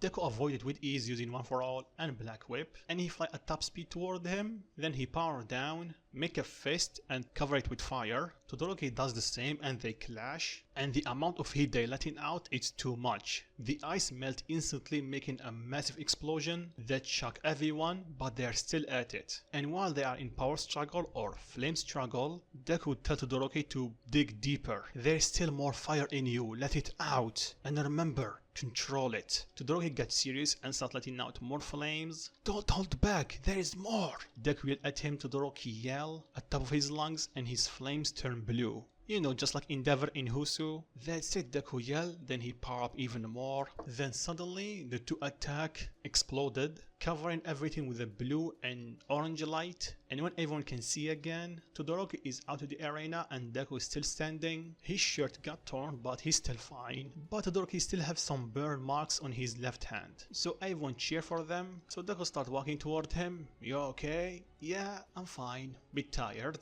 But damn, you're strong. You too. You need help? Yep, I can't move. I overuse my quirk. Then they can see the medical robot coming toward them, so use Black Whip on Todoroki to lift him up and give it to the robots. Todoroki thanks him, then he saw that Deku is looking at Endeavor. And Endeavor is a bit disappointed and angry. Then Deku tell Todoroki, yo, you okay if I even know your past? I'm okay with it, but what are you planning? Deku looked at him dead in the eyes and tell him, making that bastard pay. Todoroki smirk, Deku smirk back. So the robot take Todoroki to recovery girl to rest. Then Deku flew toward Endeavor and tell him, what's wrong? You're angry? Or disappointed? Deku yelled at Endeavor, shocking everyone that he's talking to him like that. Endeavor growled and tell him, what do you want, brat? Oh, nothing. I'm just here to tell you that Shoto will not become your weapon. So don't go make another kid on us, okay? Everyone is questioning what does he mean. Endeavor yelled at him, tell him to share it. Make me, Deku tell him. And this shocked everyone. The arena is right here. So what's wrong? You're afraid? Endeavor get angry, but Aizawa interject and tell Deku to sit down. We still have another semi-final. It's okay, I can wait. But don't run away, okay? Well, if you're not afraid. Deku said that while smirking, and with that everyone jaw drop, except Aizawa and All Might, because they know how strong is Deku. And for the others, they are thinking the same thing. Is he challenging the number 2 hero? Endeavor growl and tell him, I'm not going anywhere, kid. Deku smirk. Good doggy, stay put. Then Deku fly to his seat. Then Ida approach him and tell him, what are you doing? Deku gets serious and tell them, making everything right. I will be in waiting room if you need me. Then Deku start walking away, leaving everyone speechless. But Bakugo is fuming. Is he looking down on me, challenging the number 2 hero? I will show you, you bastard. I don't care if you have power, you're still weak. So Bakugo have his semi-final, and he won obviously. Meanwhile, Deku is in the changing room, closing his eyes. Then when he opened them, he found himself once again inside One for All, and this time there is a bald man standing in front of him. The bald man talked to him and Deku tell him, your voice, you're the one who told me how to control the Tanjiros. The man nod and tell him, that's my quirk, Black Whip. Then he given the same explanation as the anime, and right after he tell him they believe in him, he tell him, look kid, we know that there is something inside of you and it's not human, and I know it's powerful, very powerful, but he's also the reason I was able to talk to you when you first unlocked my quirk. Zartos help you? The bald man nod. And Deku start thinking, didn't John tell me that he's insane? So is he wrong or something? Then the bald man tell him, look, we did see what you did with Endeavor was his name, and we know what you are planning, and we cannot help you, but word of advice, remember who you are, okay? Deku nod, then the man slowly fade away and Deku wake up. And when he did, he saw Kendo looking at him. Kendo, what are you doing here? Checking on you after they told me that you challenged number 2 hero? What's wrong with you? Are you crazy or something? Maybe I am, but I have to do it. What do you mean? Deku gets serious. And he proceeded to tell her what happened to Todoroki, how Endeavor was using him as a weapon. And that shocked Kendo. The number 2 hero is doing that to his own flesh and blood? And that was not even the half of it, Deku replied. Kendo was shocked even more, but before she can ask anything, Prask might call for Deku and tell him it's time for the finals. And when Deku heard that, his eyes turned orange, and Kendo saw that. She grabbed her hand and tell him to calm down. Remember what you told me, he's not worth it. Deku calmed down a bit, and he started walking away, so he made his way toward the arena, and when he got on it, Bakugo is smirking and tell him, it's about time I beat you. Don't worry, I will make it quick, just like I did with your useless girlfriend. And when he said that, Deku got fired up. Literally, his eyes turned orange and flames are coming from his hands and legs, his face, and pretty much all over his body. And that made Midnight overthink if she should begin this match. But after a few seconds, she told them, are you ready? Bakugo started letting out explosions, and Deku got on his stand. And the second she said begin, Deku rocket toward Bakugo using 20% of one for all, punching him in the gut so hard that make him spit out blood. And that sent him flying, but before he's out of the arena, Deku grab him by Black Whip and pull him back, then he slam him against the ground hard. Then once again he go 20% at him, kicking him in his ribs, sending him flying. Then he rocket toward him, or above him, he pull his hand back, and only thing that Bakugo saw is Deku with glowing orange eyes, and they are filled with rage. Then Deku punch him in the face, send him flying or crashing toward the ground, and when he collided, he create a decent crater and he's out of bounds. Deku fly down close to him and tell him, I told you before, didn't I? If you insult her once again in front of me, you will pay. Then Bakugo passed out. Midnight declared Deku is the winner to the shock of everyone. Then Aizawa yelled at Deku and tell him, why did I tell you? Deku looked at him and tell him, you told me to hold back. And I did. And that shocked everyone. He was told to hold back, and he was holding back, and he have this much power? Now, Deku said. Then he looked at Endeavor. He stick his finger and tell him, come here. Piss off, brat, I don't want to kill you. As if you can. So how about we stop chatting and come to fight me? Or do you want to go to make another kid? To use him? Again. Endeavor gets pissed once again and tell Deku to share it. Deku smirk. Then make me. Endeavor fly down toward the arena. Midnight tell him to get out, but Deku shut her up and told her, Miss Midnight, I don't care, I need to fight him. And if you will want to expel me after this, then so be it. But this fight will happen, like it or not. Midnight was going to refuse, but Aizawa told her to let it be. And that shocked her. You sure about this, Aizawa? He confirmed it. Didn't you hear it? He's up to something. Each time he said making a kid to Endeavor, he got pissed. I think Endeavor is hiding something, and this kid is onto him. I can see that, but he's still a kid, and he's number 2 hero. He can get hurt. Trust me, he won't. And that shocked Midnight. Aizawa is this sure about a student? Okay. Then Deku called out from Midnight and told her, I want to change the rules a bit. There is no ring out. Either you give up or you're knocked out. I'm sure that you're okay with it, right? Endeavor? Whatever you want, brat. But I won't hold back because you're a kid. Trust me, holding back is your last thing that you need to worry about. Midnight tell them that you're ready and begin. Deku immediately charged at him using 20% of one for all.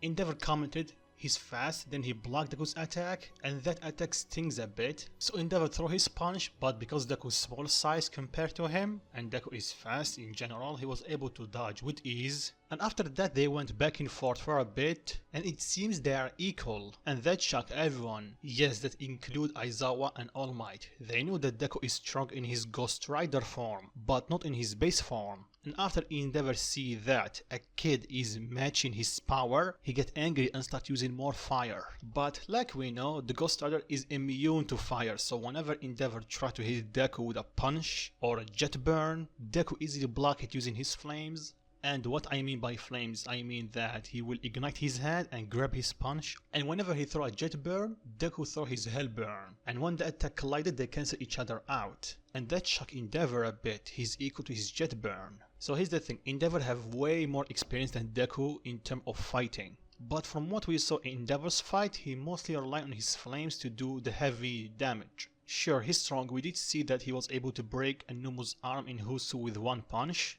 but I'm pretty sure that a 30% one for all Deku can easily do that. Plus I think that Numu was a second generation one. So after that Deku started kicking up the heat and start using 30% of one for all, and that was not unnoticed by Endeavor. Deku was faster and stronger, and Endeavor started having problems keeping up with him. So Deku charged at him, Endeavor dodge, then Deku does something that shocked everyone. He threw a wind attack, or basically a smash, using his leg. And that not only shock but enrage Endeavor, because now he can create shock waves from his physical strength alone, and that attack resembles All Might a lot. So that attack hit Endeavor square in the face, making him fly toward the wall, but he was able to collect himself, but he started bleeding from his mouth and nose. And after Deku saw that, he smirked and tell him, what's wrong, Endeavor, can't keep up? Shut up, brat, Endeavor growled, and he threw a spear of flames toward Deku. Deku dodged and he grabbed it by his left hand, and that shocked Endeavor more. What? he's able to stop that using his bare hands. Well, not actually his bare hands, he's using his flames to catch it. But still, he's in shock. Then Deku start looking at the spear and start thinking a bit out loud. So you can create objects from flames. Then Deku extend his right hand and start focusing and letting out his flames from that part. And soon after that, it formed a spear, and that shocked everyone, especially Endeavor. He was able to copy that almost instantly. Who is that kid? And after Deku saw that look on his face, his smirk, then he threw the two spears at Endeavor. He was able to dodge the first one, but the second one was able to graze him. Endeavor touched his wound and saw that he's bleeding a bit. Then he looked back at Deku and Deku is smirking. What's wrong, Endeavor? Having second thoughts? As if, you brat. Then he charged at Deku and throws a punch. Deku dodge. He throws another punch. Deku dodge as well. You know, if you spend your time training and not tormenting your kid, your punches might have hit close to home. Shut up, Endeavor yelled, and Deku punched him in the gut using 40% of One For All. And that attack created a shockwave that pushed Endeavor away from Deku, and it also break a bit of the arena around them. But before Endeavor can reach the wall, Deku grabbed him by Black Whip and pulled him toward him. And when he's in front of him, Deku punched him square in the face using 40% of One For All once again, slamming his face against the ground, creating a small hurricane, not as big as All Might's because he's using only 40%, but still. And of course these punches are not hurting Deku because he's using his Ghost Rider powers to heal himself. So Endeavor slowly gets up and Deku let him do that. What's wrong, number 2 hero? Can't keep up? Damn you brat, and he throws a punch. Deku grab it and throw his own punch to mimic him, and Endeavor grab it. Then they have a power struggle and they are equal in terms of strength.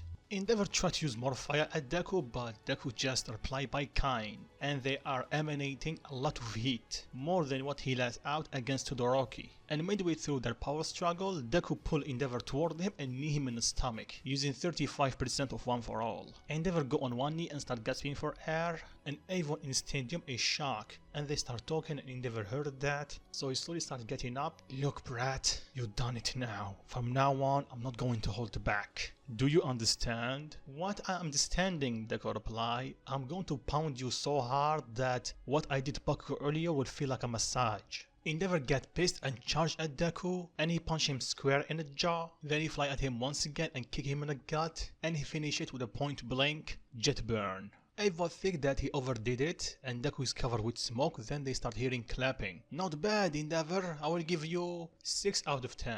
Endeavor and everyone else is shocked. Then Deku tell him, what's wrong, Endeavor? Are you afraid? Endeavor scoff. Afraid? Me? Don't make me laugh, kid. I am the number 2 hero. I am not getting afraid for my kid, because And time's up, Deku reply. Listen here, Endeavor.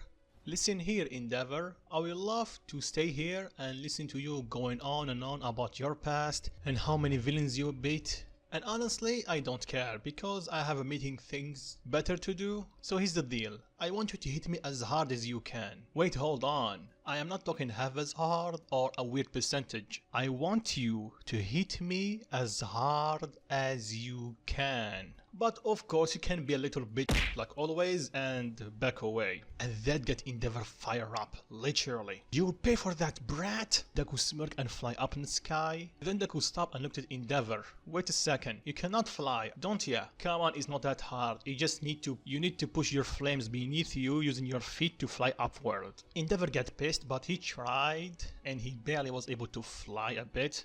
Deku sigh. What a disappointment. That's it, Endeavor growled. Time to die, kid. Endeavor made an X in front of his chest and started powering up more and more. And he started letting out a large amount of heat, and Deku commented, ooh, that's much better. I can actually feel that. Just you wait, brat. After a moment, you will feel nothing. That or disappointment? Go ahead. Flip that coin. Endeavor growl, and back to the stage. Press Mike started telling Aizawa that we need to stop, but before they finish their sentence or do anything, Deku started letting out his own flames. He pulled his right hand back and Endeavor yelled, Prominence burn. The attack was going straight for Deku, but before it hit him, it suddenly was cut into, and it's almost like a slash of flames. When stuck to Endeavor, he was able to dodge, but it was able to slash his right part of his chest and shoulder, so he started bleeding.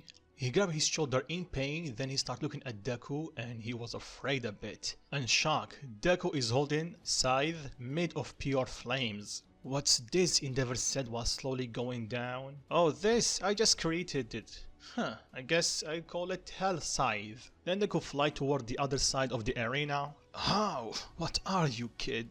Deku have an evil smirk on his face, and that shocked everyone. Someone that know your kind and had enough of it. So, Endeavor, do you have any more attacks you need to try? Damn you, brat! And he fired a jet burn toward him, and Deku easily blocked it with his scythe. Endeavor, did that even work last time? Then Deku used 40% of One For All. He rocket toward him and knee him in the stomach. Then Deku grabbed him by Black Whip, he lift him up in the sky and slam him as hard as he can against the ground. Endeavor is still on the ground, trying to get up, then Deku put his feet on his back. Oh my, how the mighty has fallen.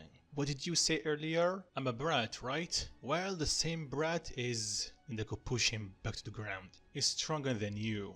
Then everyone starts talking why Deku is doing this. They're still shocked about his strength, but why? He's number 2 hero. He looked at Midnight and told her, can I borrow the mic? I don't want to yell too much. She nodded and Deku grabbed it by using Black Whip. So everyone listen to me. I can hear that you are questioning why I am doing this. Well, you see, Mr. Number 2 hero have a secret. A secret that he's trying to keep from everyone. A secret that he knows that if people know about, it will ruin his reputation. That's why he accepts fighting me. Removing the fact that he's a complete butthole to everyone, he's a monster to his family, his own flesh and blood. Endeavor tried to get up, but Deku started using One For All to push him back down. We all know that Endeavor have a son.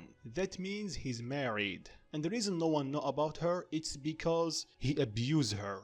Heck, even the reason he married her, it's because of her quirk. She have the opposite quirk of his. She can make ice. And you're asking yourself, that's normal. Some people marry that have opposite quirks, and maybe the marriage have some problems. But his marriage, even though I don't care about it, it's broken in so many ways. Because the only reason he married her is for her quirk. So they can create the perfect son that have ice powers and flame powers. But the reason wasn't for him to make him a stronger hero than him. It's for him to create a weapon that he can use. Everyone start thinking, weapon? And you're asking yourself, weapon? Why? You see, Endeavor is so arrogant, is so selfish that he doesn't accept that All Might is better than him. A better hero than him. He thinks no matter how strong I become, he will always be stronger than me. That's why he decided to get married. To create a son that's stronger than him, or have the potential to be stronger than him, to use him as a weapon to defeat All Might. So he can brag that he was able to defeat him. But sadly, according to him, he wasn't successful at first. Todoroki have siblings, and let's just say by borrowing his word, they are just defects. Because they didn't come up like he wanted to. Everyone is shocked and angry. And trust me, it doesn't stop here. There is more.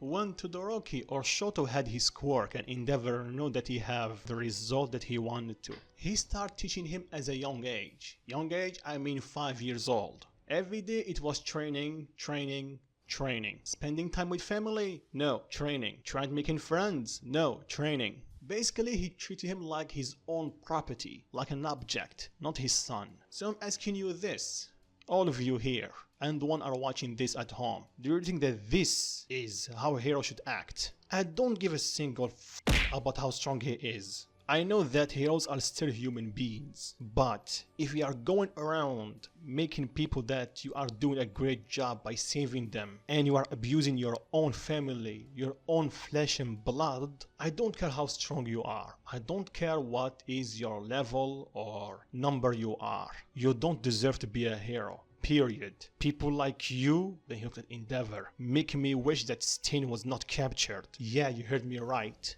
Stain was right. Even though I don't agree with his method, I agree with his message. There's a lot of pro heroes that only see fame. They don't give a damn about saving lives. The second things get a bit tough, they back down. And they run away. And if people die because of it, they are just human casualties to them. Endeavor power up to his max and push Deku away from him, just a bit. Will you shut up, brat? You don't know anything about me. Then enlighten me. Tell me why you did all of this. Why you made Shoto, your own son, go through that. Will you shut up? You don't know what you're talking about. I know because I experienced the same thing. Everyone start looking at him. What do you mean? Flash news, Endeavor. I am a late bloomer. My quirk only manifested a year ago. So before that, I was quirkless. Everyone was shocked. He was quirkless? Weak, pathetic, just a waste of space. Why are you still here? All of this and more. I heard it time and time again for 9 years straight. And the reason I know how you act is because I know personally someone just like you that only want fame. Right, Katsuki Bakugo? I know you can hear me. I haven't forgot what you told me. I am a deku. I am worthless.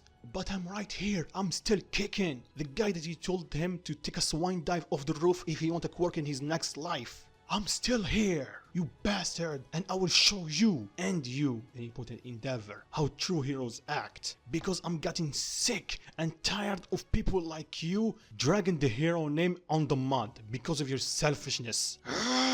Then Deku yelled at the top of his lungs, say your goodbyes, Endeavor, because you're through. Then Deku grabbed the scythe and he slashed Endeavor. Endeavor was able to dodge it in time. Then Deku summoned Black Whip to grab him, and Black Whip is covered with flames. And because of that, when Black Whip grabbed him, it actually burned him. Endeavor yelled in pain. Then Deku hit Endeavor the flat part of the scythe, sending him crashing into the wall. Then Deku started screaming more and more, and his body was covered with flames. No one can see because the flame was so intense, but Kendo was able to open his eyes and saw something. Then Deku started walking toward Endeavor, then Cementos was able to create a wall or walls of cement in front of Deku, telling him to stop. But Deku, using just one swing of his scythe, was able to destroy them all. Midnight's quirk cannot even reach him. The second it got close, the smoke or that whatever that was, the pink mist, got burned to shred or just disappear, because I think mist is water, so whatever, you know what I mean. Then Deku is standing in front of Endeavor, full on Super Saiyan Flaming, whatever the name of it. And if you don't believe me, go search for it. The Ghost Rider can cover his body head to toe with flames. Then Deku pointed the pointy side of the scythe in front of Endeavor's neck. Endeavor was completely frozen by fear and pain. Then Aizawa started calling for Deku, telling him to stop, remember who you are, don't let your power consume you. And at the same time, the previous users of One For All started saying the same thing inside his head. You're better than this, kid. You're better than this power. Remember who you are. Remember the promise that you made to Blaze. And when Deku heard that, he powered down. The flames are completely gone from his body, but he still has his scythe on his hand. Deku was able to calm down, but he's still pissed at Endeavor. Word of advice, even though you don't deserve it. Grow up, Endeavor. You're acting like you are the only one that is suffering. Newsflash, your own flesh and blood is suffering because of you. And the reason All Might is better than you is because he's a true hero. The only reason he's getting stronger, the only reason he's always getting up, is to make people smile, to give them hope. Because this world, this life that we have, is not perfect, and everyone knows that. That's why he's always stand up. That's why he always keep a smile on his face, to give people hope in this dark world. And before we start talking about your past, take a moment and consider that I lived my life alone, only with my mom. No one wanted to stay near me because I was quirkless. I was just a waste of space. So tell me, who's worse? Thinking that someone is above you, is looking down on you? Newsflash, he's not. Or living almost a decade with people telling you that you are just a waste of space. You should just go die. Or worse, your own father, your own flesh and blood, using you like a weapon. You always think that you are better than anyone else. But here you are. Everyone knows your past. Your family, your own flesh and blood doesn't want even to see you. And the only victory that you will afford to you is that you stick true to your guns. You are a stupid excuse for a parent. And you're not even a hero. You're not even a villain, you're something worse than that. You Endeavor, you're a coward. Afraid of facing the reality and making your own child face it on behalf of you. You like winning so badly, you have it. Midnight, I give up. What? You heard me, I give up. You win, Endeavor. Hope you enjoy your victory. After that, Deku walked away from the arena. So after the fight, Endeavor was taken to recovery gear because, you know, he was badly hurt. And some people start asking if what Deku told them was the truth. Speaking of Deku, after the fight he wanted to change in the rooms or to wait in the room because he need to calm down. He closed his eyes and when he opened them he found himself in an empty void and Zaratos is in front of him. I have a question, Zaratos. Go ahead. What do you want? Are you really the same Zaratos that John told me about? Because he told me that Zaratos or the Ghost Rider is a bit insane. Even though that you are affecting my emotions, beyond that, I don't think so. Well, you're right about that, Zaratos replied. I changed. I am not the same Ghost Rider that dwelled in Blaze. I see, so that's the reason you helped me using that bald guy with black whip. Zaratos nodded. Deku was going to ask him something, then suddenly he woke up because someone shook him. He opened his eyes and saw it's Kendo. Hi, Itsuka. Yeah, hi.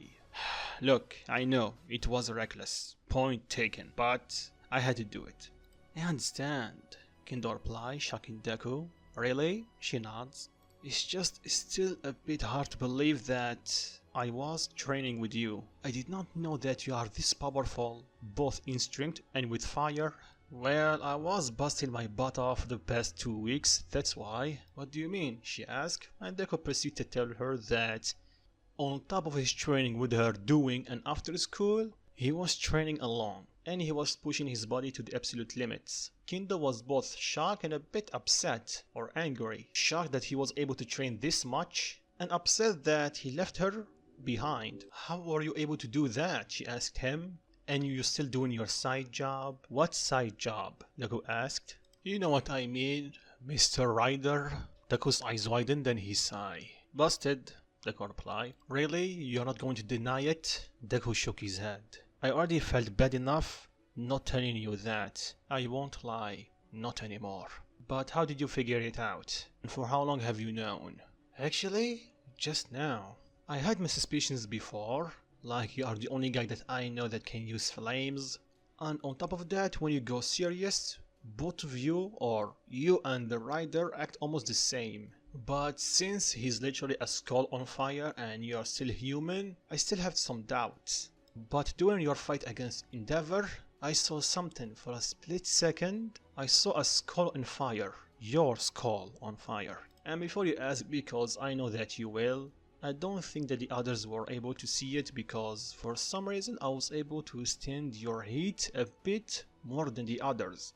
And I think it's because of our training together, I was able to get some resistance to fire, or I simply just get used to the temperature, I don't know. Deku sighed. Well, that's a relief that you are the only one that know. So when were you going to tell me about this? About you being the rider? When the time was right. And when that is, I don't know, Deku replied looking down. I didn't want you to think that I'm a stalker or something like that. Because what are the odds that someone that saved you, you suddenly meet up after like a few days and you're going in the same high school? Kendo agreed with him, that's what normal people think, but she wouldn't. Even though I'm a bit upset that you kept that away from me, I can see why you did that. Then Deku looked at her. But why are you upset? Kendo, without uttering a word, she pulled him into a hug and that surprised Deku. He was going to speak up, but Kendo cut him off. Why did you not tell me? About your past. You went through a lot. Alone. I could have helped you, but you didn't tell me. Deku hugged her back and apologized. It's just, I know that you have your own problems to deal with, so I didn't want to put mine on your plate. Kendo shot at him and tell him that she's his friend, and he will not put more on her plate. He already helped her by accepting her the way she is. The least thing that she can do is help him. So please Izuku, let me help you. You're not alone. Not anymore. You always will have me. Deku teared up a bit, hugged her tightly and thanks her. And after a couple of seconds he calmed down. He thanks her. They kept looking at each other, then they heard a knock on the door. They quickly separate. Come in, Deku said, and it's All Might. Oh, All Might. Hello, young Midoriya, young Kendo. What are you doing here? They ask him. Well, to check on you. How are you feeling? You know about your outburst with my Ghost Rider powers? Yes, I know. All Might's eyes widen. Young Midoriya. Yes, All Might, don't worry about it. She figured it out, like Aizawa did. I see. Then All Might give Deku a look and tell him, should we tell her about the rest? All Might give him a look, you know, the same way they did in the movie. You sure? Deku nod. She already know about my power. It's just a matter of time before she know about the rest. And it will be better if I told her myself. Well, if you think that she can keep a secret, sure. Deku thanks him. Then Kendo cut them off. Why are you two looking at each other like that? Deku looked at Kendo and told her, Kendo, can you keep a secret? Or two? And these secrets are not the type that you can share. Because if word got out, some people might get hurt. Kendo got serious and nod. Then All Might proceeded to power down to his skinny form. Kendo was shocked. Then they proceed to tell her about One for All and Deku's powers. And after hearing that, Kendo understand why Deku changed a bit. She's not complaining, by the way, and why he was angry at Endeavor and you know the rest. And after a moment to collect herself, she looked at Deku and tell him, "You sure you're okay?" "Yeah, I'm fine. Why are you asking?" "It's because I know it's hard. You've been bullied, then you have a power that you get from an angel devil thing, and you have All Might's powers. That's a lot of pressure. You sure you're okay?" Deku smiled and nod. "Don't worry, I'm fine." "You sure? Don't lie to me," Kendo replied. In a more serious tone, Deku chuckled a bit. "Yeah, I'm fine. And don't worry, I will not lie to you. Not anymore. Like you told me, I always had you." And after Kendo heard that, she blushed a bit. Deku does the same after he heard what he said. Meanwhile, All Might is smiling because he knew that Kendo is a great person. Because most people's reaction will be like, "Whoa, you have All Might's powers? That's great." Same goes for his other powers, but she, on the other hand, was concerned about his well-being. Then All Might cut their conversation short and told them that they should go back because it's time for them to get their medals. They nod. After that they had the ceremony. Deku obviously got the first place, Bakugo the second, but because he's knocked out, he's not there, and the third place is shared between Kendo and Todoroki. So All Might show up, give his speech, give them their medals, and after that, they change. Deku was going to head out with Kendo, then he was called to the infirmary. He questioned why, but he made his way there. Kendo was with him. When they entered, they saw Recovery Girl and All Might sitting there, and they asked him to sit down. So Recovery Girl explained that when she was treating Endeavor, the wound on his left shoulder refused to heal. Her quirk did not work on it at all. She was able to patch him the old-fashioned way, but still, what was that? Well, that was actually my true flames. True flames, they ask? Deku nod. You could say that my flames have two aspects. The normal flames and the true hellfire flames. And the reason I call it hellfire, it's because if it burn you, that place that get burned by it will not be able to heal. No regeneration or quirk that lets you heal people will help you with that. And upon hearing that, they were shocked that Deku have this much power. That's dangerous power you have, Deku nod. He was lucky that he was able to avoid it. And no, I was not going to kill him, but badly hurt him. Because like I said earlier, I'm getting sick and tired of people like him. Because people like him doesn't deserve the title of a hero. And if the government will not do anything about it, I will. But what do you say? You already exposed him. Do you really think that will affect him in any way? Please. Yes, the people will hate him, well, more than usual. But the government or the Hero Safety Committee will not do anything about it. They will tell people that they are doing an investigation, but they will not remove him because they need his power to keep the peace. The best thing that they will give us is they will put him on a watch list or they will limit his authorities, but that's it. And if you think I'm wrong, please correct me. Recovery Girl and All Might stood silent. He's right. Thought so. Anyway, I'm tired. I need to go home. And Deku turned around and started walking away. But before he exits, by the way, I am not going to use my power on anyone or any other villain. I made a promise and I intend to keep it. Then him and Kendo walk out. They get on his bike and they start driving. And like he expected, there is a lot of reporters that want to talk to him, but Deku was able to speed past them. So they made their way toward Kendo's house, and in the way, Kendo asked him, "Izuku, that John guy, was he the previous user of your power, the Ghost Rider power?" Deku nodded. "At first it was weird having someone inside my head, but I grew attached to him. It was always only my mom and me. So it was nice having another adult, or to put it mildly, another man that I can look up to. I've always looked up at All Might, but because he's so far, I did not expect too much of that. But with Blaze, except you and my mom, he was one of the first people that actually encouraged me to become stronger. Heck, he's even the person that gave me advice on how to deal with Bakugo. So it was pretty hard saying goodbye. Kendo hug him tightly and tell him, it's okay, I'm pretty sure, like he told you, he's watching over you. In a less creepy way. Deku chuckled a bit. Maybe you're right. So Deku dropped her home, and when he arrived, Deku was a bit worried because he did make a scene in the sport festival, but to his surprise, her parents were grateful. He did stand up for Kendo, and they told him if they were in the same boat, they would have done the same. Deku thanks them for understanding and made his way back to his house. When he arrived, his mom, of course, was worried. But after Deku was able to calm her down, she told him about his past. Why did he not tell her? Deku looked down. Since I am, well, a late bloomer, I know that I caused you a lot of trouble. And I didn't want to add more to that. That's why I kept it to myself. His mom hugged him tightly and tell him next time he will tell her because she will always have his back. Deku thanks her, and while you're asking what happened to Bakugo, well, after he woke up, he found out that his mom is waiting for him with Aizawa, Nizu, and All Might in tow. She asked him, is he okay? He replied by his attitude, what do you want, hag? And she proceeded to punch him. Why did you do that to Izuku? He did nothing to you. So why? Bakugo just scoffed and looked to the side. Young Bakugo, All Might speak up, might tell me why you having this much hatred toward young Izuku. He did nothing to you, and even after all you did to him, he still saved you from the sludge villain. Bakugo got angry and told him to shout that not always look down on him. Look down on you? When? From the time I was watching you guys, he always kept his distance away from you. You are the one that always go after him. Aizawa speak up. You always taunt him and call him names. Him on the other hand, doesn't even care.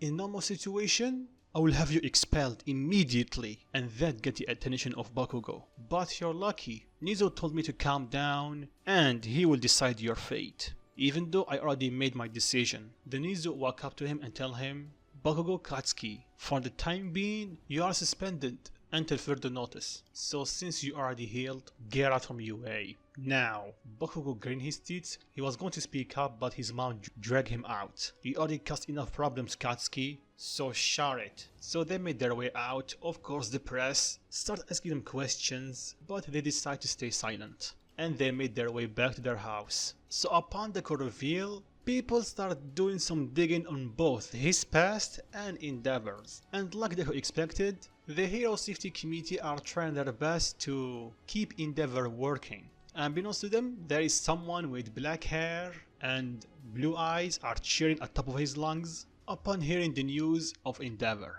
So needless to say, Deku's middle school is in deep trouble. They try to contact Deku and tell him to basically forgive them, and Deku simply tell them, I will forgive you, but in one condition. Do you have a time machine? So I can tell my younger self to not enroll into your middle school? They sheepishly reply, no. So that's my answer. Screw off. Then he hang up. Then Deku got a letter. He opened it and he found a ticket to Island, and he can read that he can take a +1 with him. He showed it to his mom and she tell him, why don't you take Kendo with you? You can consider this a date. Deku blush. Date? His mom smirk. What? You're going to tell me that you are just friends? Well, yeah, we are just friends. Sadly, Deku reply. I heard that, his mom tell him. So why don't you take her there and tell her how you feel? Deku blush and did not utter a word. I will take that as a yes. Deku just sigh. Then they heard a knock on the door. Deku opened. He saw Mitsuki, Bakugo's mom. He welcomed her. Then he saw Bakugo and he immediately got enraged. His eyes flashed orange for a second. Mitsuki saw that and tell him to calm down. I'm just here to talk. Deku's eyes returned to normal and he let them in. He calls for his mom. They sit down on a couch. They get at each other. Then there was an awkward silence. Then Mitsuki speak up. Okay, I'm going straight to the point. I'm here to talk about what my brat of a son did and the misunderstanding. Miss what? You're kidding me. There is not a misunderstanding here. You know what, I'm done, I'm leaving. Deku is going to get up, but Inko and Mitsuki stop him and tell him to wait a second. We need to talk. He was going to brush them off, but because of his mom, he sit down and tell them to make it quick. Just being around him make me sick. What? Bakugo said. You heard me, you scumbag. Calm down, both of you, the adult said. We're here to talk. Talk? Deku said. Okay, let's talk. Come on, Katsuki. Speak up. Tell her what you did to me. I'll fat check. Bakugo did not utter a word. So what now? Cat got your tongue? Come on, you're always a loudmouth. So come on, speak! And that shocked both Inko and Mitsuki. Izuku, what happened to you? You're always such a nice kid. You're never this aggressive. Nice kid? When is the last time that you saw me? Yeah. And why I'm this aggressive? Let me think.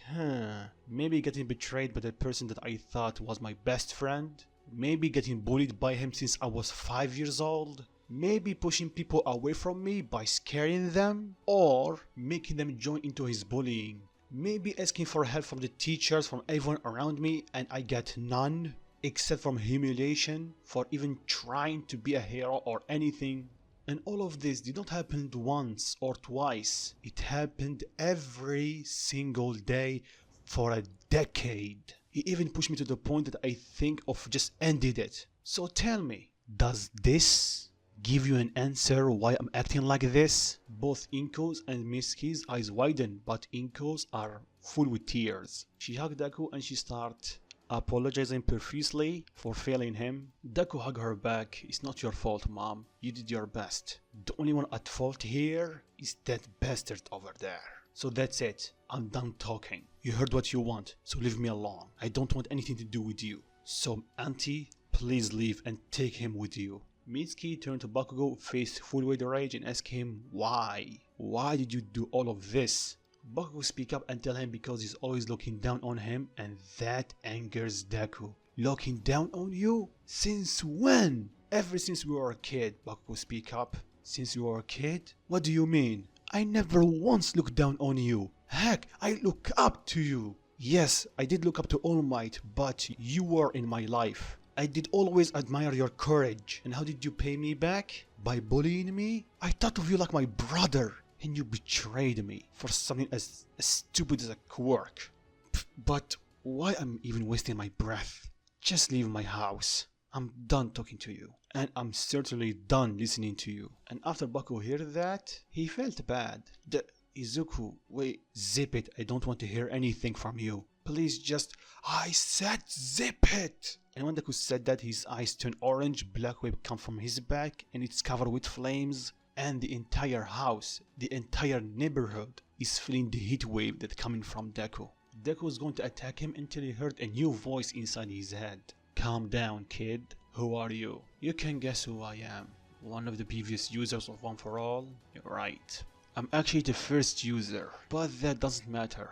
Calm down, kid. I know your hate, so trust me, the best thing that you can do right now is calm down. What do you mean you know my hate? Well, since you consider this guy your brother, my own brother locked me up and forced a quirk on me to turn me into a villain. So trust me, I know your hate. And hear my advice, calm down.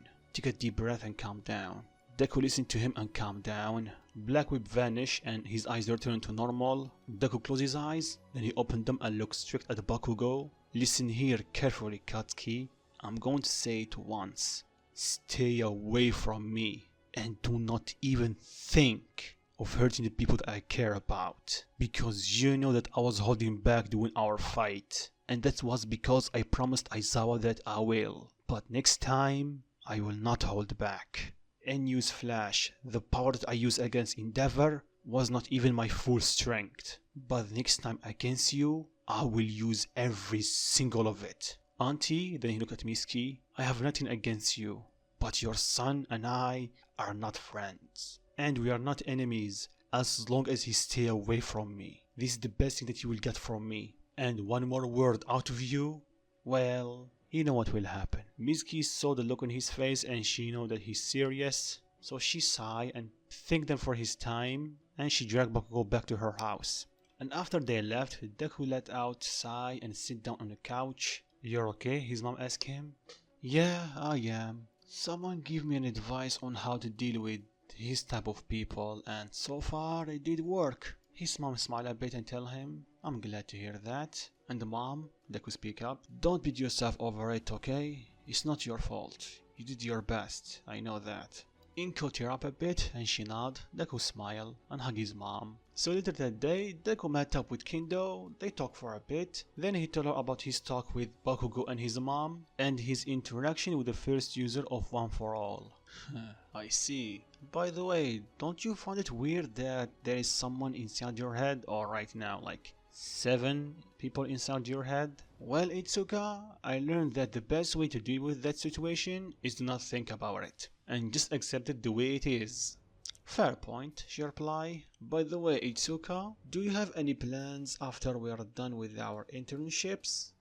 No? Why are you asking? It's because of this, and Deku showed her the ticket. Since I did technically won the sport festival, I was given this ticket, and like you can see, I can take an +1 with me. So you're free to go with me? Kendo blush, you sure? Deku nod. Okay, I was free anyway, so sure. Deku smile. Good. And that made Kendo blush even more. After that, Deku take Kendo back to her house and fast forward to next day. So before you ask about Deku's middle school, the same thing that happened in Abandoned is happening here.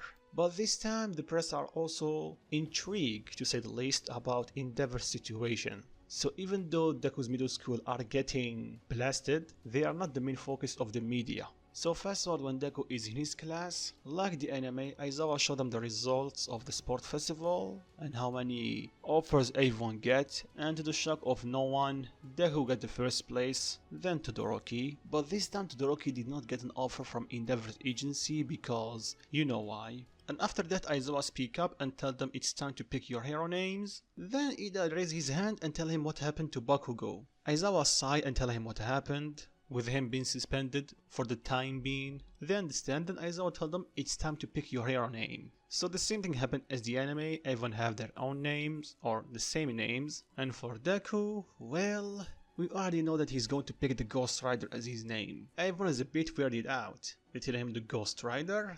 That's a bit weird, they reply. Then they ask him why did he choose this name, even though it's awfully familiar or similar to the Rider. Deku smile a bit and tell them, well, this name means a lot to me. Someone I know and someone dear to me used this name before me. He helped me a lot with my powers, and whenever I need someone to lean on and someone to talk to, he was there. The class smile and tell him he's a nice guy. Deku smile. Yeah, he was a nice guy. He was. Deku nod.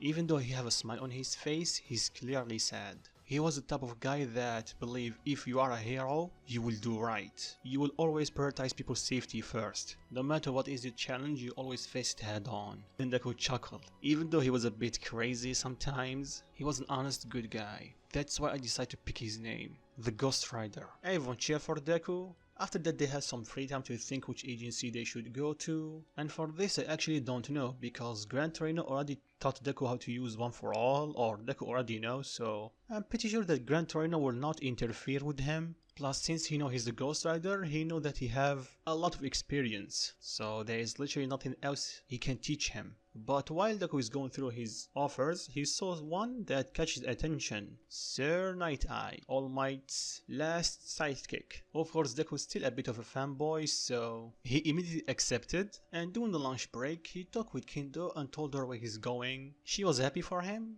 plus she found that side of him, the geek side of him, a bit cute. And after that he met up with All Might and tell him the news. All Might was a bit worried. Deku saw that and asked him what's wrong. So All Might tell him that right after he decided to give him One For All, he talked with Night Eye, and Night Eye did not actually like that idea, giving the power to a first year. So let's just say that he have someone that think he's more worthy of One For All, and I think the reason he called you young Midoriya, it's because he wants you to give it up. Deku smile and tell him, don't worry All Might, he can try to make me give up One For All, but he won't. Because if he tell me that I don't make any progress using One For All, I will just tell him that in just a few months I was able to go from 5% to 45%. So I'm pretty sure by the end of my first year, I will be able to use 100% without tapping to my Ghost Rider form. I guess you're right, All Might reply. He's still worried. Deku saw that. What's wrong? It's nothing, Midoriya.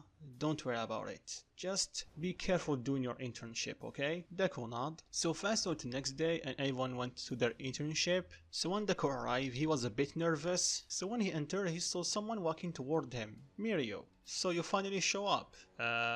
Who are you? Deku reply. Alright, I'm Mirio. I'm a third year in UA. I'm also one of the big three. The big three, you mean the strongest in UA? Mirio nod. So follow me, let's go meet Sir Night Eye. Deku nod. So they made their way toward Night Eye's office. When they enter, Deku thinking for the opportunity, and Night Eye asks Mirio to step out, he need to talk with him. Mirio nod and walk outside. So I will be honest with you, kid, Night Eye said, then Deku cut him off. I already know you don't like the fact that a first year have one for all. So I'm going to tell you this. With all due respect, you can try, but you will never change my mind. All Might choose me, so one for all is staying with me. And so far I think I'm doing quite a good job at using it.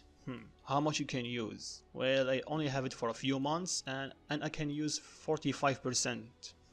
Better than expected, but still. I still think that Mirio is better suited at using it. Well, let's agree to disagree. Night Eye scoff a bit and tell himself he will be a tough one to crack. After that he called Mirio and Bubblegirl and tell Mirio to take Deku on patrol to teach him the ropes. Mirio nod and Dio exit. And during the patrol, Mirio remarked that Deku already know how to patrol somewhat. Just like he doesn't leave himself open too often, and he know how to search for bad guys. So that led him to ask how did he know that. Well, I was training with All Might and Gran Torino before the sport festival, and I did ask them quite a lot of questions on how to be a hero. Same for Mr. Aizawa. Mirio is impressed. I see. Good thinking. Anyway, since I cannot call you by your name, I should call you by your hero name. So what is it? Oh, it's the Ghost Rider. Ghost Rider? It's a long story. Okay, mine is Leminian. And he tell him why. Deku smile, that's a good enough reason to have that name. Mirio smiled back, then they continue their patrol, and when they returned, Mirio still give Deku the tips on how to work in an agency, how to impersonate villains, the reports, how to deal with the police, everything. And to his surprise, Deku catch on pretty quick. And after they're done, they sit down and Mirio asks him about his hero name, why did he pick it? Deku looks sad a bit and he tell him why, and after he's done, Mirio smile and tell him he will be happy that you choose that. Deku smile, look into the sky, I hope so. Then suddenly Deku got a phone call from Kendo, he pick up, they talk for a bit, they tell what happened in their internships, and after she tell him about her commercial break, Deku giggle a bit because he know that Kendo doesn't like that type of things. Kendo get a bit upset and tell him to share it. Sorry, but knowing you, it's almost like drinking poison. You can say that again. So I guess that trip after our internship will be more useful to you than to me. Kendo blushed upon hearing that. Yeah, the trip. I need to go. I think they are calling for me for another photo shoot or something. Good luck. Gee, thanks. Then she hang up. Then Mirio asked him who was that. She's my friend from class 1B.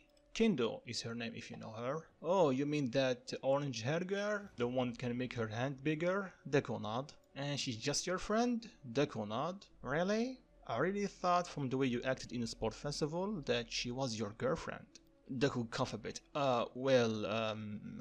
Mirio smirk and tell him, let me guess, you have feelings for her.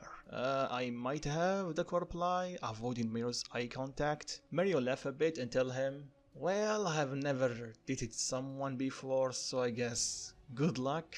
Yeah, thanks. After that, time skip the next day, and this time while doing their meeting, Night Eye tell them to be careful, just in case if they encounter Shisaki. So like last time, the duo start going on patrol, then suddenly a little girl bumping into Deku and it's Eri. She was a bit frightened when Deku approached her, but Deku calmed her down. Then a man speak up, it's Overhaul obviously, and tell Eri to come back. And when he said that, Eri hugged Deku tightly and tell him to not go. Then Deku tell him, what are you doing to this girl? She's covered with bandages. Overhaul lie and Deku can see right through him. And by the way guys, Overhaul did remember Deku from the sport festival. So he know that even though he's a kid, he cannot take him lightly. Then Deku tell him, well, just in case, let's take her to the hospital to do a quick checkup. Overhaul is visibly upset and Mirio catch on that. He put his hand on Deku's shoulder and he squeezed a bit, Deku just push him off or remove his hand and give him a look that basically tell him either you with me or share it. Then Overhaul speak up and tell him he already did, so come on Eri, let's go. Then he turned around and tried to remove his gloves. Eri saw that and she was going toward him, but Deku catch her and hold her tightly and told her, you don't have to go back, not anymore, he will not hurt you. And that very moment Overhaul put his hand on the ground and fired some spikes at Deku. Mario was going to push him out of the way, then he saw that Deku was prepared for this. He already power up 20% and easily break them. Really? A sneak attack? That trick will not work on me, Overhaul. Overhaul get angry and fire more spikes at them. Mario dodge and went straight toward him, and Deku meanwhile protect Eri from them. Eri, you don't have to worry. We will stop him. And I will save you. Eri tear up a bit that someone finally is able to save her and he will not die. So Mario charged at Overhaul and punched him in the guts, sent him flying a bit. He tried to hurt him, but because of his quirk, he's basically untouchable. So rather than wasting his time on him, he focused on Eri and Deku. But each time he tried to hit him, Deku easily break his spikes, and on top of that he's way too fast for him. So then Overhaul started using the dirty tactics and calling Eri a curse and to come back before he killed them. Eri tear up and that angers Deku. He charged at him and punched him in his arm, breaking it. And that also sent him crashing into the ground. Listen here, you bastard. If you call this little girl a curse ever again, I will send you straight to hell. And when Deku said that, his eyes turned orange, and for some reason that made Overhaul afraid. And then a gunshot was heard, forcing Deku to dodge. And it's revealed that Overhaul's sidekicks, or the 8 pieces of death, are there to assist Overhaul. So Mario quickly called for Night Eye and tell him the situation. And sir, make it quick, I think we need backup. But before he can finish his sentence, Deku punched Rikiya and Kendo so hard that he knocked them both out. And that attack created a shockwave that pushed Avon away from them, and it covered the area with smoke. Avon started looking at the smoke, and they saw 2 glowing orange eyes, and they started shaking in fear. I don't care how much backup you have, Overhaul, you're done. Hurting this little girl is the last mistake that you will ever do. So the rest try to attack Deku, but him and Mario easily defeat them all. And by the way guys, since they are on the street, Mario tell everyone to evacuate as fast as they can, and he was lucky that he said that, because when the Dio defeat the rest of the 8 pieces of death, Overhaul was left with no other options, so he fused with Rikiya and Kendo, forming that massive Overhaul monster that we saw in the anime, but this time because he have Kendo in it. Oh, I just realized I'm calling him Kendo, I mean the rapper. By the way, his name is Kendo, I'm not wrong. The rapper is his villain name. So Monster Overhaul start wreaking havoc around the block or city, and because the fight just happened like a few minutes ago, there's still some civilians around them. And because Monster Overhaul is huge, when he used his quirk he was almost going to hurt some civilians, but Deku used Black Whip to grab them and put them as far away as possible. Then he landed beside Mario. He's causing too much damage. Mario tell Deku, I know. Deku reply, then he smirk. So let's make sure that he will not cause any more. So Deku charged Overhaul, turning his left foot into Ghost Rider form, and he kicked him using 100%, sending him flying up in the sky. Mario is shocked. He did see Deku's strength during the sport festival, but this is on a whole other level. Then Deku gave Eri to Mario. He gave her a warm smile and told her, I will be back. Then he rocketed toward Overhaul, going full speed using 40% of One For All, colliding with him, creating a shockwave, well more like a wave of flame than a shockwave. Overhaul screamed in pain. Then he created multiple arms to try to grab Deku. Deku saw that he started punching the hands away or just destroying them completely, using sheer force or just his flames. And soon after that, Overhaul realized that he's losing a lot of meat. Literally, Deku is completely erasing his limbs. Then Deku starts speaking. You like hurting little girl, huh? Answer me, you scumbag! Deku pulled his right hand back and fired Hairburn at him. Overhaul screamed in pain and he tried to hit Deku, but to no avail. Then Deku started punching Overhaul repeatedly, shockwave after shockwave, punch after punch. Overhaul is losing ground, and at the same time, Night Eye just show up and he saw Deku fighting Overhaul. He asked Mario what happened and Mario informed him. Then Night Eye started thinking, he just with one kick sent him up in the sky? That's not 45%, that should be 100%. Did he lie to me? I will ask him later. So after a minute of this, Deku had enough and he grabbed Overhaul using Black Whip and throw him up in the sky. I will end it right here, right now, Overhaul. Deku extend his limbs away from his body. Flames start pouring out of him. Then he yelled, Hell Nova. And a massive wave of flame went out from Deku and goes straight to Shisaki, erasing the majority of his body. Then Deku used Black Whip to grab him and throw him to the ground, where it's already destroyed. You know, to limit the damage. So he fly down, and after the pro heroes saw Deku's new move, and they were shocked. He have that much firepower. But Night I think that was One For All's doing, because we know that One For All boost a quirk, but still that much. Then he looked at Deku and gave him a look that basically tell him, we need to talk. So after the fight was concluded, Shisaki was almost knocked out, but he slowly talked and told Eri to come back, and he used his giant hand to come close to her. She was afraid, of course, so she accidentally used her quirk. Everyone felt immense pain throughout her body, and when Shisaki touched her, it split him. It split him back to 4 people. And that shocked everyone, and Deku started thinking, she split him, so her quirk can split people? Then he looked close. No,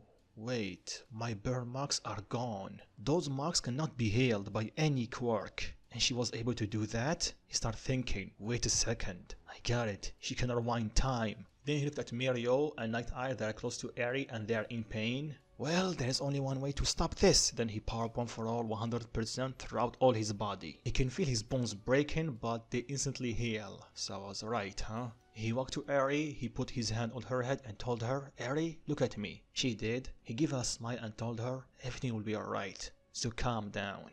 Breathe, calm down, no one will hurt you because I am here. She cried a bit, Deku hugged her and she slowly calmed down, and soon after that her quirk stopped and Deku dropped back to his base or stopped using One For All. And Eri is tired, but not as much as the anime. So after that the cops arrived, same for the medic, they took everyone in and they took Eri to hospital just in case. Then the cops and Night Eye walked to Deku and tell him what he did was technically illegal because he did fight using his quirk. Deku stopped them and tell them that was not fighting, that was self-defense. What? They tell him. Deku smirk. You see, I was not the first person to throw the punch. He did. So this technically self-defense, not fighting. Million can confirm that if you want. They looked at Mirio and he nodded. See, the core applies, so I had only 2 options. Use my quirk and survive, or die without using it. So tell me, which option is better? The police sigh and tell him, okay kid, we got it. Deku smile. Good. That night I walk to Deku and tell him about his investigation and he just ruined it. Deku tell him I didn't. Think about it, he just used his quirk. Don't you think with this you can have a search order and you can go through his house? Think about it. And what made you think that his house will be his base of operation? Actually pretty simple. Because of them, he pointed the 8 bullets. They arrived almost at the same time I fought Overhaul. And from what you told me, his Shiha Saikai headquarters is nearby. Night Eye's eyes widen. I guess you're right. But still, that was reckless. All of this just to save a little girl? Deku will tell him with a serious tone and serious face. Yes, it's a lovable person. I don't care about stupid orders. It doesn't mean that because of that someone will lose their life? Screw them. On top of that, why Overhaul from all the people want to keep this kid? And he was willing to kill us for her. What are you saying? He asked him. I don't know, but for some reason I have the feeling that he's been using her and she's crucial at something. That's why he needed her and he was willing to fight us for her. When you put it that way, I guess you're right. Still, we need to talk about your power. I see. Alright.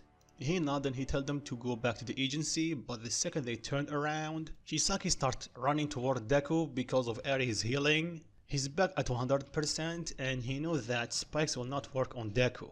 So when he saw giving him his back to him, he charged at him and he wanted to grab him using his quirk on him directly. So when Deku saw him, he grabbed his hand, but Shisaki does the same. He smirk and tell him, goodbye, hero. He starts using his quirk on him and Deku can see his body slowly getting destroyed. Some cracks start forming around his body, but before it completely destroyed him, Deku's eyes turn orange and flames start coming out of the cracks. And they're stopped in their tracks. Shisaki was surprised and shocked. What? You're supposed to be dead. How? Deku smirk and tell him, your quirk cannot work on me, Overhaul. My body can heal faster than you can destroy it. Shisaki's eyes widen. Then Deku grab both of his hands, then he gets serious and tell him, and this will be the last time you are going to use it. Then Deku unleashed a powerful flame from his hand, burning Shisaki's hands. He screamed in pain. Then Deku pulled him toward him and knee him in the gut, knocking him out. That should do it. Needless to say, everyone was surprised, especially Sir Night Eye. He knew Overhaul's quirk, and Deku was able to survive it. Now he really need to talk with him about his power. So after that, Shisaki was taken to the hospital because his hands, and Night Eye told them to go back to the agency. And in the way, Mario congratulated Deku on his quick thinking. Yeah, Deku replied. He stopped and he elbowed Mario in the gut. Mario was in pain and tell him, what's that for? Deku glared at him, his eyes turned orange, and tell him, didn't you tell me that you want to save 1 million people? Am I right? So tell me, was not that little girl a person? Mario looked down in his shame and tell him, yeah, you're right. It's just that, it's just nothing, 1 million. We are heroes. We save lives. We don't follow orders. We are not soldiers. You are one of the big three. You have way more experience than anyone else I know, except the pros. So you must know about this. Mario looked down and tell him, you're right. I'm sorry. Don't say that to me. Save it for the little girl. She's the one that you almost failed to save. Mario nod. You're right. Then Deku sighed. Look, Mario, I'm sorry about lashing out. It's just, I'm pissed. Yeah, I'm sorry. Not at you, Mario. At Shisaki. Why? He asked him. Deku sighed and tell him, let's go to agency and I will tell you. So when they arrive, they sit down and Deku tell him, here's the thing about my power, specifically my eyes. When I look at someone while using them, I can see their sins. Mario's eyes widen. You can see their sins? Deku nod. So that's why you are able to know about Endeavor's sins. Deku nod again. And for Shisaki, they were worse than that. What I saw was an abuser, a killer, and a torturer. Torturer? You mean? Mario's eyes widen. You mean? Deku nod. Judging by her scars, he was torturing that little girl. Mario looked down in his shame. Now he really messed up. If not for Deku, that girl will be... Then he thanks him for doing his job correctly. Deku tell him to not mention it. All of us sometimes mess up. It happened to the best of us. But not going to lie, Izuku, Mario tell him. That's a good quirk you have there. It's strong, you can shoot fire, it can heal you, and you can see people's sins. You have a powerful quirk, you're basically untouchable. Deku looked at him. This is coming from the guy that is basically untouchable. Mario chuckled a bit. Touché. So after waiting for a bit, Night Eye returned, and Deku asked him about Eri. He told him that he's in the hospital right now, and she will be there until further notice. Deku nod. Then Night Eye tell him that we need to have a talk. Deku nod. So they go to his office, they lock the door, and they sit down. Night Eye was going to speak up, then Deku cut him off. Let me guess, you're going to ask about my real power, and how much I can actually use of one for all. Night Eye sigh. At least you're not an idiot. What, you say I'm lying? Yes. Here's the thing, Night Eye, I'm not lying. I can only use 35%, but against Shisaki you must definitely use 100% to send him flying up in the sky with only one kick. I experienced firsthand all my true strength. You cannot fool me. Deku started looking around the room. Yeah, I can see that. You're a fan. Then you look at the poster. Night Eye do the same, then Deku tell him. Can I have it? No. What a shame. Anyway, back to the point. Why can you use 100%? Because my original quirk can heal me instantly. I know that your power is flames, but what? It have regeneration? Deku looked at him, then he tell him, how good are you at keeping a secret? What? How good are you at keeping secrets? Deku tell him. Are you asking about one for all? Of course I know that, and I will not tell that to anyone. Even Mario doesn't know about that. And I was staying all night to make him the night user. I see. That's good enough for me. Good enough for what? Deku looked at him, and he smirked. His eyes turned orange, and he suddenly transformed to his Ghost Rider form. Wait, you are... Hello there, Night Eye. You're the Rider? Wait a second. Ghost Rider. Rider. It's obvious. Why did I not see that? I was asking myself the same thing. Then Deku went back to his base. So back to your question, the reason I was able to use 100% is, in that form, I can use 100% with ease. Night Eye was shocked, so that explains a lot. So by your look, because you seem that you lose all your flesh during transforming, it looks like that you can, or you have super regeneration? In a way, the could apply. What do you mean? You could say that in that form I'm basically immortal. Wait, what? Deku not. Well, not actually immortal, it's just like I cannot die. I can still take damage, but no one can kill me. Since I don't have flesh in that form, I cannot take any damage from normal attacks, and my bones basically turn unbreakable to almost everyone. Now I understand why All Might gave you that power. Actually, Night Eye, All Might did not know about my power until he gave me one for all. Really? Deku nod. When I met All Might, he only saw me using my fire without transforming. So you lied to him. Yeah, I can say that. I was afraid of what he'd think if his successor just suddenly turned to be a vigilante. Speaking of vigilante, why did you do that? To show off? No, actually, no. Then why? It's because of my curse. Your curse? Deku nod. Then he explained about his curse. I see. So... be cool? Yeah, alright. But I still think that Mirio deserves it better. Deku get up and tell him, well, like I told you, Sir Night Eye, let's agree to disagree.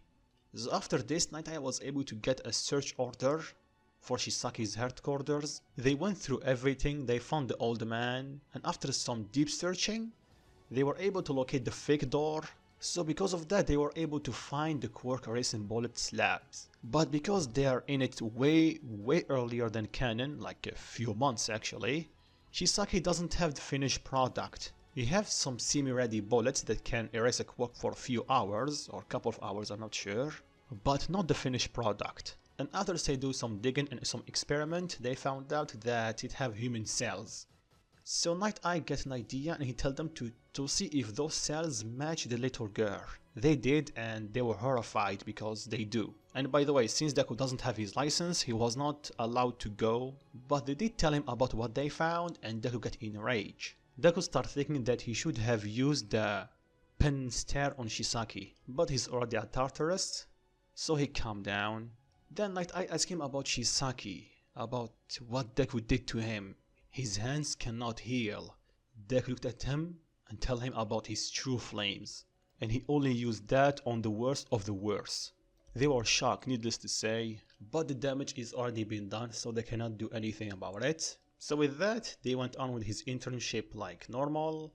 After that, he went back to UA, but unbeknownst to him, someone was able to record and upload his fight with Shisaki. So when he arrived at UA, people start looking at him, he started thinking to himself, there is something on my face or what? So when he's in the hallway, he heard a familiar voice calling for him, and they seem angry. He flinched, he turned around and tell, hey Itsuka, and she proceeded to punch him. Don't hide me. What the hell was that? What do you mean?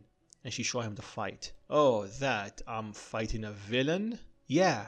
Did you not tell me that nothing happened in your internship? Do you know how reckless that was? About that, they told me to not tell anyone about it, so...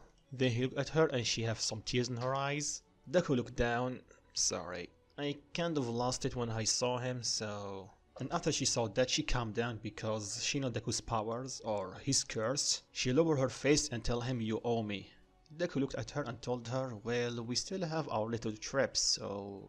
that counts? Kendo blush, well, maybe. We'll see about that. Deku saw that and he realized, wait, I have a chance, right? Then Setsuna walked up to them and she told Kendo to go easy on her boyfriend. Kendo told her to shut it and it's not like that. Maybe not, Deku thought. Then they heard the bell ring and they went separate classes. When they entered, needless to say, everyone wanted to talk to him. Then Todoroki asked him about his past. He only told him what he did to him, not the rest, so how did he know? Will you believe me if I said I have my ways? Todoroki gave him a puzzled look. Thought that you would not believe it. Well, let's just say that my eyes have a special ability. Special ability, he asked? Deku nod. When I look at someone, I can see their sins. Todoroki's eyes widened, same for the rest of the class. So that's how. Deku nod. Then Aizawa entered the class and told them to sit down. Then he looked at Deku. You're okay? Good. So after that he told them about the finals and they have a month to prepare. So don't slack off. They nod and everyone decide on the training regiment, and to the shock of everyone, Todoroki walked to Deku and asked him if we can train. You know how to manipulate fire better than Endeavor, so... sure, I can give you some tips. But I already have plans with someone, so you're okay with tagging along. He nodded. So at the end of the class, Deku met up with Kendo and he told her that Todoroki will train with them. She was okay with it, but she was still a bit bummed because it used to be just two of them. But Setsuna told her to not be greedy and to share her boyfriend. Never, Kendo replied in the heat of the moment. Setsuna just smirked. So with this we fast forward a month. During this time, the media started going wild on Deku because a 16-year-old kid defeating Endeavor, number 2 hero, and Shisaki. So people start calling him the next number 1 hero because All Might sooner or later will be retiring, and it seems that Deku will fill his shoes perfectly. But some people found it a bit weird that 2 people with strong fire quirks showed up at the same time. Him and the Rider. And because his hero name is not public yet, people can just come up with theories. And Deku soon realized that sooner or later his cover will be blown. And also his training with Todoroki is really paying off. Because Dekus have a different way of training than Endeavor, I assume, Todoroki have better control of his fire side, but he still has some difficulties using his fire side with his ice side, so whenever he uses it, he froze in his place, or cannot move. But still progress. And for Kendo, she's getting stronger of course, and Deku was able to increase the power from 35% to 15%, for a few seconds of course, and he can use 35% at will. And one more thing I should mention is, after their talk, Mirio starts seeing Deku once in a while, and they train together, and Deku was impressed because not a lot of people can keep up with him. He's one of the big 3, alright, but that also helps Deku because he mostly fight people that are weaker than him and slower than him. But even though Mirio, in terms of strength, in raw power I mean, Mirio is weaker than Deku, he's faster, and he's clever, and even though Deku can read his movement, Mirio have experience to boot. And because they mostly work as a trio, Nijiri and Tamaki are with him. Well, I should say only Nijiri because Tamaki is always facing the wall. So sometimes, not every time, Todoroki and Kendo went against Nijiri. And they lost each time because she's stronger than them and she mostly used long range attacks. But it was good practice for Kendo's endurance and for Todoroki's ice and his fire a bit.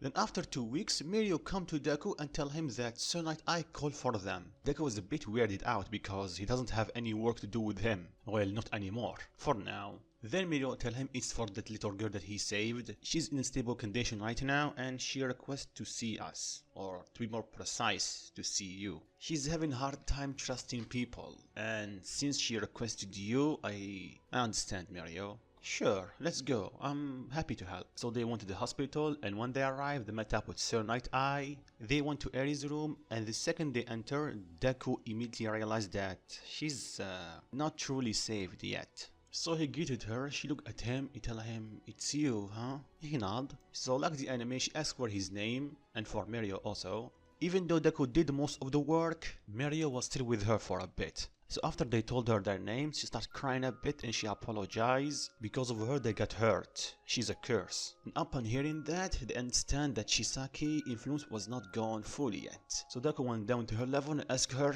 why do you think that? So she told him because of her quirk. Harry, look at me. She did. Deku gave a warm smile and told her, your quirk is not a curse. It's a blessing. Can I sit beside you? She nods. He sat down and he told her, let me tell you something that not a lot of people know about me. My power have a curse with it. Aries eyes wide and same for Mirio. Really? She asked him. He nodded. It's like I can sense bad things around me. At first I thought this power was a curse because I will always know if something bad is happening to people. But then I met some people that show me that what I was considering a curse, it was a gift, and with it I am able to save a lot of people, more than anyone else. Then he looked at Eri and smiled, and if my power is a gift, yours is a blessing, Eri. Eri teared up a bit, she hugged Deku. Deku hugged her back. It's okay, Eri, you're safe now. No one will hurt you because I am here.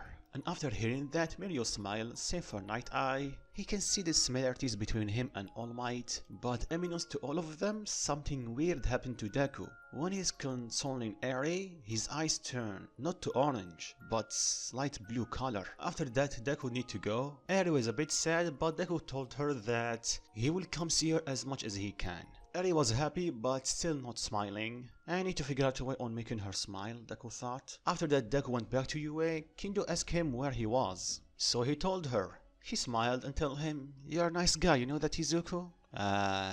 Thanks? Why, do you have any other vibes coming from me? No, it's not that, but considering your hero costume, it's all black. People think maybe you're a bad boy. It's not like I don't like it. What was that? Nothing. Let's begin our training. We're already a day behind. Deku nod and they resume their training. So it's the day of the finals, and they heard from upperclassmates that they are going to fight robots, but Deku thought that comparing to his previous fights, this will be easy. So when they arrived, they saw the teachers and they had a bad feeling. Then Nizu pop up and he told them that each two students will be facing one teacher. They do the math and they realize that someone will be fighting along. Yes, you're correct, Nizu reply. And that person will be Izuku Midoriya. Shocking everyone. I'm going to say it bluntly, Midoriya. Ever since you went in UA, your growth was unreal. And you're strong. And I guess everyone here agree with me. Everyone nod. So there is only two people that can face you. Aizawa or then All Might show up. I am here. Or All Might, Izu tell him. So I think you already know who you're going against. Everyone understand why, but they're still shocked. Then All Might smile and tell him, "Well, it seems that you're going to face me, young Midoriya." Deku smile and he tell All Might, "Well, I already have the second place reserved for me. So your place is the next logical thing." You sure about this? All Might tell him, his eyes glowing. Deku use Black Whip to go to his level and his eyes glow orange and he tell him, "You ready to face your student, All Might?" This old man still have a lot to give young Midoriya. Deku smile. "You're not that old, All Might." They share a smile and everyone get ready. They are a bit surprised about their weird interaction, but whatever. So the fight went the same as the anime. Even Todoroki's fight. Momo still feel defeated about the sport festival, and even though Todoroki is stronger in this what if, Aizawa still come up on top, but it was way harder than he thought. So when he captured him, he tell him that he's stronger. "Well, I was training with Izuku for the past month." Aizawa was surprised. "I see. Keep up the good work." He nods, still tight like piñata, but he nods. Then Momo show up like the anime and save Todoroki. Then they capture Aizawa the same way. He congratulated them on the win, and now is the last final. Deku's final. So he get ready and start making his way toward the city. He's preparing himself mentally because he's going against All Might. Sure, he have one for all and his Ghost Rider power, but at max he can use only 50% in his base form. He can use more using his Ghost Rider form, but without using the full transformation he cannot use 100%. On top of that, he cannot use his true flames because he doesn't want to hurt All Might to the point where he cannot be a hero anymore. If only if I can use that angel's power. He looked at his hand. He tried to reach as deep as he can to tap that power, but to no avail. What's stopping me? Damn it, if only John was here. Then he shook his head and he went through the door. The AI tell him that the finale begin. He started walking. Then he saw a massive Detroit smash coming toward him. He avoided it. Then All Might walk through the smoke and tell him, "You might be strong and defeated Endeavor, young Midoriya, but now you're going against me. And I'm a villain right now." Deku shiver a bit, then he clap. "Well, All Might, pretty good, not going to lie. If I didn't know you, I would have said that you are a villain." All Might smile. "Thanks. Anyway." Then he charged at him using 20%. Deku does the same and they clash. They went back and forth, and to the shock of everyone that watching, except for Aizawa and the one that know about One for All, they are equal. Actually, Deku have the advantage a bit because of his size compared to All Might. On top of that, he can fly properly, so he is way more mobile than him. Plus his punches not only hurt, they also burn, so double the damage. So All Might was forced to use 40% of One for All. Deku does the same. All Might was impressed. I guess he was training for the past month, so he cranked it up to 50%. Deku does the same, and All Might can see that he's struggling. And by the way, I forgot to mention, All Might is still wearing the weights, so Deku is a bit faster than him, even without his flames. But All Might knows that this is the test, so he needs to push Deku even harder and start using 60% of One For All. So he starts overpowering him, but because of the weights, Deku is able to keep up somewhat until he starts using 70%.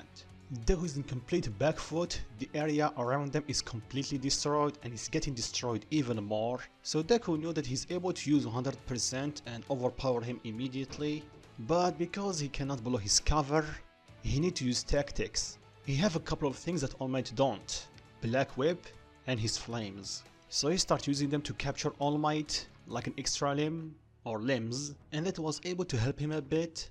Especially with the fact that whenever the Black Whip touch All Might, they burn him, and that creates an opening. He fire a massive flame toward All Might, pushing him back or forcing him to move back, and while All Might is collecting himself, Deku zoom past him on top of a flaming bike. Then he grab All Might using Black Whip and start dragging him on the ground, throwing him against building that he already destroyed. And this new technique shocked everyone, even Todoroki. He started thinking to himself if he can do that. And for some reason, Deku looked really familiar. Then Deku takes this opportunity and raises his head toward the sky, and after a couple of seconds, All Might burst from the rubble, and he realized that the sky turned dark. Then he saw Deku charge at him, so he does the same. He throws a punch thinking that Deku is going to do the same. Then Deku smirk, then lightning struck Deku's hand, and Deku redirected it straight to All Might. So needless to say, he was shocked. Figuratively and literally, same for everyone that is watching the fight. Everyone started thinking the same thing if he have another quirk. And All Might still shocked asked Deku about this technique, and Deku revealed that by controlling his flames in certain way, he is able to somewhat manipulate the weather. So he can do this. All Might is shocked. Then Deku tell him, "You might be stronger than me, All Might, but I have way more tricks under my sleeve than you." Then he noticed that All Might is letting out steam. So he quickly formed a circle of flame around All Might, just far enough from him to not hurt him, but enough to cover him. Then Deku got on his motorcycle, or flame cycle, and he drove out the gate, winning the fight. So after that he met up with his classmate and they asked him about his new trick. Does he have another quirk or what? So he gave them explanation by using his flames he's able to do that. Todoroki tell him since when he can do that, because if he was able to do that, why did he not use it against his dad? One, it's because I was not able to do it during the sport festival. Second, even if I was able to do it, I won't because there's a lot of people around me, so I will hurt them by accident. Third is going to be a waste by using it against your dad. He's too weak for it. I literally summoned a bolt of lightning, pure lightning. I'm pretty sure he will be dead or severely hurt if I use that. Even with that, I don't have full control over it just yet. Controlling the weather is way harder than I thought. I need more practice. Then Aizawa perk up, and you can do that during the summer camp. Summer camp, they ask him? Aizawa nod. You'll be away for a week straight. Everyone cheered thinking about the camp, but Aizawa told them in a strict tone that summer camp is specifically for training, so no slacking off. Then he smirked. On top of that, whoever failed the exam or the finals will not go, and he will be stuck at UA for remedial classes. And immediately Mina and Kaminari start complaining and regretting their life decisions. Aizawa just smiled and tell them tough luck. So after that, Deku decides to talk with All Might in private. All Might tell him to go to the meeting room and he will change really quick. So Deku arrived early, and while he's waiting, he closed his eyes until he saw himself standing on a rock that is floating in the middle of nothing, complete darkness, and in front of him there is 8 people, well 7 and a ghost that resembles All Might. Deku starts looking left and right, then one of them speak. "We meet again, number 9. Deku looked at him. "I guess you're the first user." He nod. "Yo, bald man, we meet again." "Yo, kid, my name is Bungie." "Well, it's your fault you didn't tell me before, so yeah. Then Deku started looking, then he saw someone that he somewhat recognized. "You're Nanashimura, right?" Nana nod. "How do you know me?" "Well, All Might did describe you before. He told me a woman with black hair, and she's quite buff, and on top of that, you're the only woman I can see here, so... Clever, aren't ya?" "Maybe a bit." "So why I am here?" "Well, you're here because we can tell you that One For All is growing." "Growing?" Deku asked. They nod. It's getting powerful. That's why you are able to interact with us. And we can interact with you and see what you see. Wait, you can. Don't worry, Bungie reply. We will still give you your privacy. Oof, that's good to hear. And we're here also to tell you that you will unlock the other quirks in the near future. Some of them will unlock automatically, like Danger Sense, the 4th user quirk, and some that you have to learn, like mine, Nanashimura replied. My quirk, Float. So I can basically fly without using my flames. Correct. That's neat. What about the other two facing the wall? Don't hear about them. They don't talk too much, because we all are here for the same reason. To stop all for one. Then Deku starts fading away. Well, looks like my time is up here. I guess see you guys later. They nod. Then before Deku completely vanish, Nana told him to say hi for Toshi for her. He nod and he completely vanish. Then the first user speak and he addressed the second and third. You still will not talk to him? They stood silent. It's your choice. Then Deku wake up and he saw All Might entering the room. Oh, sorry if I took too long, young Midoriya. Yeah, it's okay. So what do you want to talk about? All Might ask him. About your power, or to be precise, your time limit. It did decrease more, right? All Might sigh. Sadly, it did. After I give you one for all, it went from almost 8 hours to 3 hours max. Deku's eyes widened. 3 hours? That low? After he saw his look, All Might smile, he buff up and tell him, don't worry young Midoriya, even with 3 hours I can still beat everyone. And he start laughing. Deku chuckled a bit. Yeah, I know that, All Might. Thanks.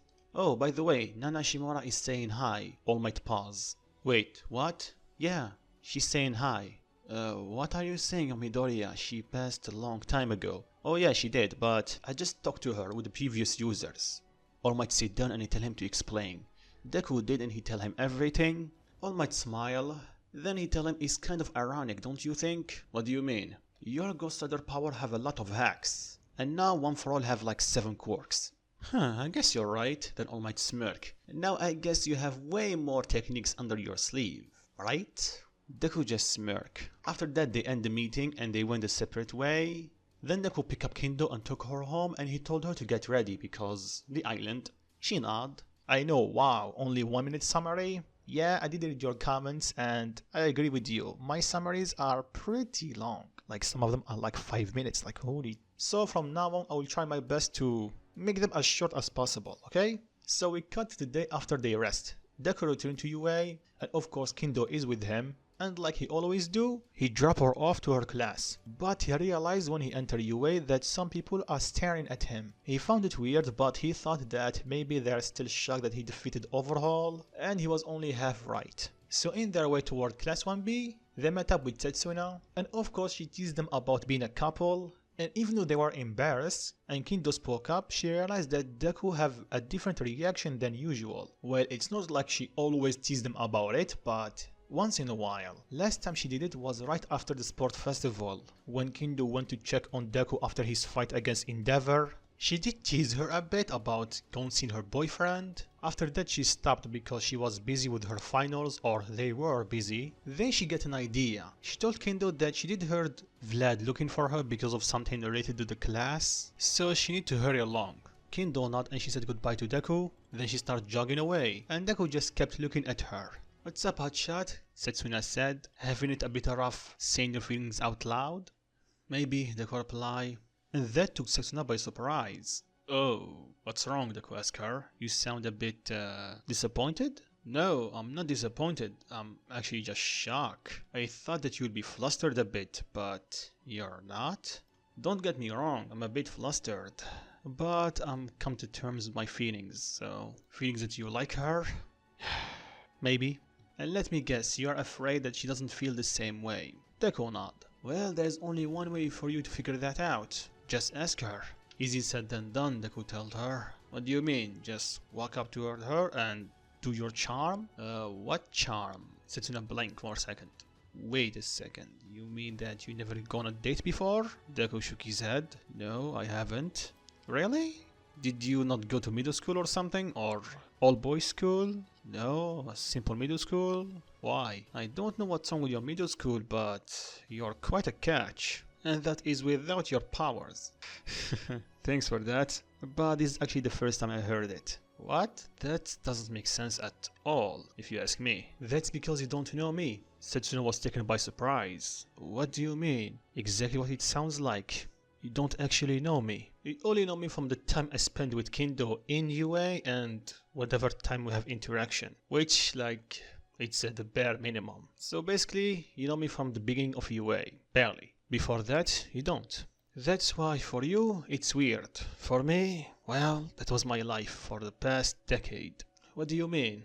Well, I'd rather tell you than you will annoy Itsuka and she will tell you at the end. The reason you are the first person that told me that I'm a catch, it's because in my middle school, everyone looked down on me. In Lemon's term, I was the black sheep.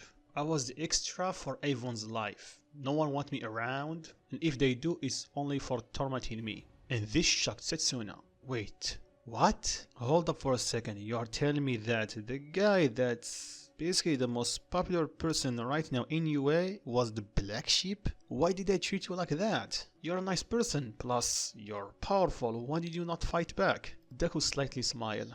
The reason is my power only shows up a year before UA, and this shocked Setsuna.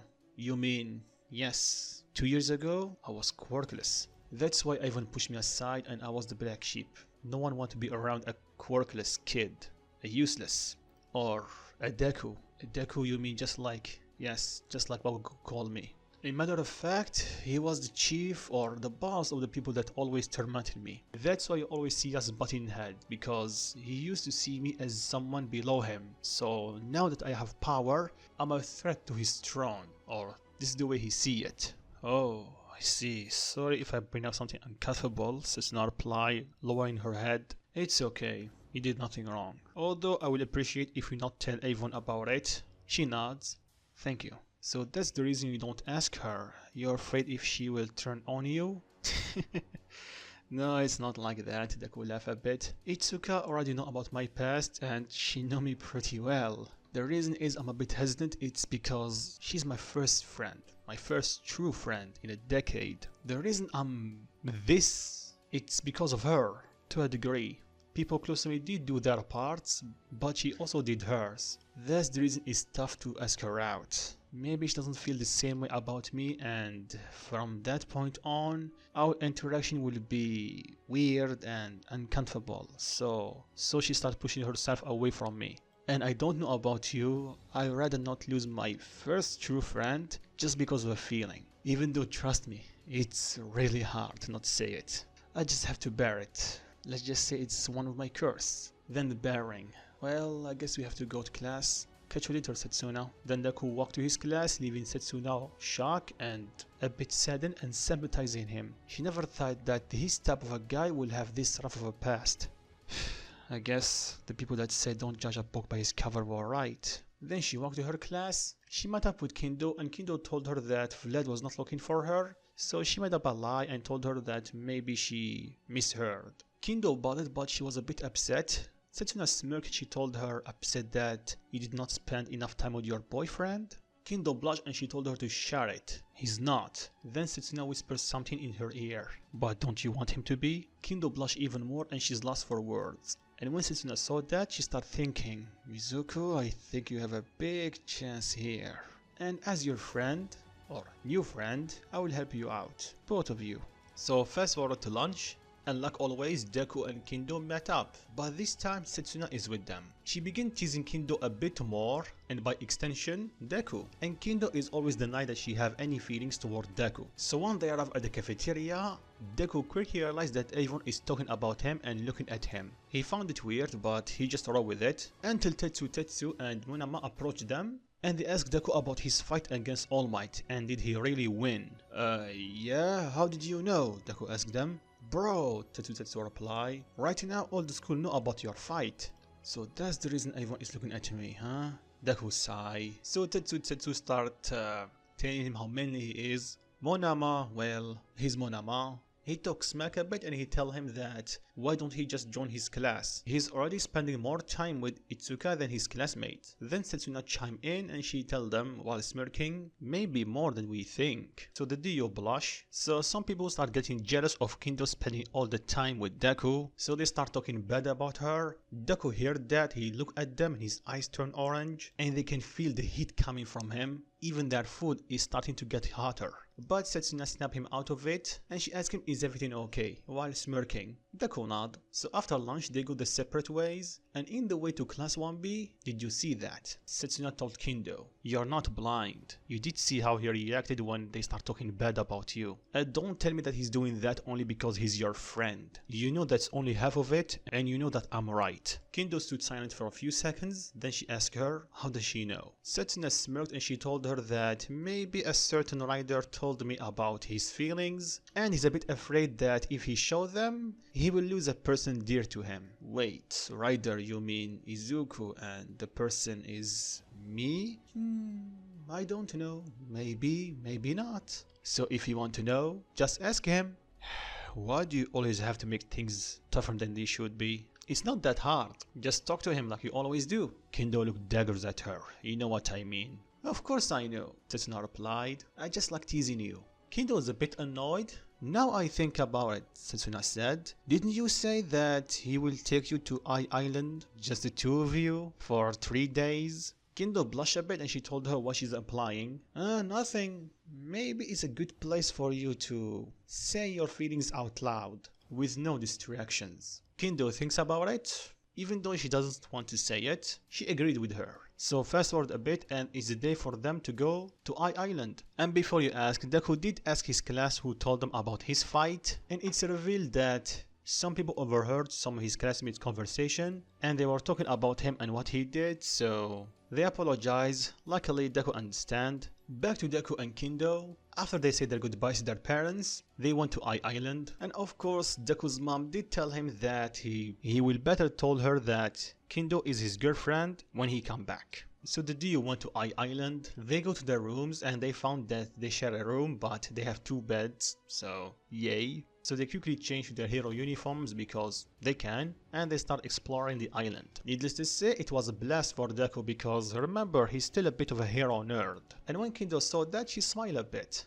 Just like Deku understanding her with her loving bikes, she understood him about him loving heroes this much. Then she remembered Setsuna's words and she started thinking about them. Yo, Itsuka, you're okay? She snapped out of it and she tell him, yeah, you sure you're spacing out a bit? Yeah, I'm fine, don't worry about it. Deku smiled a bit. Okay, let's go, there's still a lot more to see. She agreed with him and they start going around the island. And it did not take too long to people to start recognizing him.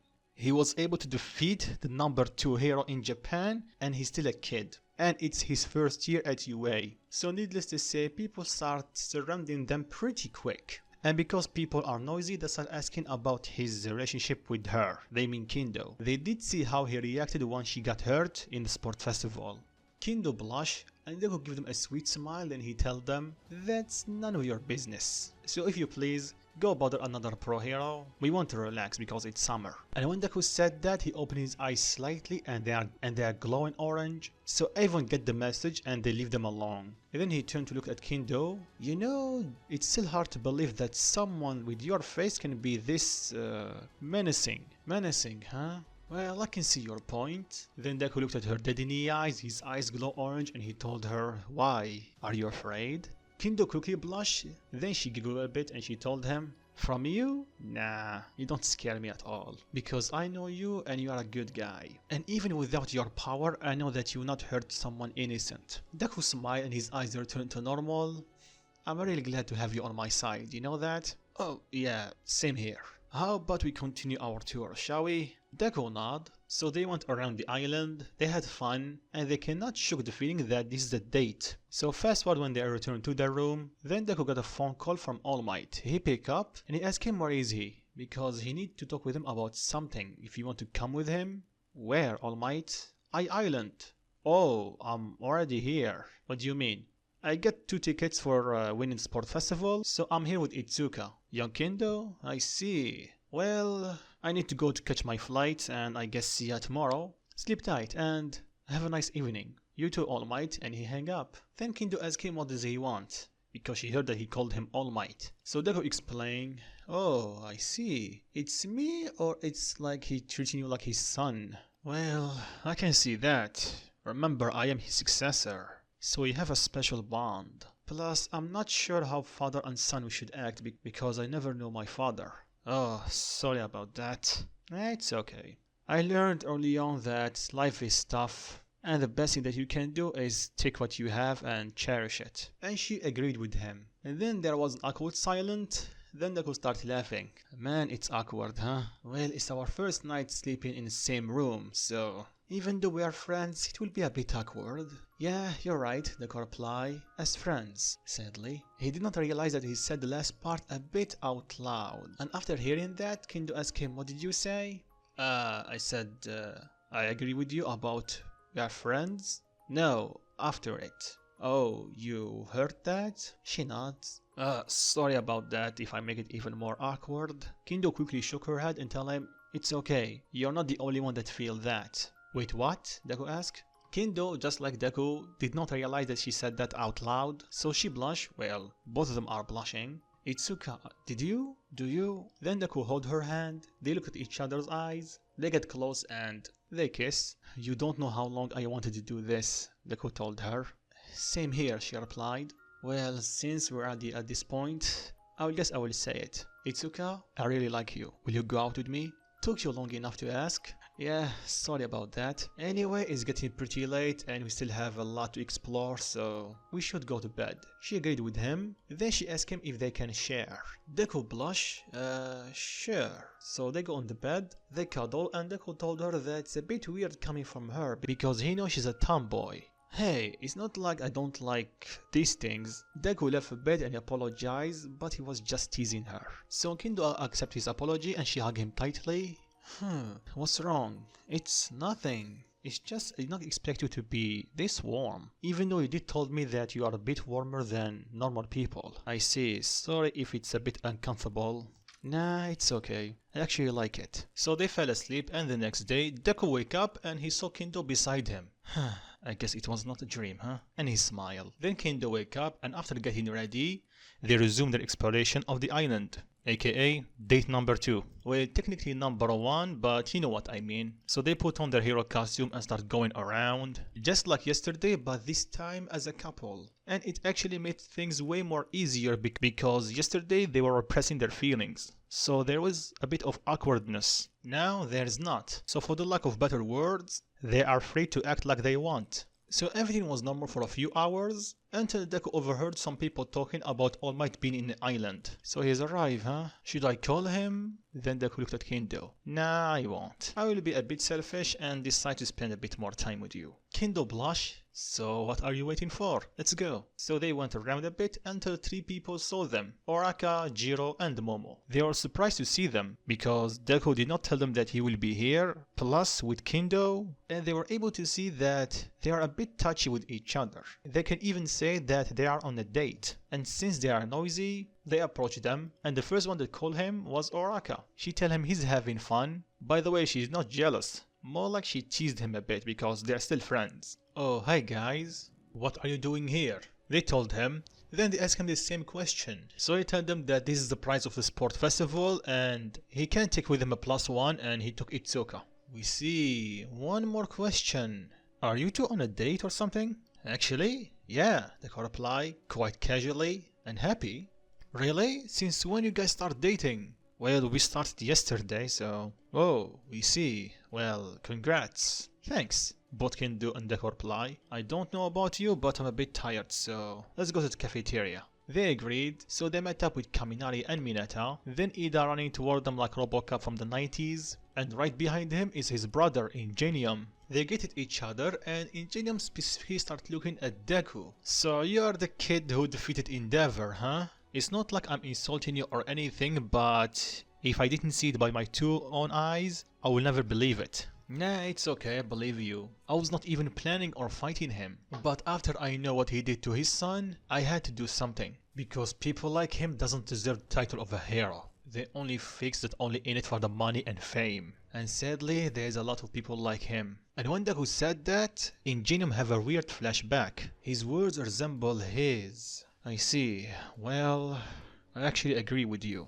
Anyway, that's not the time or place to talk about it. So enjoy your time. Ida, let's go.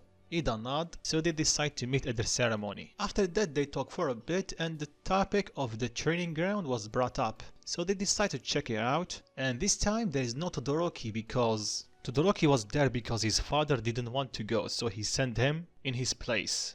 But because of what happened in USJ, Island did not send an invitation to Endeavor, so Todoroki is not here. So after that, Avon got in their turn, and of course, Deku got in the first place pretty easily. And after they were done, Deku got a phone call from All Might. They talk for a bit, and he told Deku to come to meet him, because he wants to introduce him to someone. Yeah, about that, All Might, can I? Of course you can bring with you young Kendo. It will not be a good idea to let your date along. Date?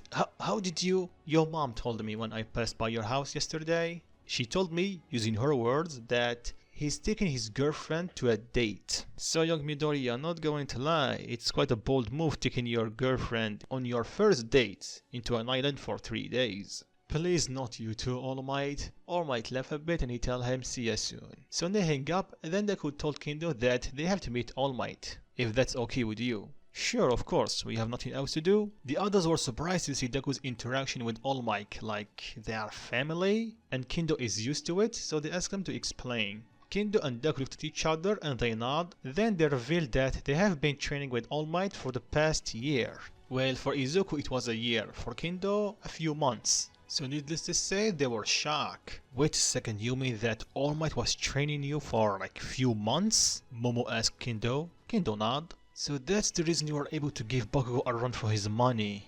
Kendo nodded again. So that's what Midoriya mean when he said that he deserved to be in class 1A. Yep, then he looked at Minata. So some people need to be really grateful for their luck.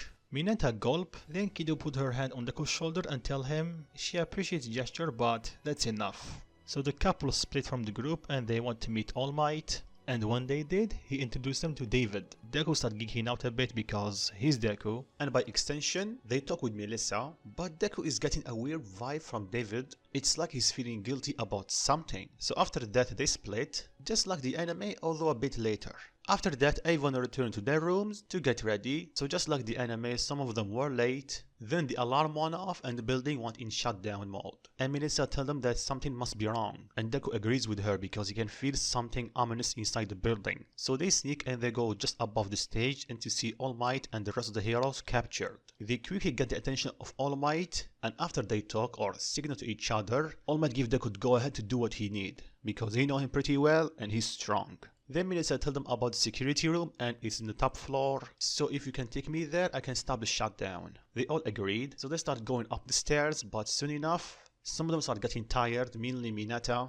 Deku quickly think on his feet and tell them we cannot waste any more time. He grabbed everyone with Black Whip and he power up one for all and start running up the stairs. And in mere seconds they arrive. And during their ride, Mineta commented that Deku's power resembles All Might a lot. Well, except for the Black Whip. So when they arrived at the security room, they saw David talking with Sam and they revealed their plan about taking the device. Melissa confronted her dad and he revealed why. And Deku, for once he can understand why. He knew that All Might is losing his power pretty rapidly, especially after he gave him one for all. But still Deku speak up, hiring villains? David tell him they are not villains, they are just fakes, actors. Then Sam shot him. He tell him why, just like the movie. Then Wilfred attacked them using some pillars, with Deku easily destroying them. Then his lackeys, yes they are still here because Minata did not open the door, attacked them, but here's the thing. They are in a big disadvantage because there is no Todoroki or Bakugo. Sure, Kendo is strong and she can handle her own against the tall guy that can create wind pressure or something with his hands, so she can avoid his attacks because of her previous training with Gran Torino. But the purple monkey will be a big problem because they don't have enough strength. That if you remove Deku from the equation, but Deku is still here. He quickly, and I mean just like All Might did in USJ in the anime, he powered one for all 20%, vanished from everyone's sight, and he quickly knocked out the purple monkey and his friend. Then Deku glared at Wolfram and he smirked and his eyes turned orange. Okay, Who's next? Wolfram quickly fires some pillars at Deku because he remembered him from the sport festival and he know that he's strong because he was able to take on and beat the number 2 hero. So these pillars and walls are just distraction for him to run away, and he was able to take David with him. So he started running to the helicopter and Deku is behind him. Close behind him are his friends, and the second they exit the tunnel, Deku shield everyone because Wolfram started firing at them. He bleed a bit because they are bullets, so they quickly check on him and ask him, is he okay? Deku tells them, yeah, I will be. Then flames start coming out from his wounds and he instantly heal. You guys stay here. I will bring back David's shield.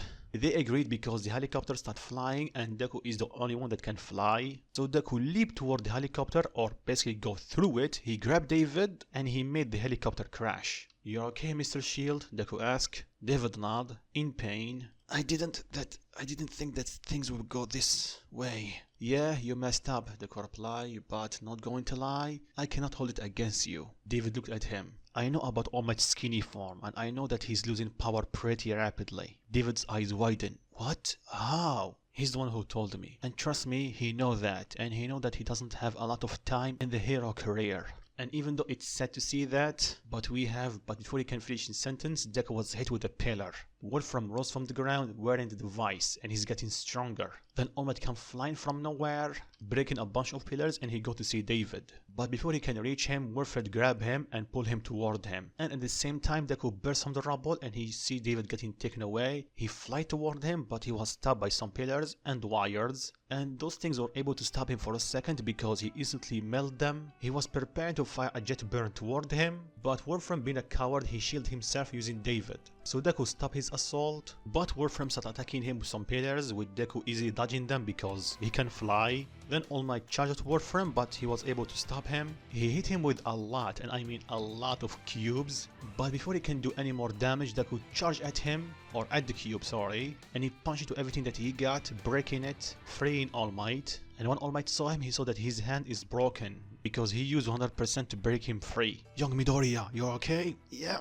I'm fine. Then Deku instantly healed himself. But this bastard is using him as a shield. I cannot hit him from afar. Yeah, and he's pretty strong. He's working with All for One. He have 2 quirks. All for One again? What does he want? Don't know, but All Might started laughing. Not going to lie, young Midoriya, it's a bit hard for me to do it alone. So can you give me a hand, young Midoriya? Of course. Let's go. And 2 of them charge at Wolfram with the same speed. So they easily break through every pillar that Wolfram set at them, and sometimes Deku even melt them. Then Deku saw an opening and he flies straight at David, going through every attack that Wolfram shoot at him, literally by going through them, by melting them. Then he grabbed David and he pulled him out. Then by using Black Whip he gave him to Melissa. All Might, get out of the way! All Might nod, and Deku started engulfing himself with flames more and more. And just like with Chisaki, he used another Hell Nova, completely erasing every ounce of metal on the surface or the roof, and also hurting Wolfram pretty badly. Wolfram tried to shield himself, but let's be honest, this is the Ghost Rider flames. They are pretty hot. Even though Deku is severely holding back because he's not using his Ghost Rider form. So after the smoke dissipated, everyone were in awe about Deku's firepower. It even shocked All Might. So after that, everyone can see Wolfram on the ground, hurt because Deku literally cooked him alive, but he was able to survive just with some burn marks. And the device was completely fried. So after everything died down, everyone got their wounds treated, well, except for Deku because he doesn't have any. Still, Kendo was worried about him, so she asked him, is he really okay? For the 5th time, Itsuka, I'm fine. You worry a bit too much, you know that? I'm technically half immortal, I cannot die. I know, dammit, it's just, well, look, Itsuka, I understand. I'm not annoyed. I'm actually pretty happy that you care this much about me. Kendo just blush. So to put you at ease, remember this. Whatever this world throw at me, I'll always come back. Always. Yeah, I know, Kendo replied. Just make sure that you not leave me behind. Deku hugged her, shocking Kendo a bit. He smiled and he told her, as if, I'm thinking of keeping you, I don't know, for the rest of my life. A massive blush grew on Kendo's face. Oh, someone is embarrassed. Shout it. Deku laughed a bit. Nice going, kid. Someone said that to Deku and it was Bungie. You're a smooth talker. I completely forgot that you guys can see it. Then Nana grabbed Bungie and tell him to stop bothering the kid and stop ruining the moment. Thanks, Miss Nana. Don't mention it, kid. So fast forward a bit and Deku is lost in his thoughts. All Might approach him and ask him, something on your mind, young Midoriya? Yeah, you can say that. Deku looked down and sigh. All Might obviously worried. What's wrong?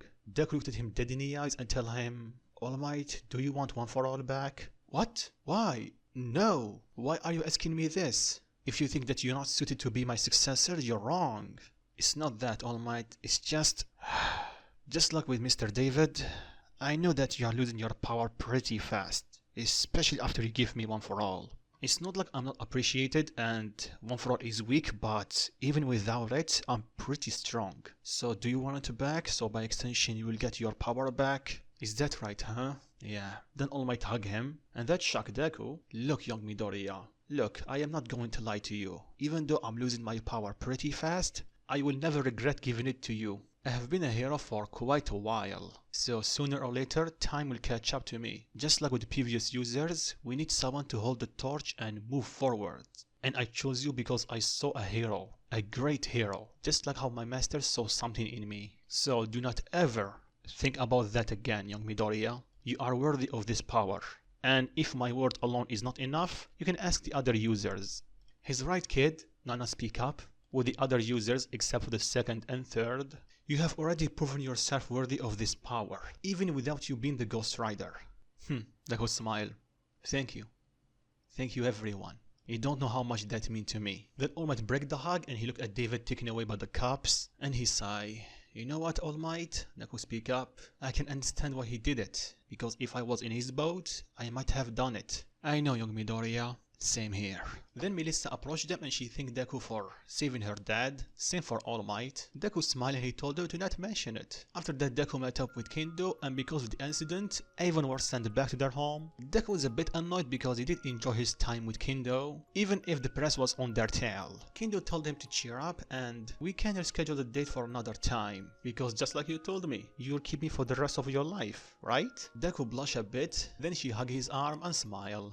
Yeah, I did say that. After that, they were sent back to their home. So after the attack, everyone were taken back to Japan. The new couple were a bit bummed because of it, but since they can't do anything about it, they accepted it. Deku of course dropped Kendo home. Their parents asked them why they are here early. They explained what happened, but they assured them that no one was hurt. They breathed a sigh of relief and they thanked Deku for keeping her safe. After that, he went back home, reassured his mom that he's safe. Then everything went back to normal.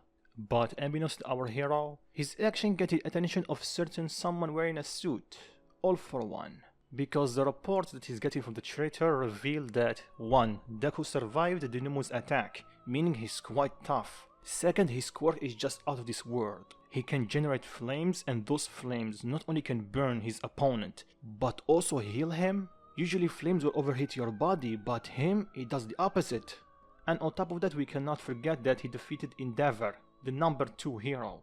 And from the fight he can gather that Izuku doesn't know the full extent of his power yet. So he theorized that if he actually masters his power, he can compete with him and All Might. Add that with All For One's boost in power, and he will be a big obstacle to overcome. Plus his sources is telling him that his regeneration was able to survive Overhaul's touch. And he knows that Overhaul's quirk resembles Shigaraki to a degree. And at this point of time, Overhaul's quirk is stronger than Shigaraki's. And so this turned him from an obstacle to a threat. He needs to start moving along his plan faster. Back to our biker protagonist. After resting for a day, he went back to class, and of course the news spread about him helping All Might. And because of it, people start calling him the next number 1 hero, much to the anger and displeasure of Bakugo. And of course Class 1B did hear about the attack, and they check up on Kendo, and she assured him that she's okay. Izuku did most of the work, like always. Of course they ask her for details. She tried keeping the information to a minimum, but her blush gave it away that something else happened. And after a bit of pushing, she gave in and she told them what happened. And this surprised them a bit. The biker kid is a bit of a romantic guy. Guess you cannot judge a book by its cover. And the same thing is happening for Izuku.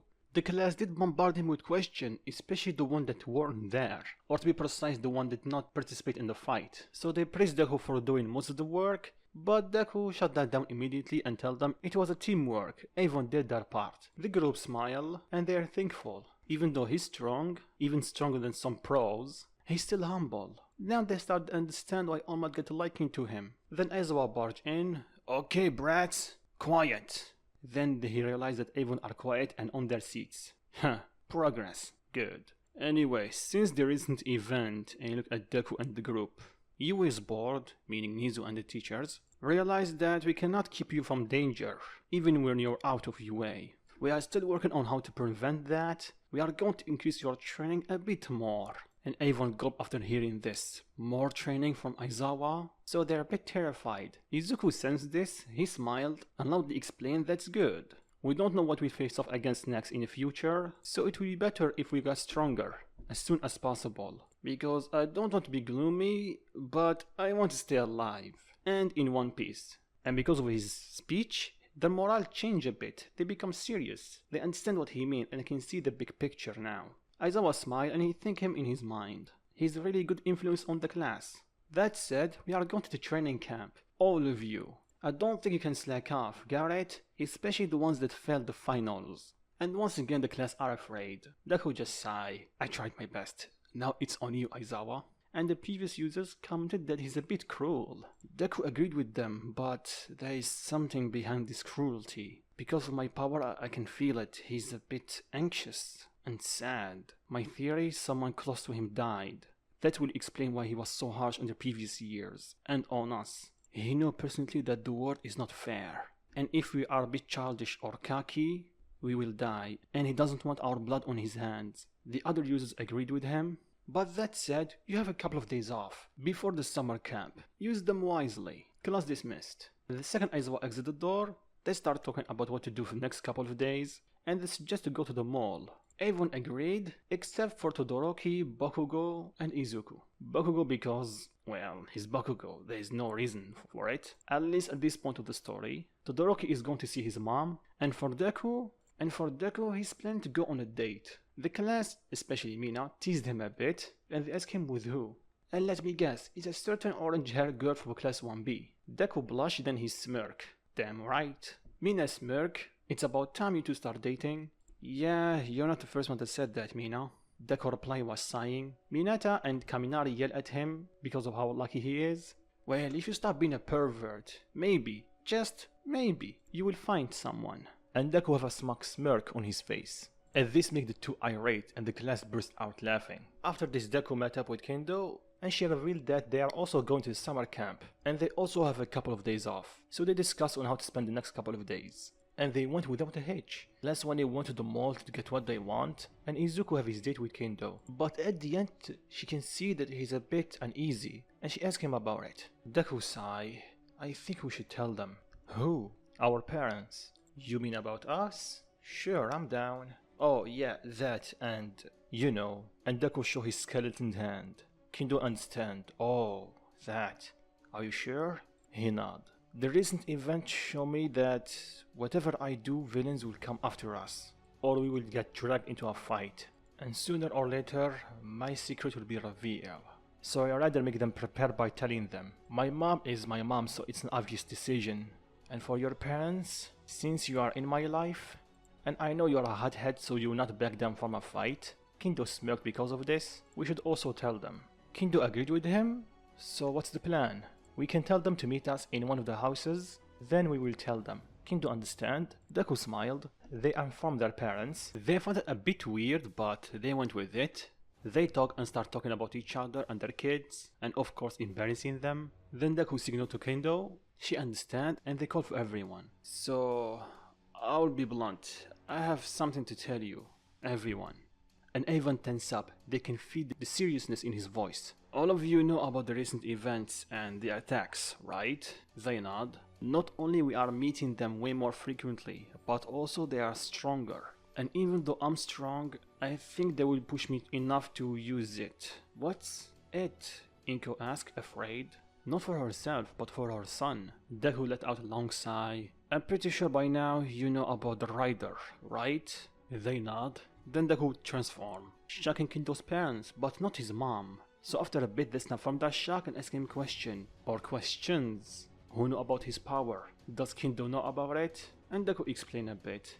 Of course he didn't go on full details on what is the Ghost Rider, and of course he didn't tell them about One For All. but he did explain about his power to some degree, like he's immune to flames in this form and pretty much to any physical damage, and the rest of his hacks. Then they ask him, what is he telling them? Like I told you, the villains are getting bolder, and call it intuition, but I can feel that the last attack will not be the last. They are preparing for something, and something pretty big this time. So I'm afraid that will push me to use this form, and if word got out, I don't know how the people will react, and especially the heroes, except the people that know. So I rather tell you and warn you just in case, so at very least you will be prepared. They understand that they thank him for his honesty, but Deku catch on that his mom is not as shocked as she should be, and she revealed that she found out about the Ghost Rider for a few months now. One night after you discover your power, I was a bit worried, because your power just showed up out of nowhere, and we don't know what it can do. So one night I was going to check on you, and I saw you transform. At first I was shocked, then worried, because you're fighting criminals pretty much every night. But I didn't know if I should confront you or not, so I sit on it for a few days, and during this time I saw what you can do on TV, all the people that you saved, and your attitude changed quite a lot. You're way more direct, young man. Deku just scratched back his head. But after seeing what you did and how determined you were, I knew that even if I confront you, you won't stop. So just promise me that you will be safe. I know you're, like you said, technically immortal or invincible, but still. And Deku assured that he'll be as safe as he can. His mom smiled. Now, who want to hear more embarrassing stories about Izuku when he was a kid? Just kill me already. Then Bungie spoke up. Yo kid, you can't die, remember? I hate all of you. And while you're asking, where is Shigaraki? Here's the thing, even though he did see Deku with Kendo, he knew that he cannot land a single hit on him. Shigaraki is arrogant, but he's not an idiot, to a degree. He knew that he cannot go against someone that defeated the number 2 hero, at least without missing a limb or two, so he decided to retreat. Plus 10 is not a big of a deal to Shigaraki in this story. Sure, he's the hero killer, but he was captured a while back. So fast forward a couple of days, and both classes are ready to go to the summer camp. Of course, there is always that taunting from Monama. After he heard that some of class 1A failed the exam, Deku sighed. Monama, what do you want? Star of class 1A, Deku glared at him and his eyes turned orange. Zip it. A chill went down everyone's spine, especially Monama. Then he quickly retreated to the bus, and of course trying to cover up that he's afraid. Kendo apologized for his behavior.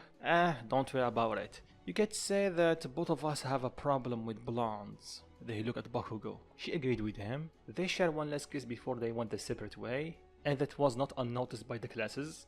So Setsuna and Minna will use this to make their life a living hell, aka tease them. So they went on the bus and they start driving. And in the way Deku starts talking with the users, they can feel his uneasiness. Is something bothering you, Izuku? I don't know. Call it intuition, but there is a bad feeling in the air. Something will happen. Something bad. I just don't know where and when. But I feel it. It's close. I see. So that's why you told your mom and her parents about your secret. Deku confirmed it. Well, whatever happened and whatever you choose to do, remember that we always have your back. Same for All Might and your girlfriend. Deku smiled and thanked them. So fast forward a bit, they arrive at the cliff. They met up with Pixie Bob and Mandalay, and when she pointed where's the camp, everyone took a step back except for Deku.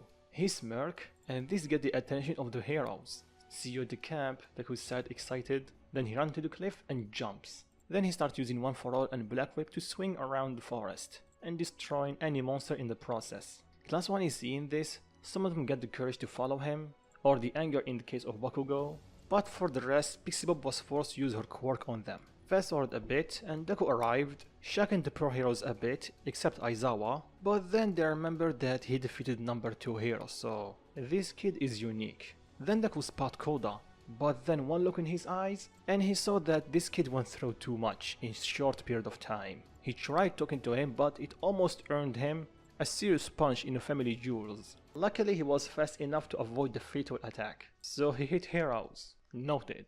But I was still going to help you, kid. Fast forward a few hours, Class 1 arrived, and to the surprise of no one, Deku is there, far ahead of them. He was able to defeat some of the monsters along, but he decided to let some to the others, so they can grow and learn. So because class 1 are tired, they were given the day off, but tomorrow the training will start. So of course the bad scene happened with Minata and Koda. Deku saved him, then he learned his past, and this only gave him more drive to help him. But he still had this uneasiness that kept him up at night. Aizawa spotted him and asked him what's wrong. Ever since we left UA, you are a bit tense, so what's wrong, probable child? So Deku gave him the same explanation that he gave the other users, and Aizawa gave him the same response. And that was able to give Deku some peace of mind, so he was able to sleep.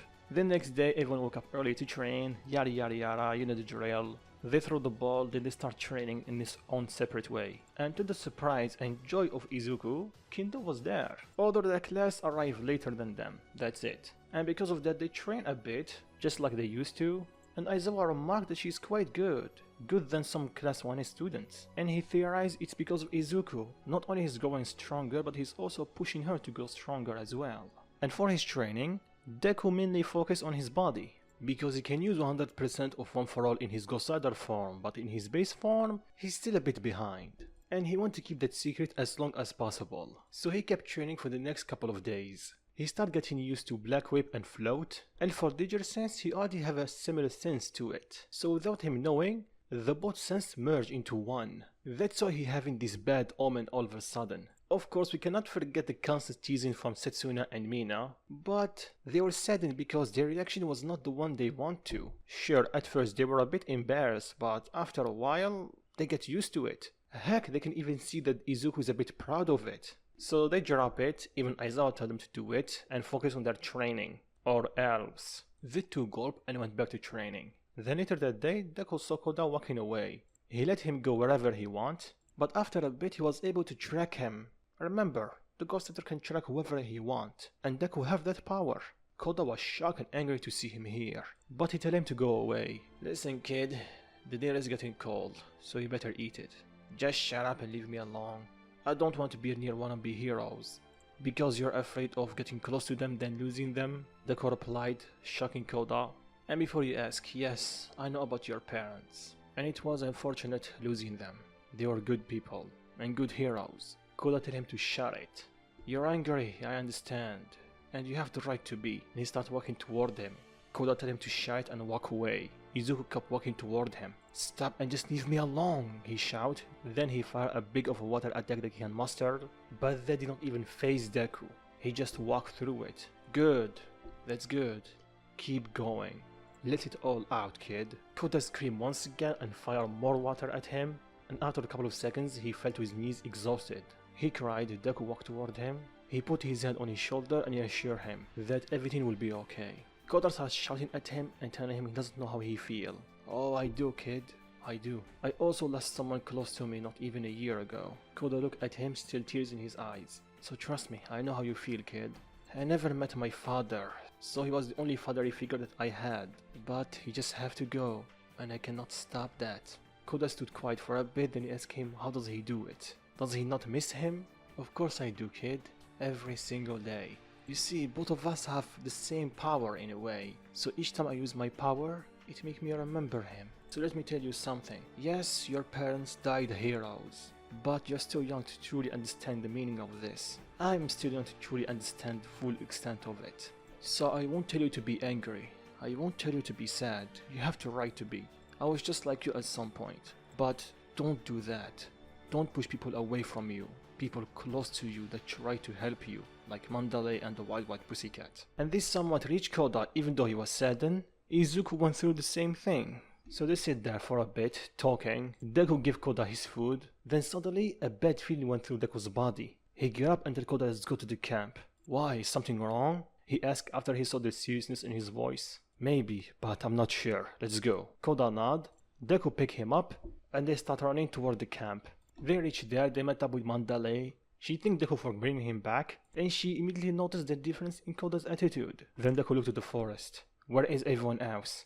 Oh, your classmates? They're in the forest. Call them back. Now. Why?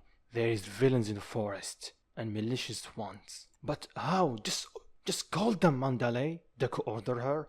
She flinched and nodded. Then she used her quirk to call back everyone. But it was too late. She started seeing blue fire in the forest, and some type of gas in the distance. Damn it, you're right.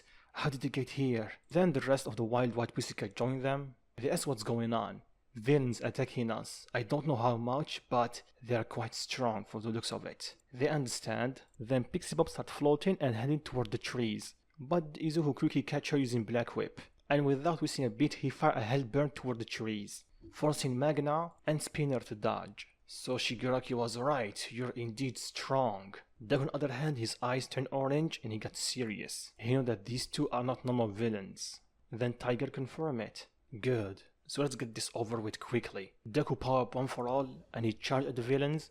He throws a punch but suddenly someone blocked it, wearing a cloak. Oh no. Your fight is with me, brat. And this got Deku's attention. He was using 20% of one for all and he easily blocked it. He's not someone weak like the others. Then Cloakman removed his cloak and it's muscular. Koda was terrified when he saw him, and when Izuku looked at him, he saw what he did. He got enraged. He can feel the blood on his hands and the innocent that he killed. It's gotten harder for him to control his emotions, and by extent, the Ghost Rider's powers. The air started getting hotter. Flames started surrounding Deku. You want to fight, muscular? You will have it. Deku powered up to 40% and he charged at him. They clash once again and this time they're almost equal. But Muscular quickly realized that each time they clash, Deku burned through his muscles pretty rapidly. Your flames are strong, kid. Just touch them is burning me alive. But it's not enough to defeat me. Then he powered to his full muscular form, and he was far faster and stronger than before.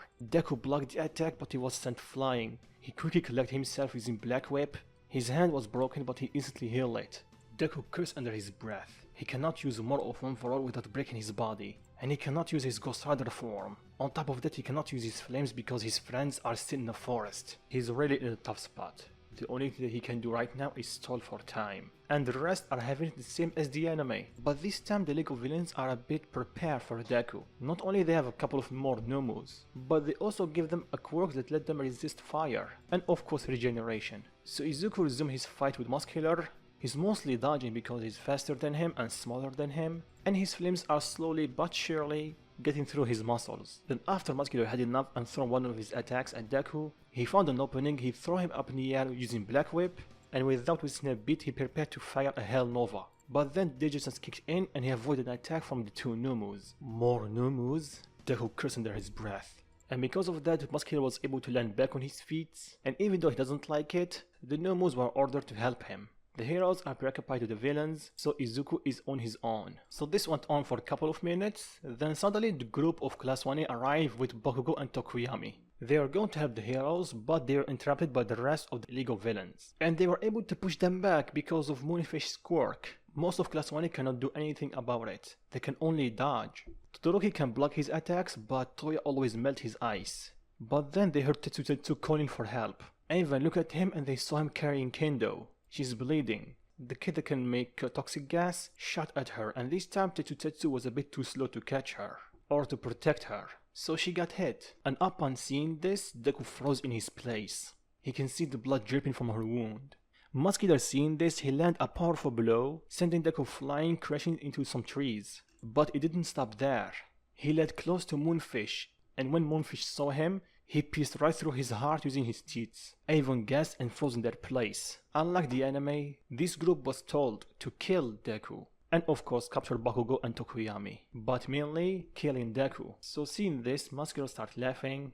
Toga commented that she wanted a bit of his blood before he died. And Moonfish wanted to eat him. Then Toya looked at pro heroes. Well, heroes, so looks like you lost your star student. Then he saw Deku finishing. Oh, he's still alive, but I wonder for how long. Aizawa ordered everyone to try to get Deku back, but they stopped when they start hearing laughter. He's Deku, he's laughing, but his voice is changing. At first it started getting echoey, then more darker, more sinister, almost like a monster. Then he grabbed the metal rods and melted them away instantly. Deku landed on his feet, then he stand up. His face is still looking to the ground. He laughed a couple of times, then he stopped. Killing me, you say? Sorry, but the only ones that will die tonight are you. Then everyone can feel the heat wave coming from Deku. The fact that all these villains are in one place and Kendo got hurt pushed Deku over the edge. His skin started burning away. At first everyone, especially Toya, think that his quirk resembled his. but then he saw that his skin is fully gone, revealing a skeleton. But there is no blood, no scream, it's just Deku and he's smirking. Then he bursts with flames, hurting everyone close to him. Then when they look at him once again, they saw the rider in front of them. Everyone are in disbelief that he's the rider, even the students. Then they start seeing the similarities between them. The clothes, the fire, heck even the name, Ghost Rider and Rider. They start thinking that they are idiots. But back to Deku, he's just standing there, looking at the villains, and this time, unlike his previous self, or previous transformations, he has 6 long bones out of his back, almost like wings made of bones, and they are surrounded with fire, almost making him look like an angel of death, or a Grim Reaper when he used his scythe. So seeing this, everyone stood in their place. Except for the Numus, they charged at Deku, and that was their last mistake. Deku captured them by Black Whip, but the second it touched them, they turned to dust. The League of Villains are completely in shock. These 2 Numus have fire resistant quirk, and he killed them instantly. At that very moment they know that they have to run, but they know they cannot leave empty-handed. So they rush at Tokoyami and Bakugo trying to capture them. Mr. Compress was able to capture Bakugo, but before he can touch Tokoyami, a wall of flames stopped him and he would also burn his hand. He held it in pain, he looked back and he saw the rider looking daggers at him, and Mr. Compress knew that he have to run. Toga, Dobby, Spinner, and Meg now follow him, leaving only Moonfish and Muscular. And Moonfish was the first one to attack. His teeth were able to go through Deku, but they did nothing. Izuku grabbed them and pulled him toward him. Then he grabbed him by the throat. And for the first time in his life, Moonfish is feeling fear. You like eating people, so try eating this. Deku raised his flames and Moonfish turned to dust, shocking not only the heroes but also Muscular, that the kendo is able to kill. Then Deku looked at him and Muscular took a step back. He's shaking in fear. What's wrong, Muscular? What's wrong? Are you afraid? Good, you should be. Then Deku charged at him and delivered one punch, and that's all it takes to make him go on his knees and he starts coughing blood. But then Deku grabbed him by his neck and lift him up. Your soul is tainted by the blood of the innocent. Feel their pain. Then Deku used his pen and stare on him. Muscular screamed in pain. Then he stopped and Deku dropped him to the ground. Then Deku turned his attention toward Tetsu and Kendo. He slowly made his way toward her. Tetsu flinched at first, thinking that he will hurt her. But then he was interrupted by Kendo looking at Deku and smiling. Hey, I guess I bit more than what I can chew, huh? Izuku did not say anything. He kneeled down, put his hand on her, and for the first time, Izuku felt something new while he's transformed. He usually can feel people's bad deed, but this time, at this moment, he can feel Kendo's crying for help. He wants to help her. He wants to save her. He doesn't want to punish. He wants to save. And at that very moment, his flame changed to blue. But only for a second, and Deku slowly started going back to his base form. And for Kendo, after the flame touched her, she stand up and feel nothing. She looked at her wounds and it's gone, shocking everyone. Then she looked back at Izuku. Is this? She asked him, but she stopped when she saw his eyes. They are not green or orange, they are pure white, with a tiny bit of blue in them. Without uttering a word, Deku hugged her. Kendo hugged him back. She thanked him, but Deku did not respond. She shook him a bit, then she realized that he passed out. So after the event that just transpired, needless to say, the heroes and the heroes in training are shocked. Not only because their classmate, friend and student is the Rider, the famous vigilante, but he also just killed 4 villains, Muscular, Moonfish and the 2 Numus. And he did it with such ease that terrifies them. On top of that, he healed Kendo, and she was shot, and she was bleeding profusely, and by the looks of it they thought that she would not make it. But his new state saved her. But it took everything out of him. He passed out immediately. Aizawa quickly snapped out of it because he knew about Deku's secret beforehand, so he's not as shocked as the others. Quickly called for the ambulance and cops, and before they arrive, he informed everyone to keep this between them. No one else needs to know about this.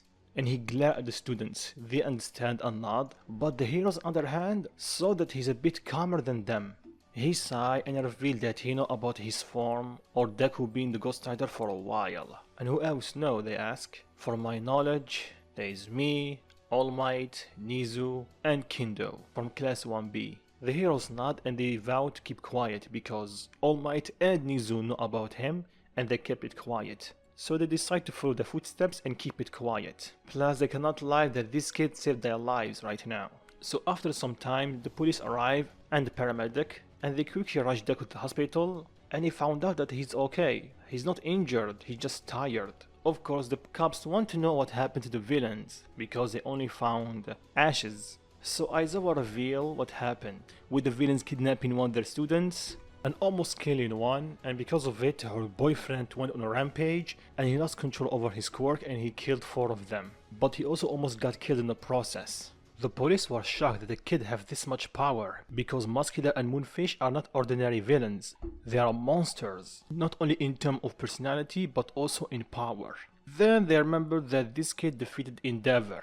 So they thanked Aizawa and they took the report and they escorted the students to the hospital. Some of them were hurt like Momo, Tetsu and Tsuyu. The others not too much, but because of toxic gas, everyone did a checkup just in case. And luckily there is no lasting damage. Now we fast forward a few hours. Deku slowly woke up, finding himself in an unfamiliar room, but he quickly realized that he's in hospital. Soon enough the nurse saw him awake and they called for Aizawa and also Kendo. They asked him, is he okay? Yeah, I'm fine, but what happened? What is the lesson that you remember? Aizawa asked. Seeing Kendo bleeding? Then... damn it, I killed them, didn't I? I lost control. Yeah, you did. And now I understand what you told us about your power. It's truly terrifying. Yeah, but you're lucky it was me, not Zaratos. Why? Aizawa asked, a bit afraid.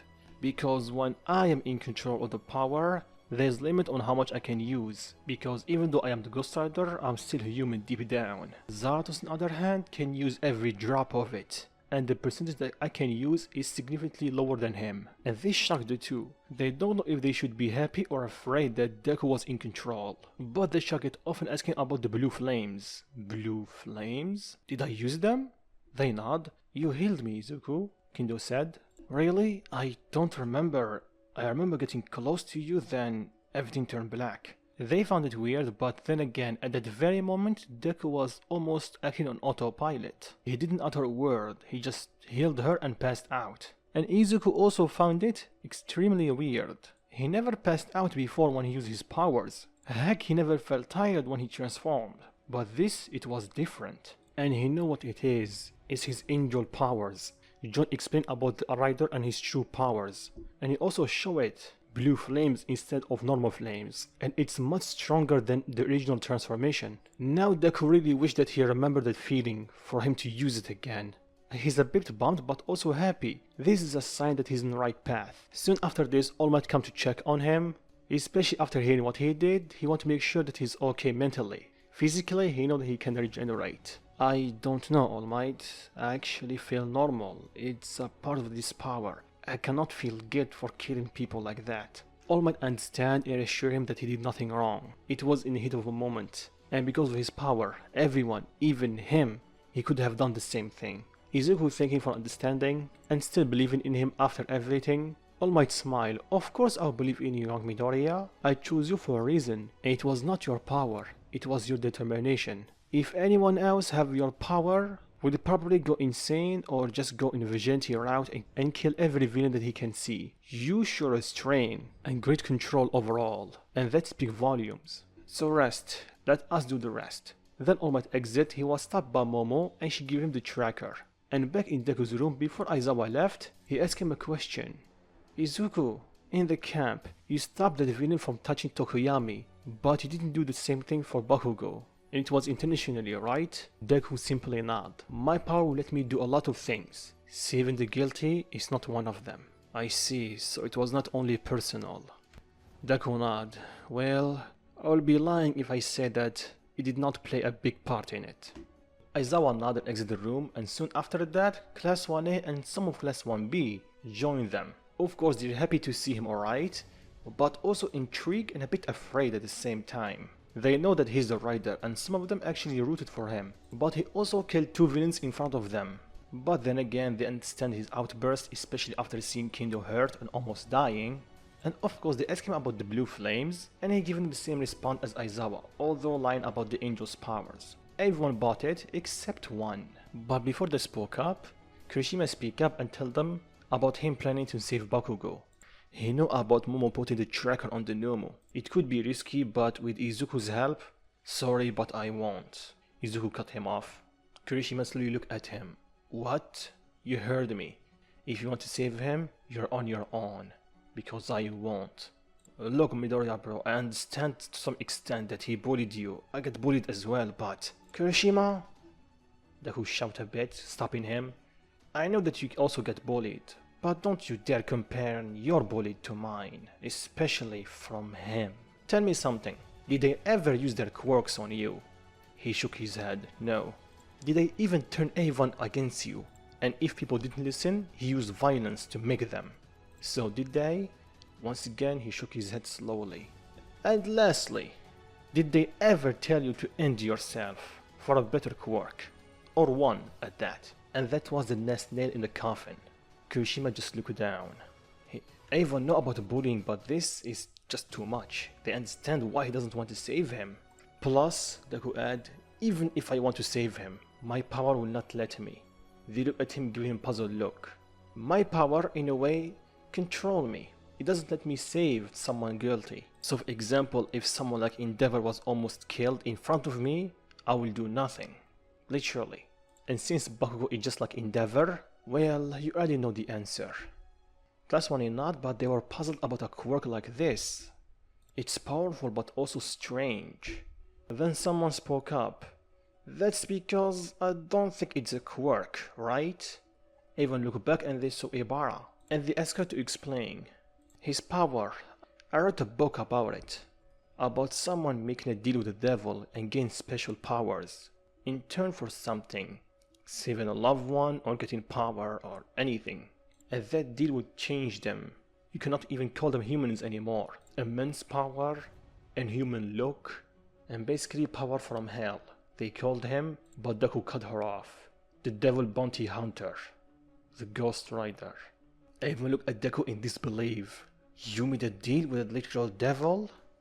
Deku shook his head, and he explained that even though it's that power, he didn't make a deal with the devil, so he's not the bounty hunter of anyone. Then he looked at Ibara. Plus that book only have half of the story.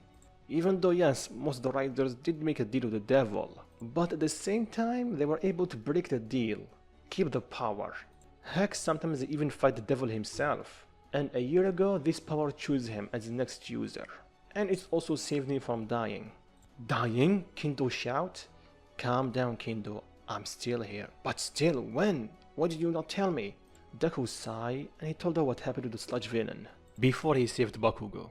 Kendo understand and by the side of relief that he's fine. But then Deku turned his attention to Ibara and scolded her for revealing something this serious. There's a reason he didn't say anything about this power to anyone. Except for a select few. The previous Ghost Riders, they were able to prevent the demons from coming to Earth for quite some time. And it's thanks to that I have a normal life. But if other people found out about this power, they would try to find any power just like this. And trust me when I say that my power is one of the kind, especially from hell. So listen to me carefully, all of you here. What did you just heard? Will not exit this room. Got that? Because if it does, people will get hurt. And worse, they die. And it will be because of you. And this cut the heroes in churning deep. They don't want to have the blood of innocence on their hand. Plus they are kids. They nod their head and promise to not say anything. Good. Anyway, back to the point. If you guys want to save Bakugo, it's your own choice. But I won't help you. Plus I think the heroes will deal with it. You don't have the strength or the experience to help them. At least not yet. They nod and they exit the room, leaving Deku with Kendo. But she saw that he's kept looking at Todoroki, so she asked him what's up. Do you remember that guy that can shoot flames? His name is Dabi. She nodded. Well, I met him before. Right after the sport festival, one day he came to me and asked for my autograph. For some reason he was happy that I beat up Endeavor. I found it weird at first, but now I know why. Really? He nodded. He's his son, his oldest one, and Todoroki's brother, Toya Todoroki. I didn't know his name at first because I was trying my best to suppress my power, so I was not able to sense his bad deeds. But in the summer camp, I did. He did kill a bunch of people, but mostly villains, and also hurt some heroes, but not too badly. Then Kendo perk up, so there's still a chance to redeem him. Deku nod. But he have this hatred toward Endeavor. A hatred just like mine toward Bakugo. Then Deku sigh. You know, it's weird. We both can control flames, and we both have a past that haunt us and we hate. So if I haven't met John and you, I could have ended up just like him. So that's why I did not hurt him in the summer camp, Kendo said. Izuku nod. Deku once again let out a long sigh. You know, for the first time after I got this power, I'm really confused. Kendo put her hand on his shoulder. Well, this is life. Don't worry, we will figure something out. Izuku smiled and nod. So time moved on, and now the couple are watching Aizawa's interview. Or basically the press trying to put the blame on UA. Of course, one of the reporters said the reason Bakugo was kidnapped because it's because of his attitude. He's acting just like a villain, especially toward that kid Izuku. And because of the event of the sport festival, some evidence come to light about their previous relationship. And because they're quite relentless, they were able to find out a bit about Izuku's past before he got his quirk. So needless to say, things are not looking up good for Bakugo. Aizawa knows that, and he cannot defend him like the anime. Izuku on the other hand, just sigh. I swear these reporters have a lot of free time. Kendo laughed a bit awkwardly. Well, what do you think? You are a kid that defeated the number 2 hero. Of course they want to know more about you. I'm surprised that they have not surrounded your house yet. Please don't jinx it. I feel exhausted just thinking about it. Then suddenly, the TV station was changed and they saw the fight between All For One and All Might.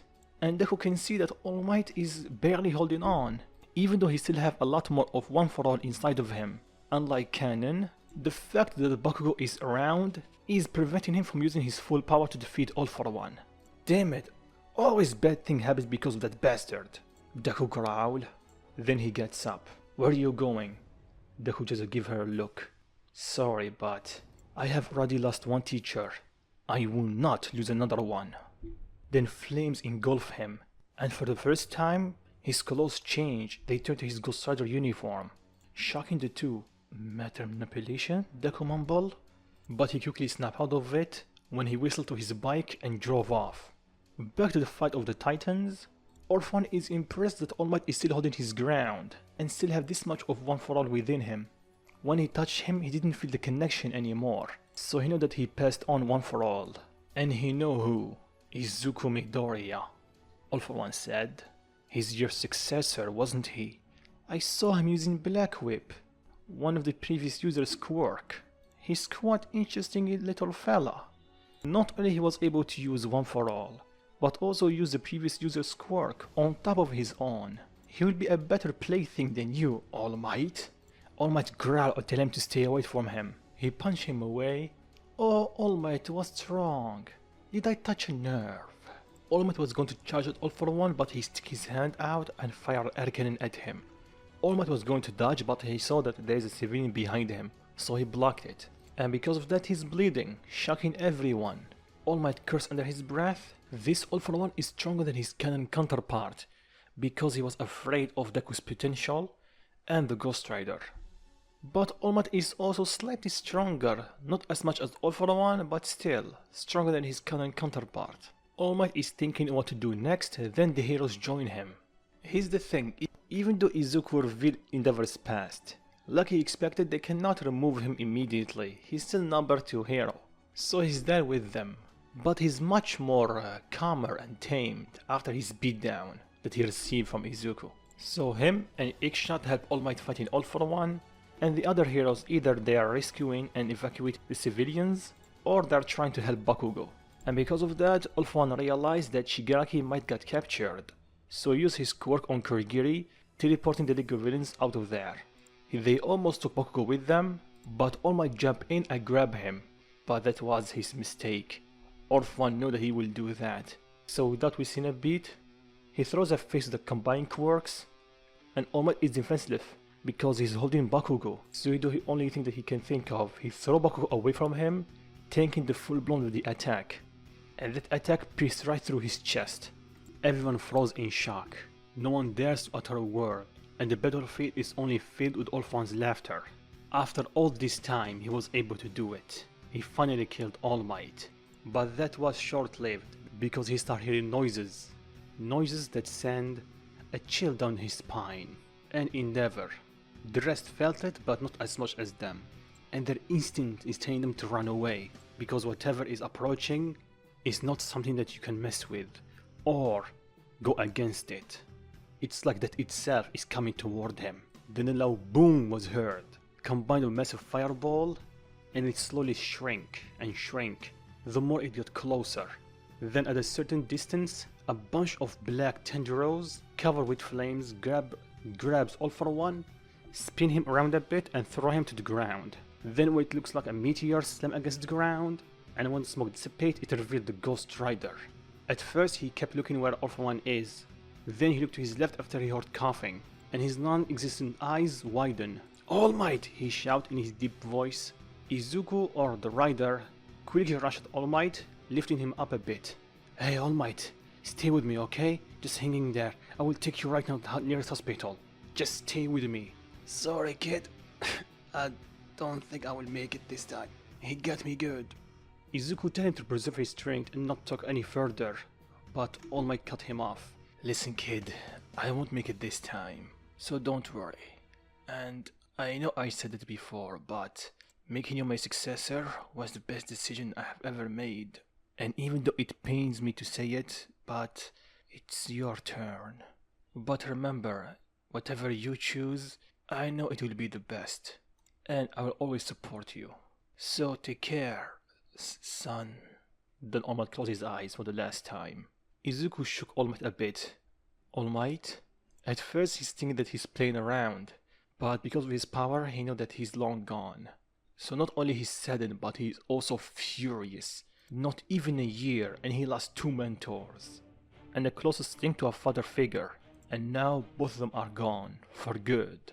The first one, he knew that he was already dead, so he had some limited time with him. But for All Might, in Izuku's eyes, he was taken a bit too early from him, and he knew the culprit, All For One. So he shouted his name at the top of his lungs, creating powerful shockwaves and immense flames that start melting the ground around him, and even from afar they can feel the heat wave. Even Endeavor and his so-called flame quirk that will make his body resistant to flames, and he still was able to feel the heat. And that gave him bad deja vu from a familiar kid that defeated him not too long ago. And just the thought of it sent shivers down his spine. Back to Izuku, he locked eyes with All For One, and All For One took a step back. His instinct is telling him to run. Whatever this thing is, fighting it means his certain death. But he still has some pride that he defeated All Might. Plus Shigaraki is safe and he have his backup plan. And for Izuku, he kept looking at him, his anger rising by each second. His bone wings pop out, giving him once again the image of the Angel of Death. The only thing in his mind right now is to punish All For One, to make him wish for death. But then he looked one more time at his master, teacher and predecessor, corpse, and he remembered his last words. He shook his head slightly. Then a voice spoke up. "What are you doing? He's right there. You want revenge, right? So go get it. Punish him for what he did." Izuku just shook his head. "What's the point? I will make him pay, but letting my dark side get in the better of me will not solve anything. I will give him his justice, but I won't surrender to revenge." And because of that, the voice smiled. "Well, Izuku, I'm glad to hear that, and you passed my test." "Test?" Izuku said. Then suddenly he can feel power rising from within. He felt more powerful, also calmer.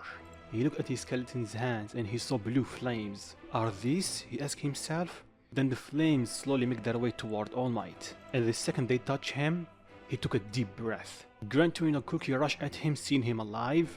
"Toshinori, you okay?" Yeah, master, but I thought that I was dead." "You did, but he revived you?" He looked at Izuku. All Might does the same, only to see Izuku getting engulfed with blue flames. bloodied them for a second. Then when the flame dies down, everyone was left speechless. Izuku, or the rider, changed. It looks like that he's in his base form, but his hair is white with a bit of grey in it. Same for his eyes, and they have a tint of blue. And his skeleton wings changed to angel wings. So after Izuku's transformation, everyone are left in awe. Because 1. All Might is alive. 2. He just revealed that he's Izuku Midoriya. And 3. He went from a demon to an angel. Young Midoriya, is that you? All Might asked. Izuku looked at him and confirmed it, with a small smile. I will explain what happened later. Now, and he looked at All for One. I will end this fight right now. He opened his wings and flies straight at him with immense speed. He created a shockwave, and for the next minute, they fought. And at first, they were equal, and that is already shocking to everyone since he was fighting toe-to-toe with All Might. But soon Izuku started getting the upper hand, and with each second pass, he gained more. And after a minute, he avoided the All for One's attack, and he flipped above him. Then he set him to the ground with a fierce kick to his face. He was covered with rubble, but he soon emerged out of it, screaming at Izuku on how he got this strong. Long story short, I fully unlocked my quirk. Fully? You mean? Yes, my previous form was just an incomplete transformation, or the complete manifestation of my power. And because of your actions, here I am. So in a way, I should thank you, and as a reward, I will make it quick and painless. And trust me, bastard like you don't deserve it. Orphan start laughing. Don't get cocky, kid. Let me show you the true power of the collections of the core that I have. Then his right arm started growing more and more. Lest you try stopping this. Then he charged at Izuku. And while he's charging at him, Izuku is having a conversation with the previous vessels. And he explained even though he doesn't want to do it, All for One need to be gone. Not only he know how much evil All for One is, but he can feel the souls that he imprisoned when he took their quirks, begging for mercy and begging to be free, and also for revenge. Everyone understood, even though they were against it, except for the second and third user. If not for Izuku's mentality as a hero, they would actually support him. So after the conversation ended, it only took a couple of seconds, Izuku pulled his hand back and clashed with All for One, and that caused a massive shockwave. At first they were equal, but slowly cracks appearing on All for One's arm, and his eyes widen? He doesn't have eyes, but you know what I mean. Not only because of the arm, but also he's in front of the previous users. He laughed at first for seeing his brother again, but soon chains come from the ground wrapping him, forcing him on his knees. He tried to break out of it, but soon he realized that he can't. What's this? This is your end, Izuku replied calmly. I really don't want to kill you, but I know people like you. You just want to watch the world burn. Nothing more, nothing less. Simply because you have a god complex. Then he put his hand on All for One's head. So, you think that by killing me you will accomplish something? That the evil will stop? No, it won't.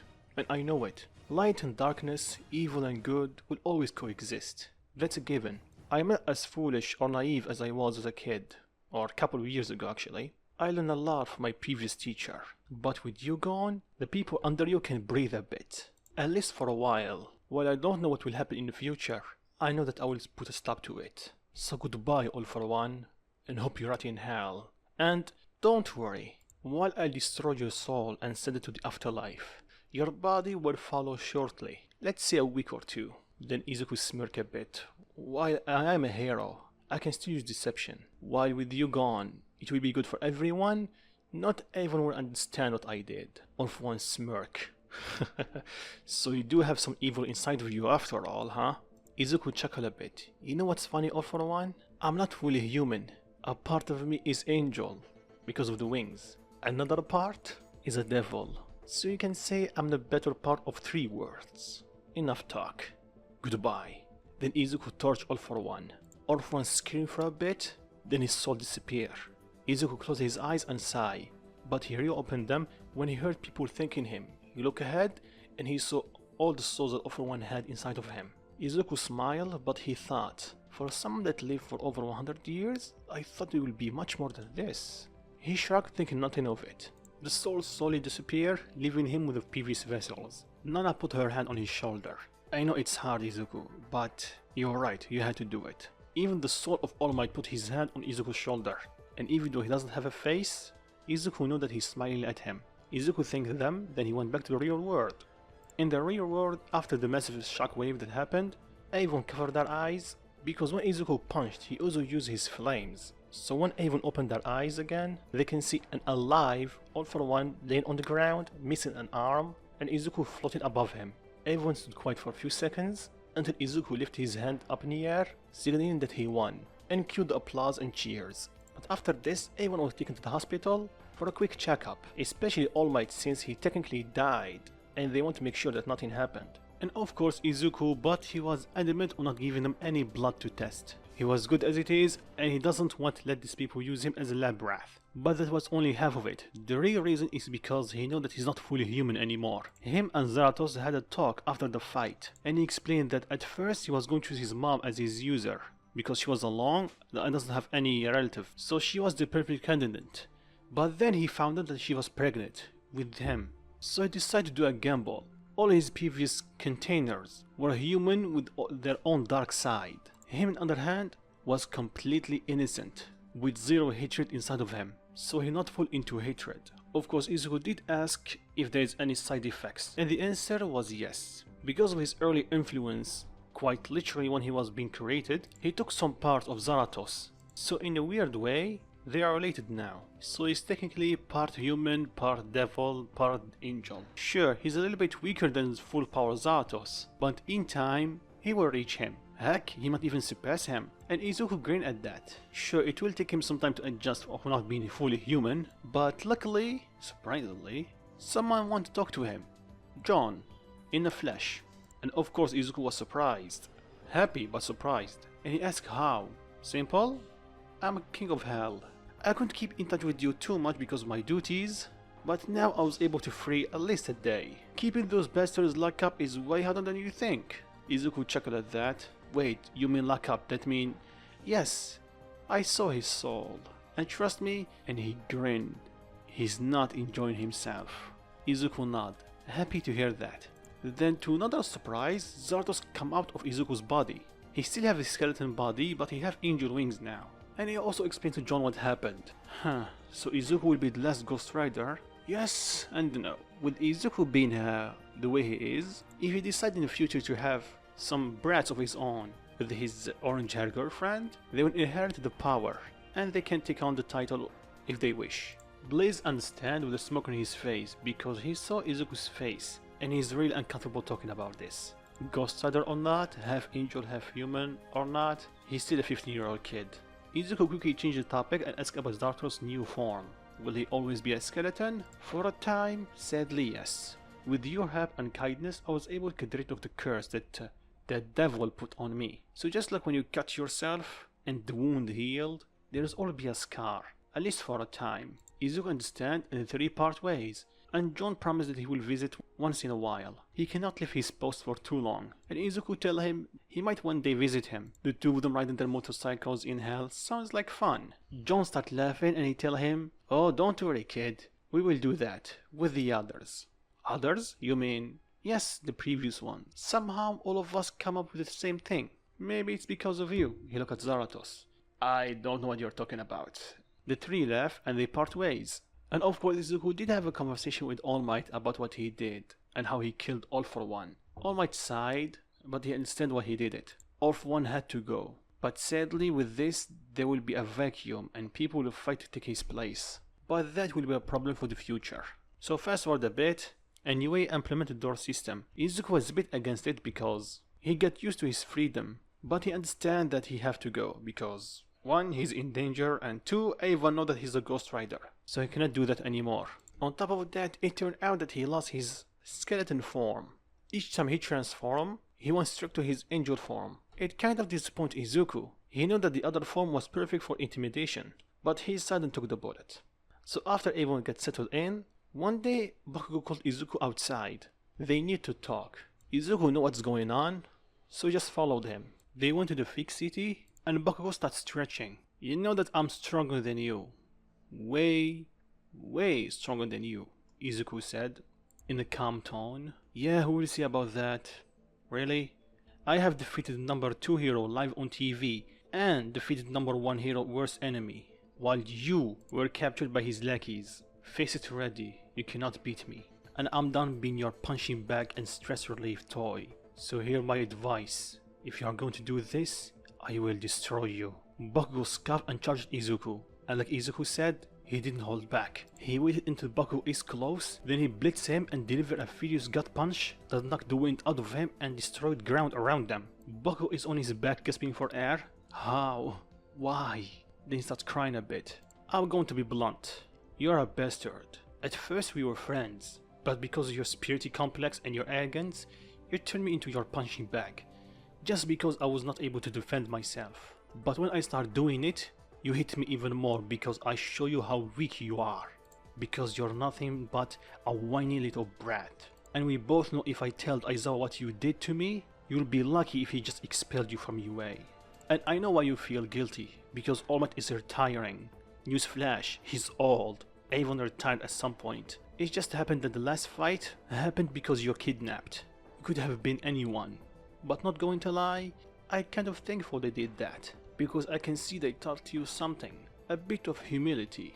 Something I tried and failed to do. So you can cry, beg, or apologize. At this point, I don't care.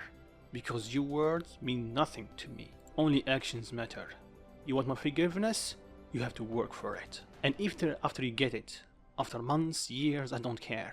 We will never be friends. At best, we'll be associates or acquaintance. Because every action has consequence, Bakugo, and this is yours. You made your bed, now you have to lie in it. And forgiveness and atonement will not be easy.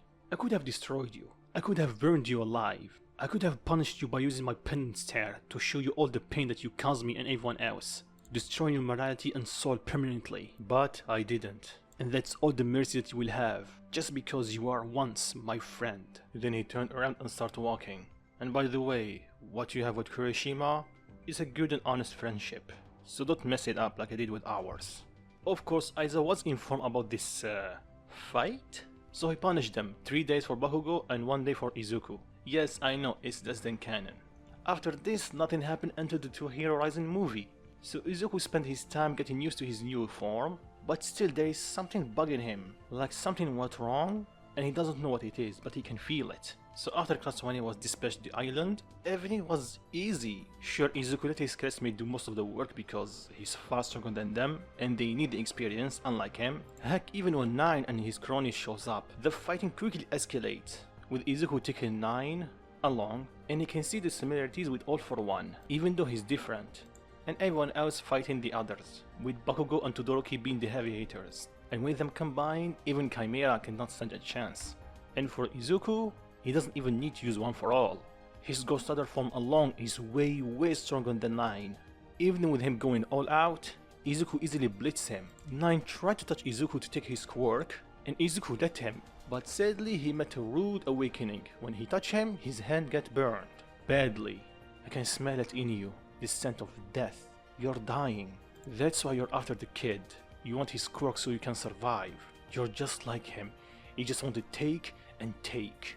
9 tried to explain his point of view about him creating a new world and whatnot, but Izuku quickly stopped him. All your villains are the same, preaching about new world and equality. But what about the kid? What about the people that you hurt, that you took the quirk from? How about their lives, huh? Did you think about that? Of course you didn't. You just see what you want to see. Layman's term, you're a coward. You bent over when life got hard. And Izuku's eyes are glowing. And let me show you consequence of your actions. Then he used a penance tear on him and 9 scream in pain. Then he promptly passed out. Izuku grabbed him by Black Whip. We will have a lot to talk, especially with your resemblance with All For One, and if there is any people like you. Soon the hero shows up, and the heroes in training deliver the villains. Izuku explained to All Might about 9 and about his multiple quirks, so they swiftly and quietly took 9 and his team. Last thing they want is multiple people like All For One.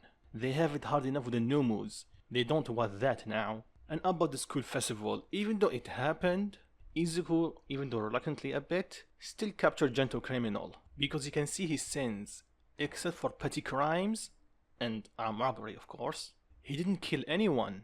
Sure, he hurt the heroes, or he let them hurt themselves using his quirk, but that's it. Heck, even during their fight, Gentle tried to push Izuku away, not to fight him or hurt him. He only used Lava Lava quirk as a last resort. Then you have the event of the World Heroes mission. Since Izuku did do his internship in Night Eye, I'm a bit split on making him go to Night Eye or go to Endeavor with Shoto to make sure that nothing happened to him. He knew that Endeavor changed after becoming #1 hero and fighting that high-end Numu, but still he have his doubt, so I'm mostly leaning to go to Endeavor. So the events are almost the same. Izuku going to the French branch, Izuku encounter and stop Rody after the suitcase were changed. But when the police aim their guns at them, Izuku can feel their malice and he knows something is wrong, especially since it aimed at him and Rody, so he quickly took him and ran away. After that he was accused of killing people, and surprisingly Endeavor was furious and against it. He realized that Izuku was looking after Shoto from the beginning, and that included defeating him in the sport festival. Sure, his pride hurt a bit, but he understand. Heck, even when he was the Ghost Rider, he was doing good. That's why he was let scot-free. He didn't do any property damage, and he was helping people. Sure, he was breaking the laws with using his quirk, but come on. The kid did more good than most heroes. So hearing this comeback saying that he's a criminal is just outrageous. So after calling Izuku and explaining the situation, Izuku was forming a plan. He didn't tell Endeavor about his unique abilities of tracking, so he knew where Flict is. Rody, he cannot take him with him, it's too dangerous. He cannot leave him alone because he can feel corruption, so the second he's alone, they either capture him or just kill him, either by the police or the other villains. So Izuku summoned his bike, shocking Rody. He even asked how he did that. Izuku was a bit surprised, so he doesn't know who he is. You don't follow hero news, do you? He shook his head. Too busy surviving. Izuku nodded. He can respect and understand that. He even chuckled a bit. Yeah, life sometimes is not fair. So two of them drive to the other country, but when night came, Rody called the humanizers and they come to kill him. Luckily Izuku saved him in the nick of time, and Izuku used his super strength to time them up, but they need to leave for Rody's sake. So they managed to get into the border, but once again they get attacked. Izuku had enough, and this time he decided to do some damage. So he quickly destroyed the chopper, leaving the two villains, and they are easy work. Izuku is just too fast, too strong, and if they manage to hurt him, he can instantly regenerate. Then Bakugo and Todoroki show up, and then they told Izuku about the real purpose of the suitcase. And they found the hidden compartment, but soon they found what exactly is inside of it, the message, the key, and the location. So that's where he is, Izuku commented. Wait, Midoriya, you know where he is? Shoto asked after hearing his tone of his voice. Izuku sighed. What we will hear, stay between us, got it? The three nod. I have a special ability that lets me track anyone, anywhere. I only need a picture and I will find him. The three would gobsmack. Why did you not tell Endeavor about this? Shoto said. Izuku sighed once again. Because I don't trust the Hero Safety Committee in Japan. Doing our provisional license exam, remember that they called me to talk, right? The two nod, Bakugo and Todoroki. At first I thought they were going to talk to me about me being the Ghost Rider and whatnot. But actually they give me an opportunity to be their pawn.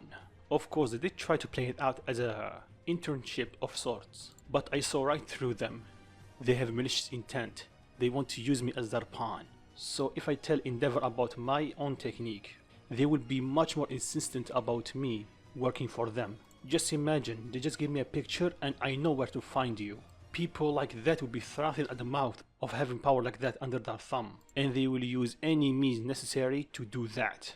And when he said that to Rikachan, they would target his family. Do you understand? The three nod. Good. Anyway, now we should go, but my bag can only take 2 people. Then Cody chimed in. I know a way. So they flew. So just like the anime, when they arrive, they start shooting at them. So they split, with Todoroki fighting the beast, and Bakugo going against Orochimaru's kids, and Izuku fighting Flicts, if you call it that. Of course, because of his quirk nature, he was not able to touch him at first, but he quickly was able to reach his limits. And Izuku this time decided to use one for all, to speed up the process. He didn't go 100%, he only used like 10, maybe 15, even that was overkill. After that he quickly went to check on Rody, and luckily, Rody using Pino was able to deactivate the bombs. They laughed a bit, and Izuku healed him. You can heal people? He asked. What else can you do?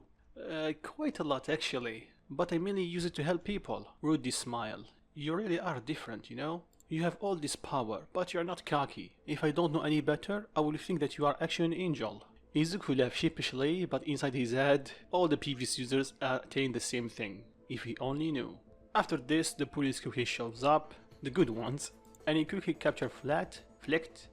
His name is so hard. You know what I mean, goddammit, I'm not going to say it again. Anyway, the blue guy and his coat was taken away. After this, everyone went a separate way, but Izuku cannot help it by feeling that something bad is going to happen. And in the laboratory, Shigaraki is talking with the doctor and explain how Nai was captured, and they cannot get him. It's alright, we will go for number 2, and they show a picture of Flicked. After this, time went on a bit, and the League of Villains attacked the Hero Safety Committee. All the members died in explosions except for 2, the President and her right-hand man. They are currently in hospital in critical condition. Well, they have been for a couple of weeks already. They are laying down, still asking how they survived, and they got the answer when a portal of flames opened up beside them and Izuku walked out. Look at this, this is a sorry sight. How? They ask. Don't bother your pretty head with this. Let's just say it's one of my many abilities. And the reason I'm here is to show you this. He grabbed a remote of the TV and opened the news channel, and they're talking about them. All the bad deeds that they did. Their eyes widen. How? Well, Izuku smirk. A little angel give them the information after your servers were gracious enough and donate the information. Why? Simple. You tried to use me. I saw right through your little proposal last time we met. I know if I said no immediately, you will start using force. Not on me, on people that close to me, aka my mother. You did it before, and I know you will do it again. So that's why I played along and shook your hands. And this is also why you're alive. Their eyes widen and Izuku smirk even more. My cure can also heal, and I put a small portion of my power inside of you, because I figure out that you will get attacked sooner or later, and you dying there will be merciful, and you don't deserve it. I want you to stay alive long enough to see everything that you build crumple to the ground. Everyone know about your bad deed, and every person that you hurt will get his revenge. And if you think you are going to heaven because of what you did, let me show you something. He snapped his fingers, and a small portal opened up in front of them, and they can see basically hell, and their colleagues are burning there. Well, look what we have here, a voice spoke up. Hey Uncle John. Uncle? The Hero Safety Committee yelled. Sup Brat, it's been a while.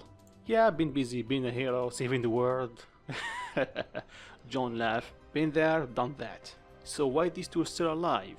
I can sense your power coming from them. Oh, I want to give them a proper Ghost Rider farewell. John grinned. Oh really? Did I did something wrong? Izuku got serious. They tried to use me as their puppet. Oh, I see. I approve. Thank you. So what will happen now? The Hero Safety Committee head asked, frightened.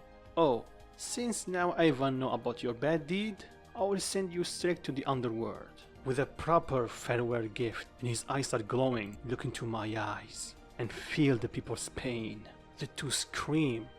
Because of the commotions, the doctors arrive, but Izuku already left using a portal. They try to calm them down, but after a couple of seconds, they stop moving entirely. The doctor sigh. He doesn't know if he should feel happy or sad. He knows what they did, but still. Back to Izuku. When he arrived at UA, a small portal opened up and John started talking to him. Izuku, I have some weird news. Weird? How? It's about All for One. Izuku got serious. A piece of his soul is missing. Missing? John nodded. I saw it a few times before, but this is a bit concerning. Missing. Oh no, don't tell me. What's wrong? It's just a hunch, but if I'm right, All for One is not fully gone. So after the revelation, Izuku quickly called All Might and Nizu and explained what he found. The two were alarmed, of course, and Izuku gave them his theory. Just like how the previous users of 1-4 can talk to him, he might have given his quirk to someone, or transferred to a new body. But they didn't do it yet. How do you know that? They ask. You know that I can track people, right? Even their souls, to an extent. Even though now that I figured it out, I can feel off one's soul, but I don't know where it is. Plus we have the confirmation that 9 was just an experiment, and Nizu finish. You think that they are trying to create someone that is able to handle off one's quirks. Izuku nod. And that also explained the Nomus. They give him puzzle look, so he continue. The first one was tough and only have 2 quirks and no intelligence at all. He was just a puppet. The second batch, even though it was weaker, they had multiple quirks and they show some sign of intelligence. And of course we have the last one. It was strong, it have multiple quirks and it was also able to talk. And of course lastly we have 9. So in just 1 year they show this much progress. And with All for One gone, I think this person that is making the new moves is going to lay low and making more new moves, or worse, a new body for All for One's quirk. And I cannot track them because I don't know who they are. That is alarming, All Might said. On top of that, we don't know who is the traitor. Then a figure like pop up on Izuku's head. Well, I can use my power to detect who they are. I can know and feel people's sins, and betraying someone, leading them to get harm, is still a sin. Huh. Both Nizu and All Might look at him. Why didn't we think about this before? He said. Well, I was busy getting hold of my power before I got my angel form. Then a lot of things happened. All for One, the Hero Safety Committee tried to use me, Flicked, 9, and that was only in a couple of months. The two hero nod. So any suspects? Izuku asked. Nizu let out a long sigh. Actually, we think it's one of the students. Doing the summer camp, no other teacher except for me, All Might, Vlad and Aizawa know the location, and the Wild Pussycat of course. So either it's from Class 1A or Class 1B. Izuku let out a sigh. Let's just hope they have a good reason to do that, and both heroes can feel the hurt in his voice. So they went around. First they start with Class 1B, and all of them were innocent. Even Monama with his arrogant. Izuku can feel that he was just hurt in the past, and this is the consequence. So they went to Class 1A and Izuku is dreading every moment of it. Of course, after they informed Aizawa, he gathered everyone and gave them some BS reason. Izuku scanned all of them and he found him, and he cursed under his breath. His classmate did not hear him, but the 3 heroes did. After that, the 4, Aizawa included, left. They sit down in Nizu's office. It's Aoyama. Izuku blurted out. After a few seconds of silence, but also I can feel resentment and self-loathing, so he's forced to do this. Either he's threatened or someone close to him. Maybe we can persuade him to help us. With All for One gone for the most part, he can help us. At the very least, we will prepare for anything. So we will use him as a double agent, Izuku asked. Nizu nod. After this, they confront Aoyama after cancelling his quirk just in case he turned violent, and they explain the situation with All for One dead. By the way, it's not public, and they shock Aoyama. Are you sure? He asked hesitantly. Positive, because I did it myself, Izuku replied, looking him dead in the eyes. But he was alive after... Yes, his body was alive, but his soul wasn't. You see, I have this unique ability that lets me attack the soul directly, and the more evil the soul is, the more pain they will feel. So let's just say his one-way ticket to hell was not pleasant. I know you are afraid, and I know you think that you are a villain, but you're not. You helped him because you're threatened. You had no other choice at the time. Now you have. Aoyama looked down, then he nodded. He told them what he knew. It was not much, but he can help them. But not right now. So time went on. The 5 of them did not tell anyone about the secret meeting, so they kept getting stronger. Because Izuku can feel it, there is a war coming. And that was further verified when Hawks sent a secret message to Endeavor. And the reason why he told Izuku, because he knows he's far stronger than him. Because doing that little world mission, Izuku did explain that in his new form he's much stronger than before. And I guess Endeavor, he was heavily holding back. It hurt his pride, of course, to have a kid as young as his son, stronger than him, but he took it. The kid deserved that power. He's using it well. He could have killed him like he did with All for One, but he gave him a second chance. A second chance that, if the roles were reversed, he would not have given him. At the time, of course. But unbeknownst to them, things were way worse than they thought. Ever since All for One died, Shigaraki took it the hardest, and he blamed Izuku for it. At first he wanted just to attack him and kill him, but the doctor was able to calm him long enough for him to start thinking rationally, and he knew that he's weaker, far weaker than Izuku. So the doctor gave him an option to become stronger, to become his lab rat. Shigaraki without hesitance took it, and throughout the 2 movies, he kept getting stronger with each experiment, because unlike before, he have one goal, and this time it's not to kill All Might, it's to destroy Izuku. And after a few experiments, the doctor decided it's time for Shigaraki to take off one's quirk. After tweaking his body, of course. But the doctor knew that they need more time than they have. so sacrificing a few high-end Numus and a few of the weaker ones, and of course some villains, and he ordered them to attack the prisons. All of them. Well, except for Tartarus because they can't. So with that, the plan began and it was a success. They took the heroes by surprise because they're preparing for war, not this. And because of it, things quickly escalate. The heroes are having their hands full, trying and somewhat failing to calm the populace and capturing all the villains that escaped. And Izuku being Izuku, he cannot stay put and do nothing. So he left away with the permission of the heroes.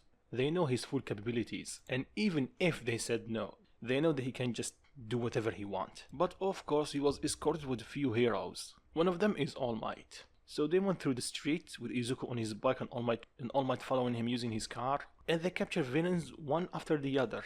And after a bit, Izuku looked at All Might and smiled. Something on your mind, young Midoriya? Oh, it's just that when two Ghost Riders meet, they always go on a drive. Since I never get this privilege because the only Ghost Rider left is, well, he's busy controlling hell, I kind of give up on that. But here, you somewhat took his place. Just like him, you are my mentor, and I am your successor. Even though it's not the same, I will gladly take it. All Might smile a bit and nod. So time went on, the heroes prepare for the war, then they attack. At first it was just like canon, except Izuku being a bit more involved. But during that fight, Izuku paused because he felt it, all for one's soul, or what's left of it. So Izuku and Miracle quickly charged toward the main lab, encountering a few high-end Numus, and surprisingly with a good teamwork, they were able to kill them all. Yes, kill, with Miracle actually decapitating a few of them, and Izuku simply turning them into dust. Huh, brat, we surprisingly have good teamwork. Izuku smirked. Yeah, and this time you're not complaining that much. Hey, last time I was a bit impulsive and you are a bit too calm for my taste. Oh, trust me, I'm not impulsive than you think. It's just that doing a mission, I want to save life as much as I can. Mirko smirked and nodded. Soon they arrived at the main lab and they found the doctor. Izuku quickly grabbed him by Black Whip and Mirko charged towards Shigaraki. But before she can hit him, boom. The container exploded, sending Mirko flying toward Izuku. She was hurt because some glass went right through her, but Izuku quickly healed her. The two of them stared at Shigaraki, then Endeavor joined them, with blasting Shigaraki with flames. He was caught in it at first for a few seconds, then he pushed away using his air cannon. Ah, Endeavor, the #1 hero. It's a pleasure to meet you. He said that in a mocking tone. Endeavor growled, but Izuku catch on. You're not Shigaraki, you're All for One. Shigaraki or All for One start clapping. Oh, just like expected from you, Izuku or Ghost Rider. You're quickly to catch on. Yes, Shigaraki is not controlling this body any longer. He generously donated this new improved body for me. And now I'm stronger than before. Far stronger. We will see about that. Izuku charges him and hit him, only for him to not move. Izuku looked at him and he can see his skin is a bit blue. Wait, this is... All for One just smile. Yes indeed, a generous donation from Flict, if I remember his name correctly. Izuku just growled and started putting more power. Oh, don't try, Izuku. Unlike Flict, his quirk now is much more powerful. Then Izuku smirked. Then I will stop holding back. Izuku grabbed All for One with Black Whip, then he spun a bit and threw him out of the lab, high in the sky. Because right before he punched him, he saw that his hand was going to the ground, and knowing Shigaraki's quirk, especially after the news, and now include a power boost from All for One, he doesn't want to have any casualties. Izuku quickly called all the heroes using his airpiece and told them to grab any civilians. Scratch that, grab all the civilians and evacuate the city. All for One is controlling Ishigaraki's body with a crap ton of new quirks. Each one is more dangerous than the other. With a small army of high-end Numus, this city will turn into a battlefield. So take them out, now! The heroes, all of them understand, and they start evacuating the city. Good thinking, Izuku. Last thing that we want is annoying pests interfering in our fight. All for One grin and Izuku growl, and they charged each other. And the clash, creating a massive shockwave, destroyed some of the blocks of the city. Then one after the other, each time they clash. It seems they are equal, especially with All for One's new quirk. He can pretty much negate most of Izuku's damage. Combine that with their impact recall, He was able to push Izuku somewhat until he had enough. A familiar power started going through his body. His hair spiked up a bit more. Then electricity, then lightning, once green or orange, now white with a hint of blue, appeared around his body. One for all, 100%. Izuku shout, and with this he have the upper hand. He's faster and stronger than All for One, and he started pushing his reflective quirk to his limits. All for One seeing this, he cursed under his breath. He's still not used to his new body just yet. Even though he had control for quite some time, he never properly used it on the field. So I guess a much stronger Izuku with 100% one for all at his disposal, he's in the back foot. He needs to retreat for a bit. So he combined some of his quirks and unleashed a massive shockwave that pushed Izuku away from him. Then he used his teleportation quirk to take him and his army of the Nomus away. Izuku started looking left and right, but he cannot see him. The heroes are doing the same, but then Izuku started sensing him and he found him. And his eyes widened and he cursed. "But strong, brat!" Endeavor shout. "All for One, he's close to Tartarus, I can feel him." "Damn it, it's too far away. We cannot reach him." "You can't, but I can." And without wasting a beat, Izuku fly toward him, and his speed is mind-boggling. Everyone can only see a blur of blue and grey. Back to All for One, he just arrived at Tartarus, and they start opening up fire on him. So unlike Canon, he was careful to not destroy his original body, but this time, he went all out. Using Shigaraki's decay, he was able to destroy most of the prison, but also killing quite a lot of prisoners, and the rest of the Nomus were killing the guards. He quickly gathered the rest of the villains, or the prisoners, and he basically told them, or threatened them, that they are working under him now. "Oh no you don't!" Izuku shot from above him. Orphan was taken aback. How did he track him? But he didn't have a lot of time to react because Izuku dropped on him with a smash, hitting him dead on and sending the rest of the villains flying everywhere. Orphan quickly pushed Izuku away from him using an air cannon, and Izuku landed on his feet. "I'm ending this, All for One. No more. You're full of surprises, brat. I don't know how you found me. I guess you can track me, huh?" Izuku just smirked, and that's all the answer of One need. He knew that running away is futile. Izuku can track him anywhere. It's like he said, this is their final fight. One of them will die, other one will survive.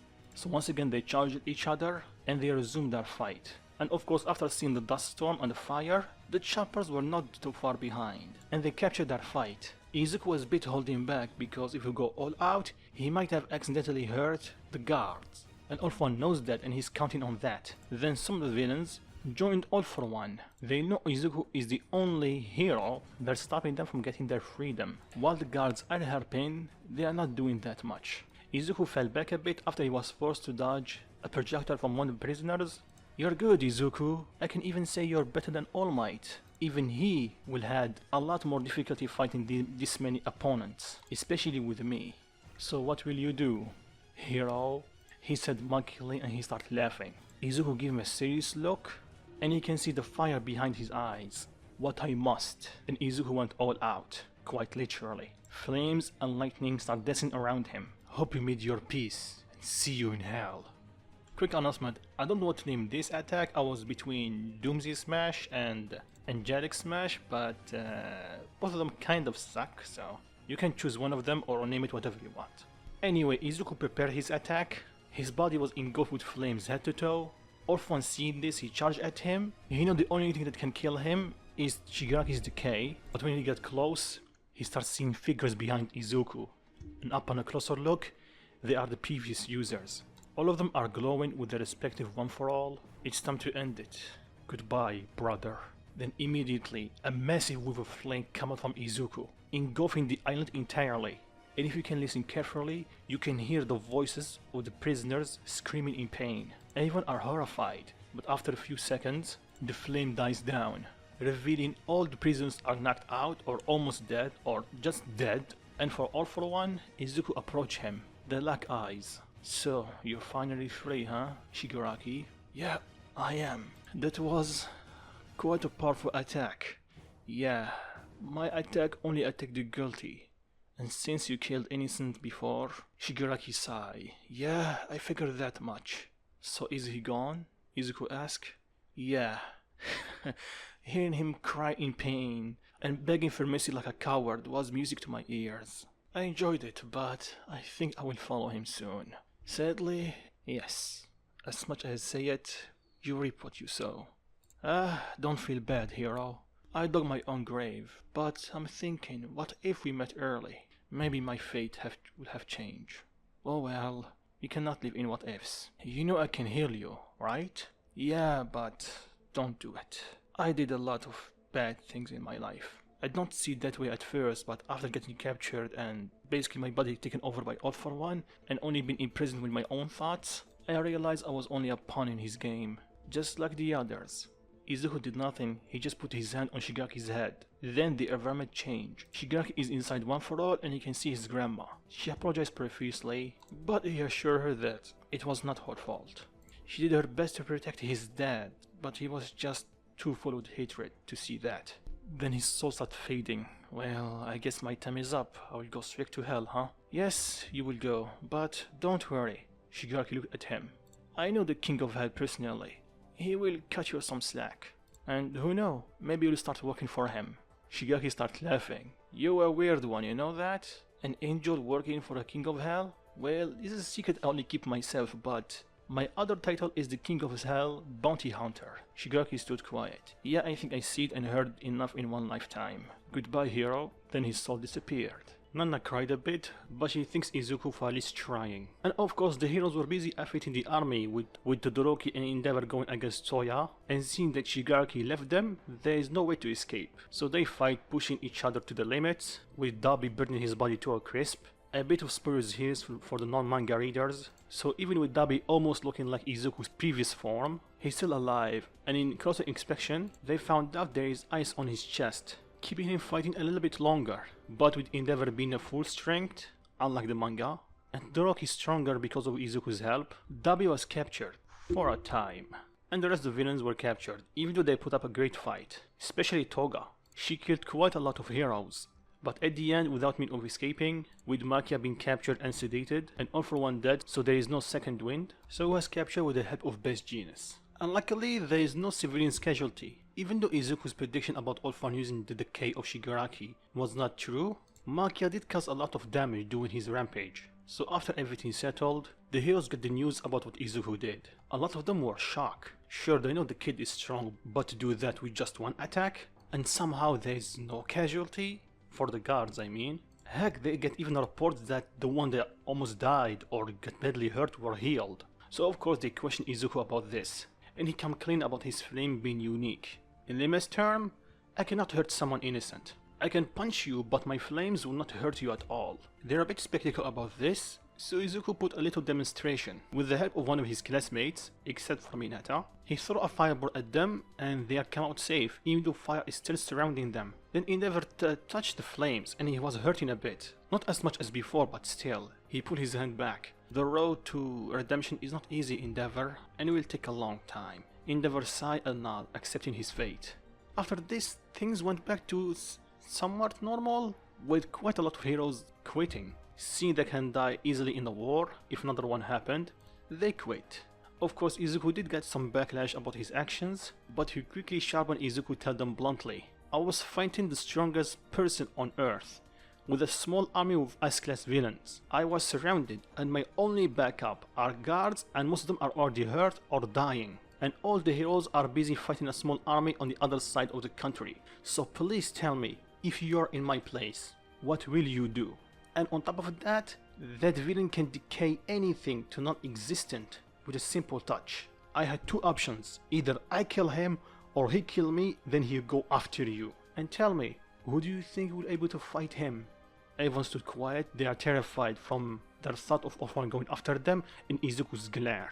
That's what I thought. So please, next time, keep your biased opinion to yourself. After that, he left. Of course, their words were able to affect him a bit, but Kendo, knowing him the oldest, and his girlfriend of course, quickly shut that down. With you being quirkless at first, and me being, well, me, we both have bad past with some people, and we know that everyone have our best interest in mind, so keep their voices out of your head. Got that, Mr. Angel Ghost Rider?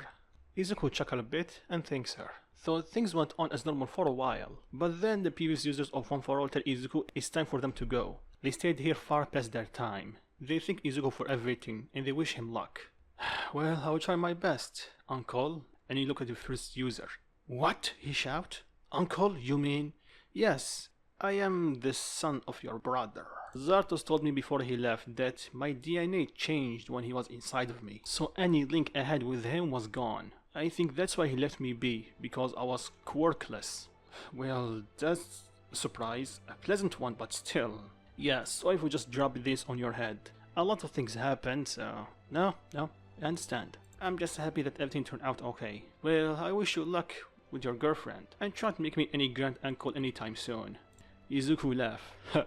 Don't worry, when that happened, maybe I'll drop by and inform you. Remember, I can go to heaven and hell anytime I want. He nodded, they wish him luck one last time, and they left. And of course he informed All Might about the departure. All Might sighed a bit, but he understood. Some time passed, even graduate. Izuku, of course, took the first place for quite some time. Him and Baku were able to mend the breach a bit. They are not best friends, but you can actually call them friends. So one day Izuku was just lazing around, and he decided to go to hell. This is the first time he did it, so he wanted to surprise John. And when he saw him, John was surprised, but he was happy. They talked a bit, then Izuku met someone unexpected, Shigaraki. Izuku gave John a questioning look. Well, in your last fight, I was able to hear your last wish for him, so I decided the best way for him to serve his sentence is to work under me. So he's what, a new Ghost Rider? Anyway, though I don't have the bike, if you ask, Shigaraki commented. Knowing John, he already have one prepared. John just smirked. And by the way, Izuku said, you still owe me a race. The two grinned at each other and they summoned their bike. And they start racing, enjoying the time of peace, because they know, sooner or later, evil will arise once again. And when it does, the Ghost Rider will appear, either to protect the innocent, or to punish the guilty. And this is where the story ends. Thank you guys for watching. It was quite fun finishing this story, so thank you guys for sticking with me, and see you all on next What If. Peace.